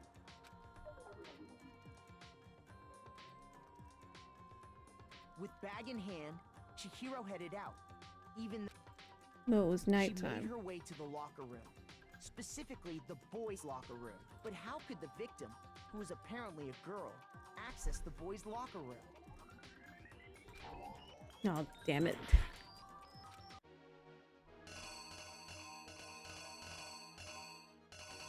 Is it this one again? Is it? Exactly what happened.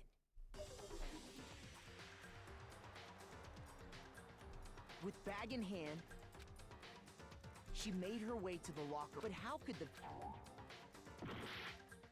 Do you want? Does this one go here? Am I crazy? Maybe... No. The killer is you!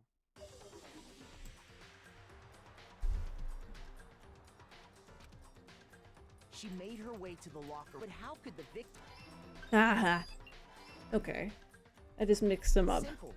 Because she was really a he, which is why he was able to use his own e-handbook to gain entrance to the boys' locker room. Once inside, he met with someone there. And the person he met was the one who killed him. seems likely that the killer grabbed the nearby dumbbell, Mm-hmm. approached the unsuspecting Chihiro, and attacked him. And that's where the bloodstains on the poster and carpeting in the board.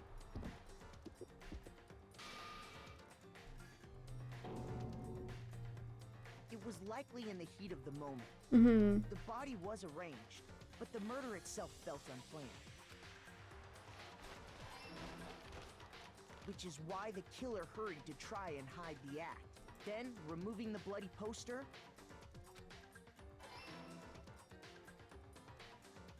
and finally carrying the corpse into the girls' locker room. A girl's handbook was necessary to get into the locker room, of course, but this alone doesn't prove that the killer was necessarily a girl. After all, Sayaka and Junko's handbooks had been placed in the main hall. Using one of those, a boy could get into the girls' locker room without much problem. Yes. No, damn it.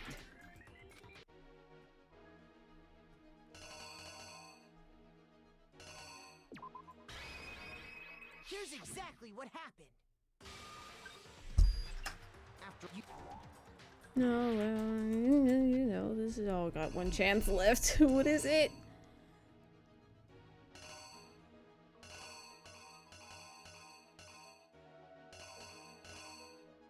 This is the only option besides the other handbook. Why would there be a second handbook? The killer is you! After using one of those, a boy... Oh my god. And that's exactly how the killer did it. With the carpet and the poster they brought with them, they got to work. They changed the layout of the boys' and girls' locker room. Mm-hmm. That could have been the end of things. But no, Byakuya discovered the body and decided to intervene in the situation, making things even more complicated. Yes. Why, Byakuya? Why? So, after stumbling on the crime scene, he went and grabbed the extension cord from the library, and then he got to work.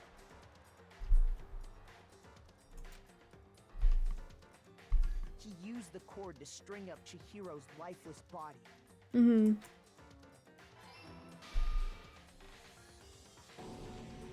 Then, using the victim's own blood, he left a grisly message there at the scene of the crime.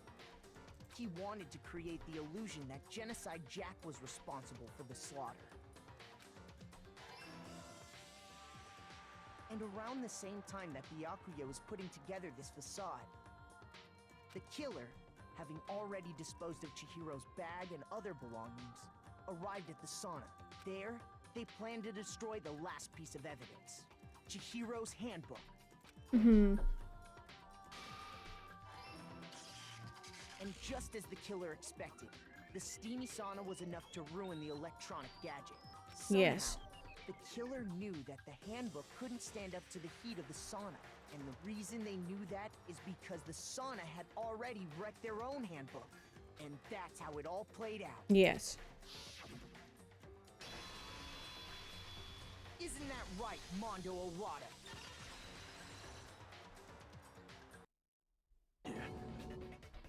Wait. No. This can't be right. Where's your evidence? Yeah. Where's your evidence? You need evidence. You need proof. Without any proof, you can't pin any of this on him. Evidence that Mondo is the killer that already revealed itself earlier in the trial. If I can somehow show where Mondo's handbook is right now. Okay, once I do that, everything will become clear. A new element, no. I'm good. We'll figure it out. Alright. Hey. Show me some evidence. You're wrong. I won't listen.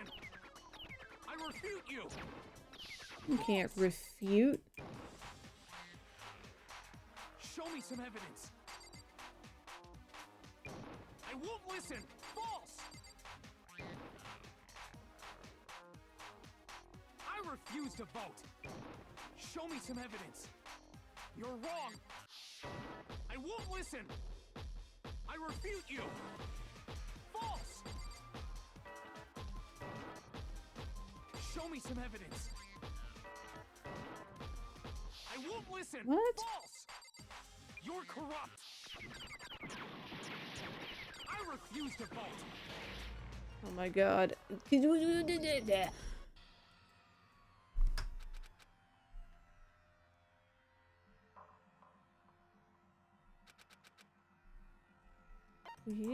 I refuse to give up yet. Well, yeah. I remember. Okay, look.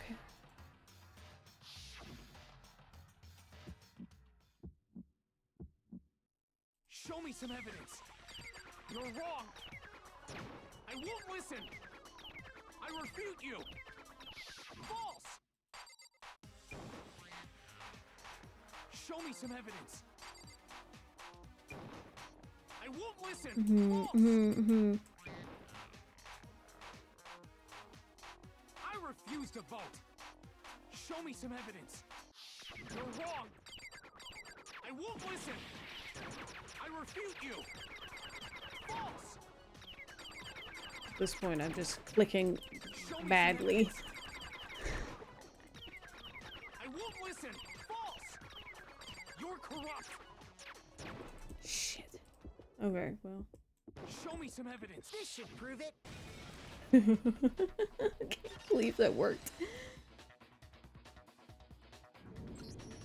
If my thinking so far is right, Mondo must have replaced his broken handbook with Leon's. In which case, we can just check each of our handbooks right now. Once we do that, we'll... We don't gotta do that. We don't got to. Okay. Huh? Yeah. I did it. I killed him.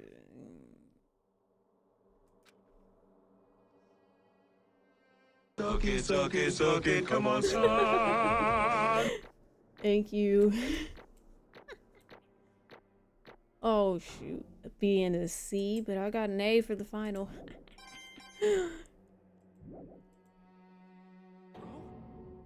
Bro, what are you saying? I got no choice, man. After hearing all that, I gotta just give up. Yo. Go ahead, Monokuma. Get it over with. Ask for the goddamn verdict. Roger that. Roger. Hold on! No waiting, no holding on. Time for the moment we've all been waiting for. Grab your lever and give it a yank! Who will you elect as the Blackened this time around? Will you make the right choice or the dreadfully wrong one? What's it gonna be? What's it gonna be? Oh boy. Who's it gonna be with it? Green. I bet all my coins on green. What?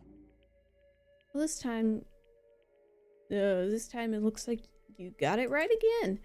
Yes, it is so. The Blackened that killed Chihiro Fujisaki was Mondo Owada. In case you're wondering, the vote was not unanimous. Kiyotaka chose the wrong answer. You're treading very close to the danger zone, Mr. Ishimaru.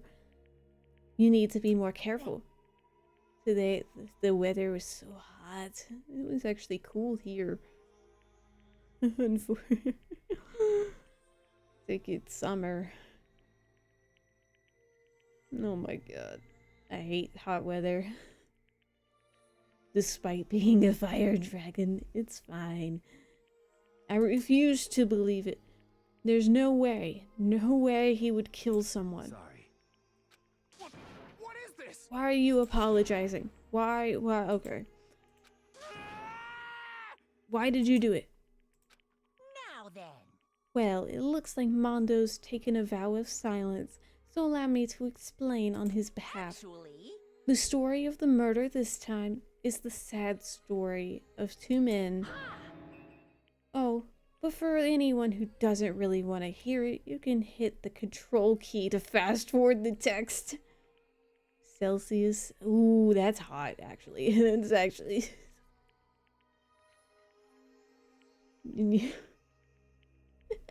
My god. We must not be in the same place. For sure. It was like, well, it was cold. It's chilly where I am. So that's... I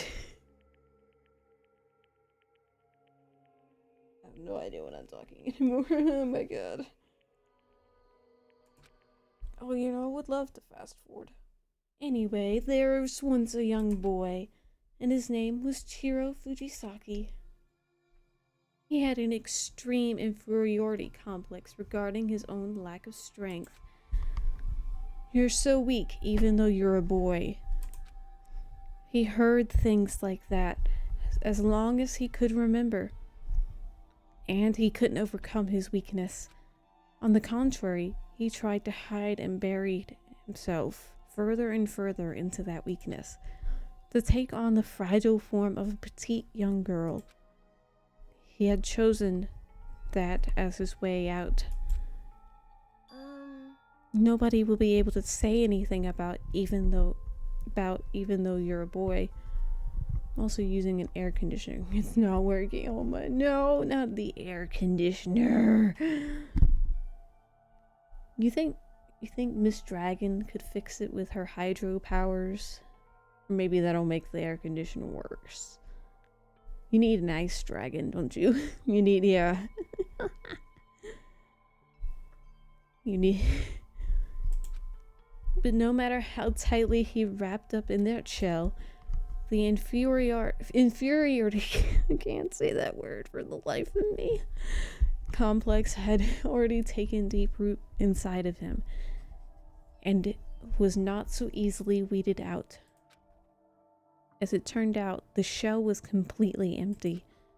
The complex didn't disappear. Instead, it only grew stronger and stronger. Perhaps Annie help me if she wants to. Yeah, I'm sure she would want to. I'm weak. Weak.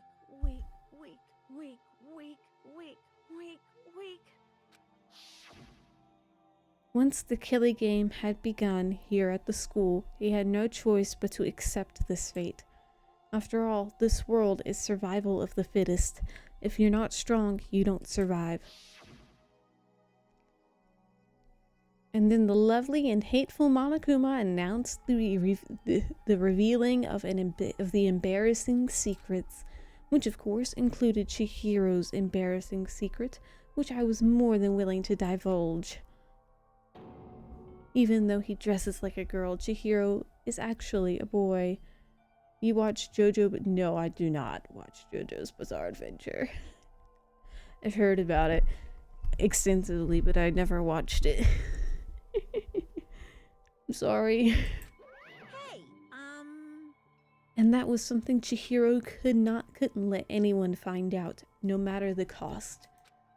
If that was revealed, it would be the end. The hardened shell would crack, the armor would fall away. Without a doubt, those around him would torture him more than ever before.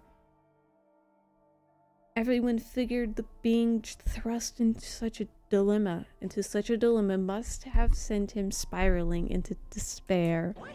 And yet... I'm sorry. I don't really want to talk about it right now. But But I also don't want to leave things the way they are, so maybe I could talk about it later.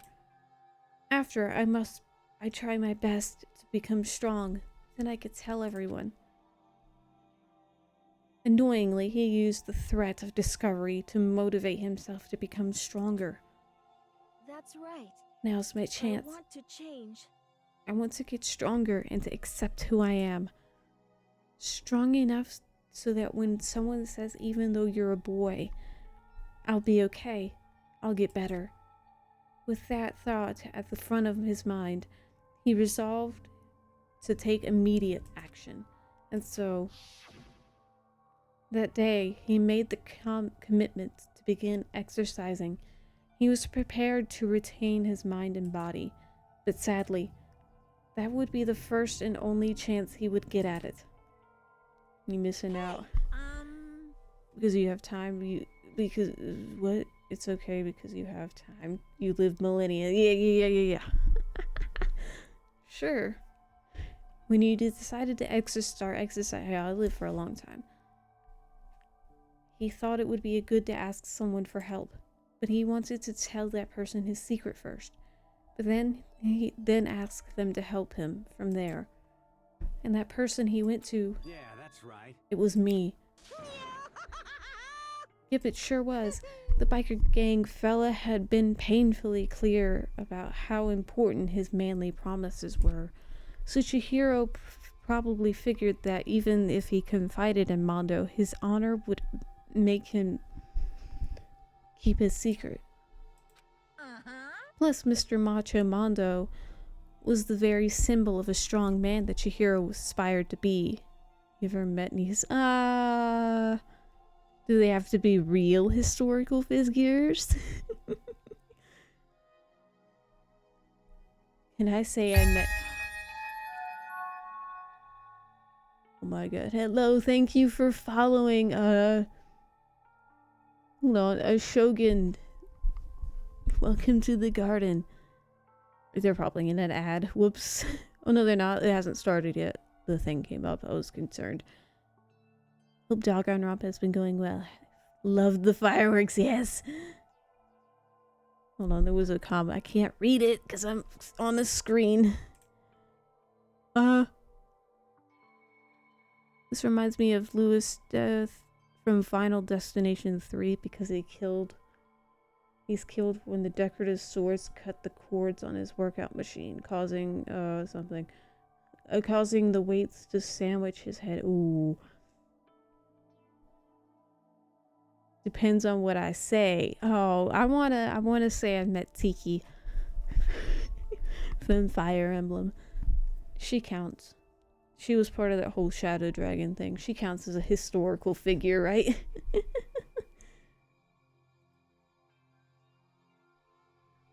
Ouch. Alright, plus, maybe talking to Mondo about it will help you give some courage. For today's date because oh, thank you. Damn. Yay.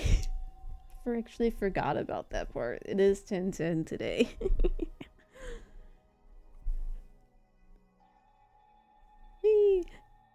Oh my god. Alright, Chihiro. So he went and asked Mondo for help to do something strong. He went to Mondo. It's great. And as that was his aspiration, Mondo found out. That was great. And he thought Mondo's support would help him. Now summarizing. Me, it's an 11 out of 10. Oh, shoot. Thank you. So then it must be why Mondo did what he did to keep the promise he made to Chihiro. Did what he did? You mean that's why Mondo carried Chihiro from the boys' locker room into the girls' locker room? Indeed. Yes, that's exactly what I mean. Wasn't that to cover up what he'd done? Certainly. That could have been part of it, but I don't think it was the main reason. The real purpose was to keep the promise between men he made to Chihiro. But how does moving the body keep his secret? Because if everyone knew he had been killed in the boys' locker room, then everyone would have been arguing about how she got into the boys' locker room, right? Once that started up, at least a few of us would have immediately begun to suspect his identity, so he tried to protect Chihiro's secret by putting him in the girls' locker room and stealing his handbook. See? Then Mondo did all that to keep the promise he made to Chihiro, who he'd also killed. Why would he do that? The more I hear you talk, the more I don't understand. I mean, you guys trusted each other, right? So why did you... Because no matter what, I didn't want anyone to know. I knew it. So that's what triggered it after all. Possibility of having your embarrassing memories and secrets exposed. What is this? That's impossible. Nothing could have been that bad. Something he didn't want anyone to know, even if it meant killing someone? You're wrong. It's impossible. Don't make me repeat How many myself. times must I repeat myself? To judge others by your own standard is the height of folly. Even if you can't comprehend it, he obviously can. That's all there is to it. Well, while we're on the subject, why don't I tell you? That embarrassing memory, that secret he didn't want anyone to know. Hey, You know what Mondo did? He killed his own brother. Oh, thanks. Oh, shoot. Mondo, the ultimate biker gang leader, makes all the hoodlums and riffraff across the country tremble. But the only reason he had the chance to join a gang in the first place was because of his brother, I assume. Oh, the crazy diamond. Mondo's older brother's name was Daya Owada. Mondo had nothing but respect for him. It was because of Daya that Mondo ever got on a motorcycle. Mondo's brother was his only family growing up. He was the only one Mondo could trust or respect. He wanted to measure up to his big brother, so he imitated him in everything he did. Mondo was the epitome of the starry-eyed kid brother. Meanwhile, the charismatic older brother had put together a local motorcycle gang. And before anyone knew it, it had grown into the biggest biker gang in the country.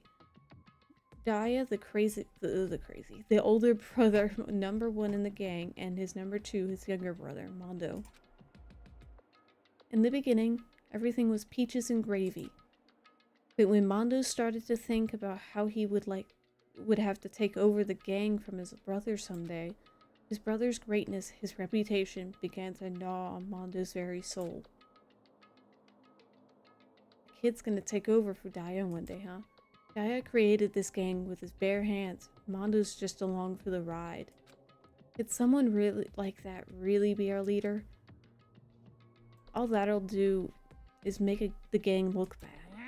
Almost every day, Mondo heard the gossip and whispers of the other members of the gang. Which is why... I gotta get stronger. Stronger than Daya.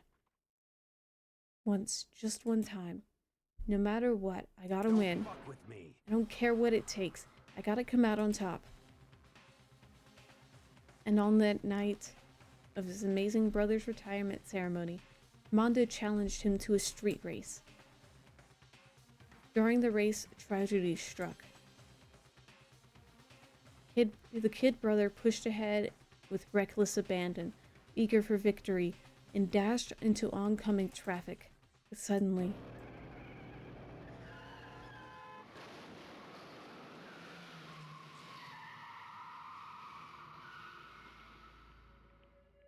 Laying in his kid brother's arms, the older brother delivered his final words. My bad, kid. Fucked up. Sorry. Of course, he knew it was his brother's fault, but Daya never blamed him for what happened. Hey kid, the rest is up to you. No matter what, you gotta keep the gang together. 'Cause it's the team. It's the team. You and me put together. It's a promise between men. He decided to hide the truth of what happened from everyone else in the gang. In order to keep the gang together, keep the promise to his brother, he could never admit it to anyone that it was his own weakness that had caused the accident. And as a result, the team was made even stronger under the banner of the kid who'd bested his big brother. Daya was gonna lose to his kid brother, so he got stupid and got himself killed. That became the explanation for what happened. Mondo's lie became the truth. He wanted to lead the team so bad, he was willing to tell all kinds of lies about his brother. I'm strong. Strong, and yet, as soon as our killing game began, he realized no matter how tough he pretended to be, he was just another weakling that could die in an instant. And then the lovely and hateful Monokuma announced the revealing of the embarrassing secrets. At that point, it was clear I would have no problem shedding light on his secret. Mondo killed his own older brother. No matter what, I couldn't let the other gang members find out.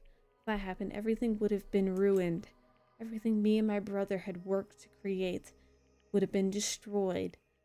His death, all the guilt I'd been carrying around, it would have been for nothing. So that's why.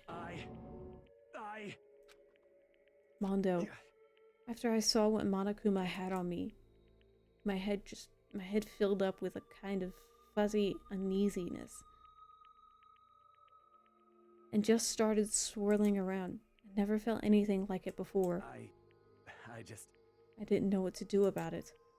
I wasn't sure what to think or say, but after a while that fuzzy uneasiness turned itself into a rock-hard lump of anxiety way down into my stomach. And it was right around then that Chihiro asked me to start working out with him. And right there, he told me a secret. Seriously, Jesus? I'm sorry. Yeah, I'm sorry I lied to you. But why? Why now are you telling me all of this? Huh? This is, because I mean, you've kept that secret all this time, right? If anyone found out, you would... But... You're right, but... I want to change. I wrap myself in lies. I'm weak. I want to destroy that version of myself. His words were like a knife in my gut. I felt like he was exposing the lie I'd been living myself. I have to change. I don't want to be weak anymore. You're so strong. It can't hurt you, right? Whatever secret Monokuma might tell us. You piece of... So what? You're saying I should just say it? What? You're saying if I really am? I should just be able to tell everyone my secret? Huh? I was jealous. I was jealous of Chihiro's strength. He had the strength to face his own weakness, to try to overcome it. And was the kind of strength I've never seen, I've never had. I was so jealous of him. And jealousy broke me. What? Are you making fun of me? I'm strong. Are you fucking with me right now? No! I'm not making fun of you, Mom. You really are strong, Mondo. I felt like I could hear something starting to creak. Something inside my head. What did he want me to do? What was I supposed to do? Was I supposed to just sit back, let my secret get revealed, and ruin everything? What's wrong? Damn you! Why did you have to tell me all that? Are you trying to rub my failure in my face? I just wanted to... No, I just really admire you. I admire your strength. Yeah, that's right. That's right, I am strong. I'm strong. Stronger than you. Son of a bitch! And stronger than Daya. I don't remember anything after that. When I woke up again, he was laying at my feet, covered in blood. I had the dumbbell in my hand, and I was just staring at him down at the ground, down on the ground. I killed him. I killed Chihiro. Even after all this time, I'm still just as weak as I've always been. And thanks to that, I did something I can never take back. Mondo. He was normally so aggressive, so angry. He hid that weak side away from everyone. That was his secret. A weakness like that lived in a heart like his, and it turned him cold-blooded. Look at him.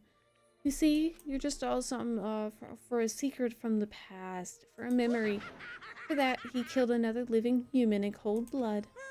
He couldn't cut free of his regrets from the outside world. He doesn't know what true strength is. Do you see hope anywhere in there? Because I sure don't. You bastard. Just shut up, you son of a bitch. Go ahead, say that again, I dare you. Yep. Okay, I'll say it as many times as I want.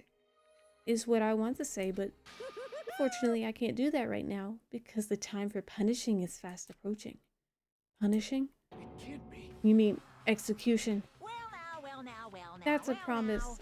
That's what I promised you, right? The blackened that disturbs the peace will be punished. Ridiculous. Hold on. Now then, I've prepared a very special punishment.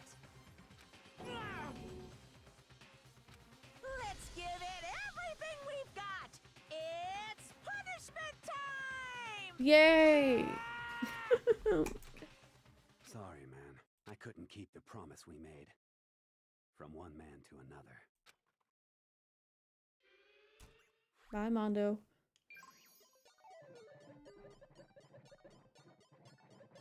Mondo was found guilty. Time for punishment. Cool.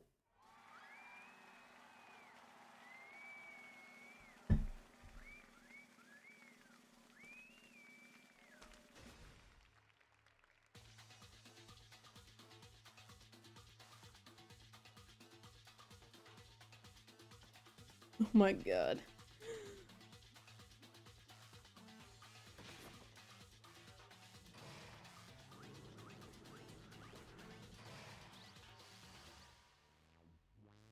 Cage of Death. Cool.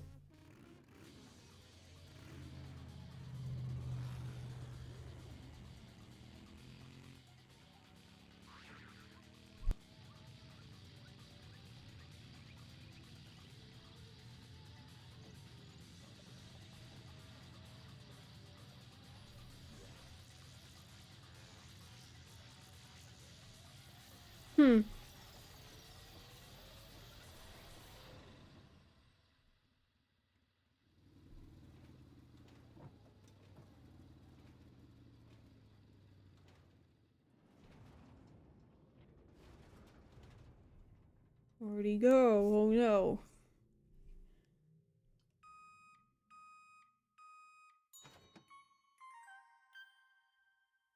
Oh, perfect. Keep cold.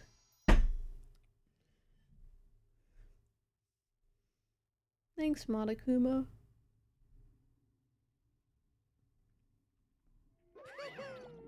Laugh at death and your soul will forever be at peace. It can't be. My brother.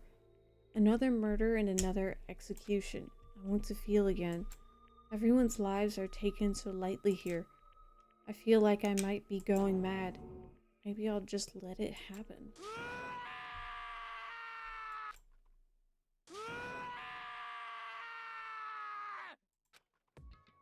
As Taka's sad screams invaded our skulls, we were each forced to realize once again.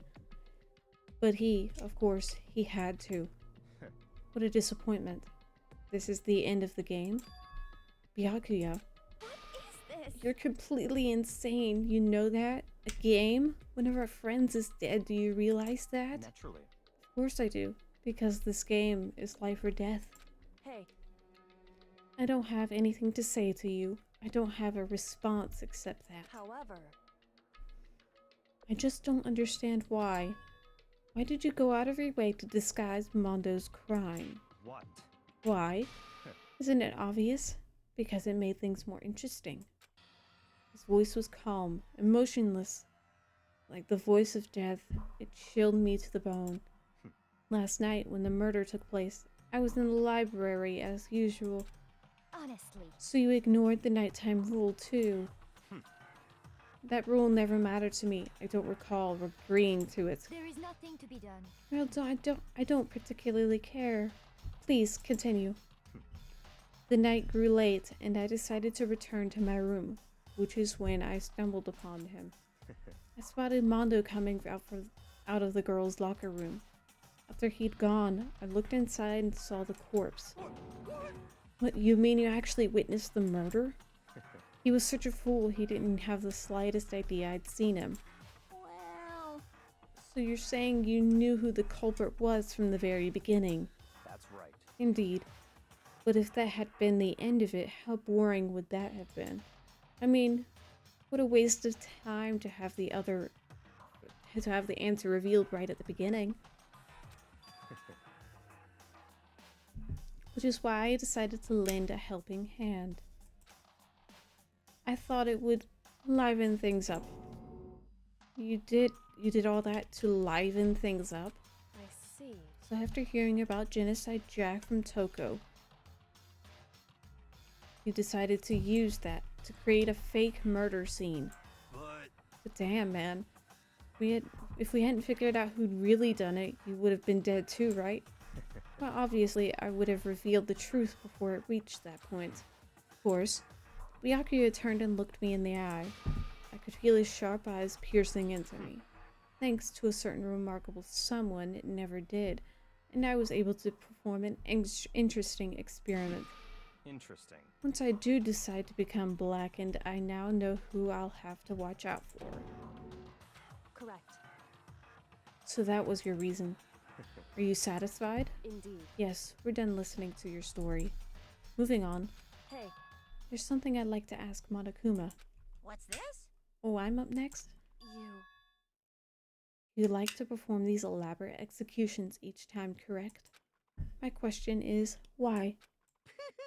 Do you like them? But you know, this punishment, this despair, it's not just for you. All this punishment, all this despair is my gift to mankind itself. What? You're over-exaggerating. I am not over-exaggerating. These punishments are meant to transform all hope to despair. Damn. What do you mean? Huh? Mean? Mean? Mean? What the heck? Damn it! Good grief, I don't understand why you have to pick apart every little stupid thing. Whatever, it doesn't matter. In the end, I'm going to stand alone as the victor, and then everything will be revealed to me. Ooh, The noble son of a noble family. Truly, you understand me.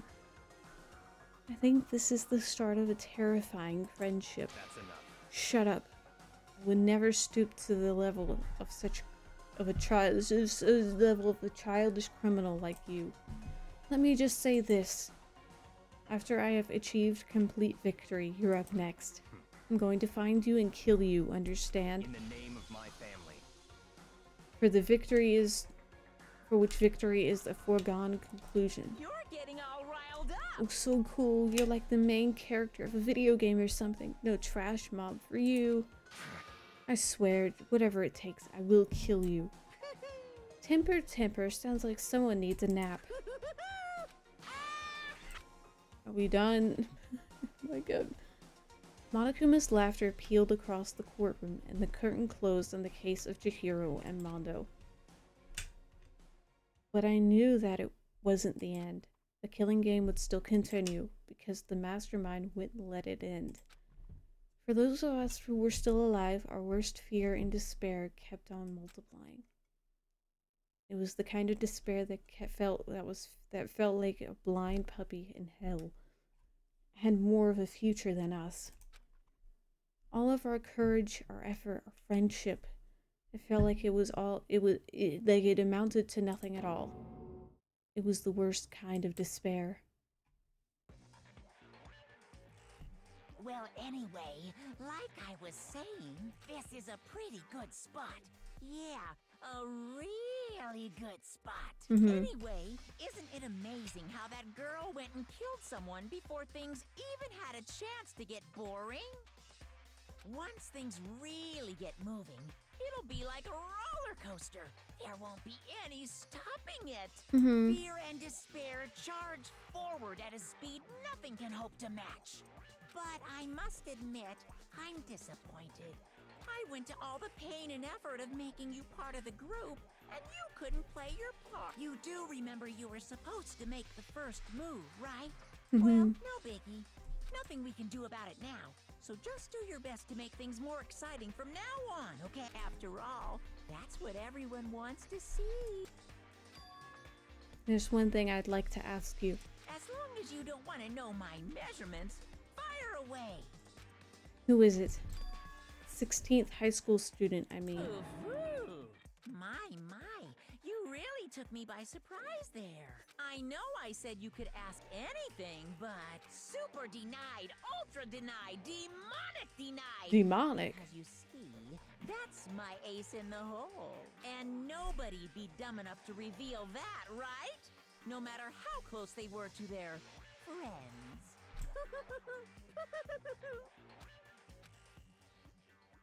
Hmm.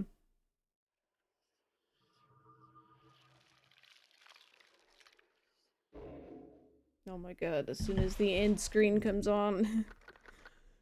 Oh my god, okay. Oh boy, to be continued. Oh, we have the crazy diamond. Okay. Thank you. Isn't that like a JoJo's thing? I feel like that's a JoJo reference. Just the entire show. Mondo was just a JoJo reference in general. No, stop. No, stop. Stop. No, we're done. I have things to do right now, but you know, it's fine. Thank you. Oh, Monokuma. Let me quit and that should be running now, so I can get rid of this. I'll put my flower on. When I get there, I understand. Thank you, phone. Okay.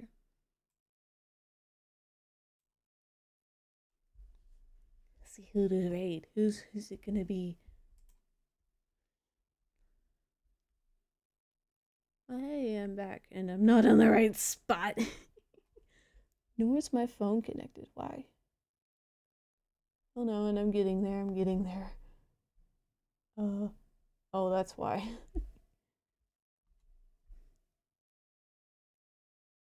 Why does the server change every time?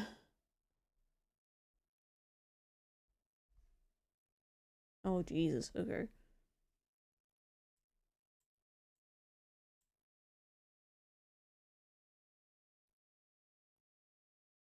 No. Oh my god. No, stop doing that. Why are you doing that? I'm trying to do this.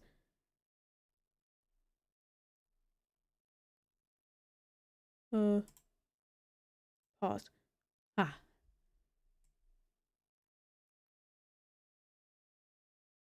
We'll just zoom in and you hide those hips. Those hips are bad for the world, apparently.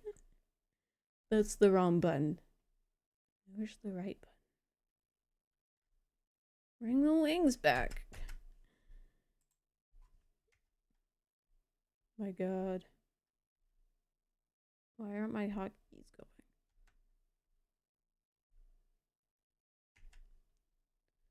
Oh, there they go. Okay.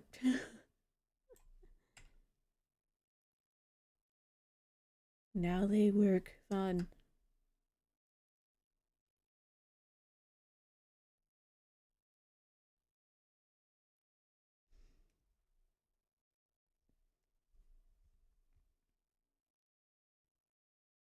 We're just gonna have to deal with whatever's happening. I don't understand.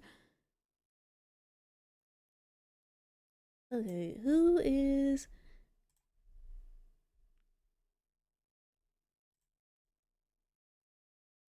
I have no music going anymore. There. I think it's still silent live, which is great.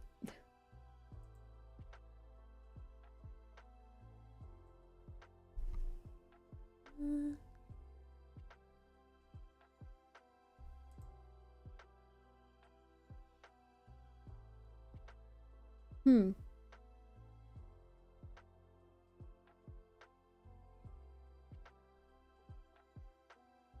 I don't feel like finding anyone.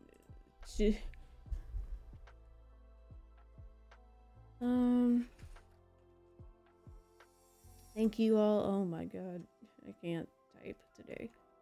Thank you all so much for joining me today. We found out who killed Chihiro. We beat chapter 2.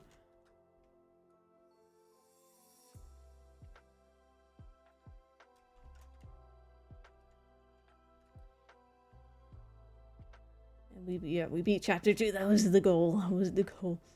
Oh,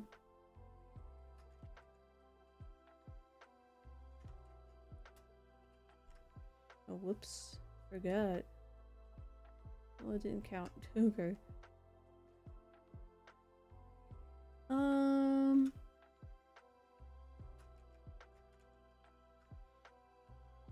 Let me bring up some...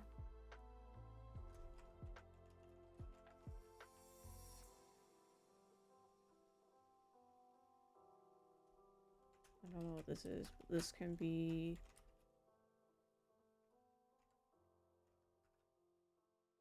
I think...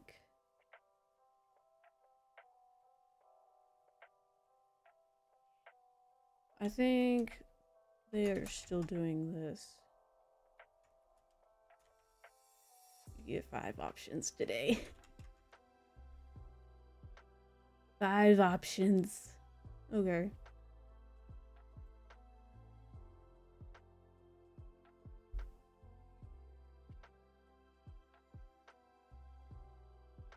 If I did this, this can be moved here, and OBS can move here, so it looks better.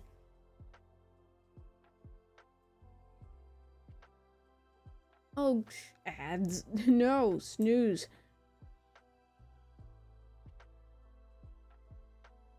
Thank you.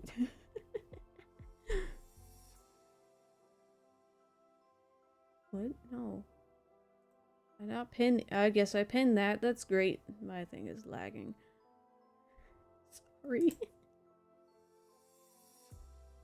View. Thanks, Rock Eater for that.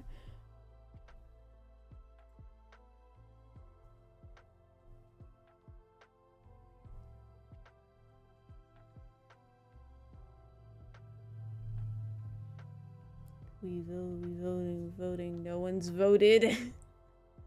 I'll pick then. We'll go with the least amount of viewers.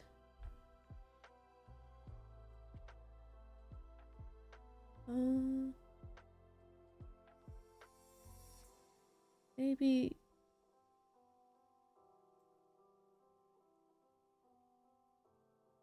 Yeah, we'll go with we'll go to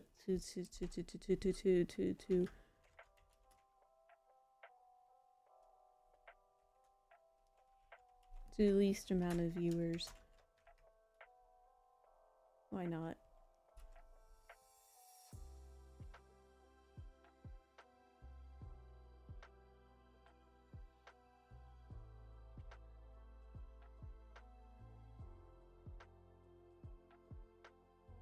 Okay.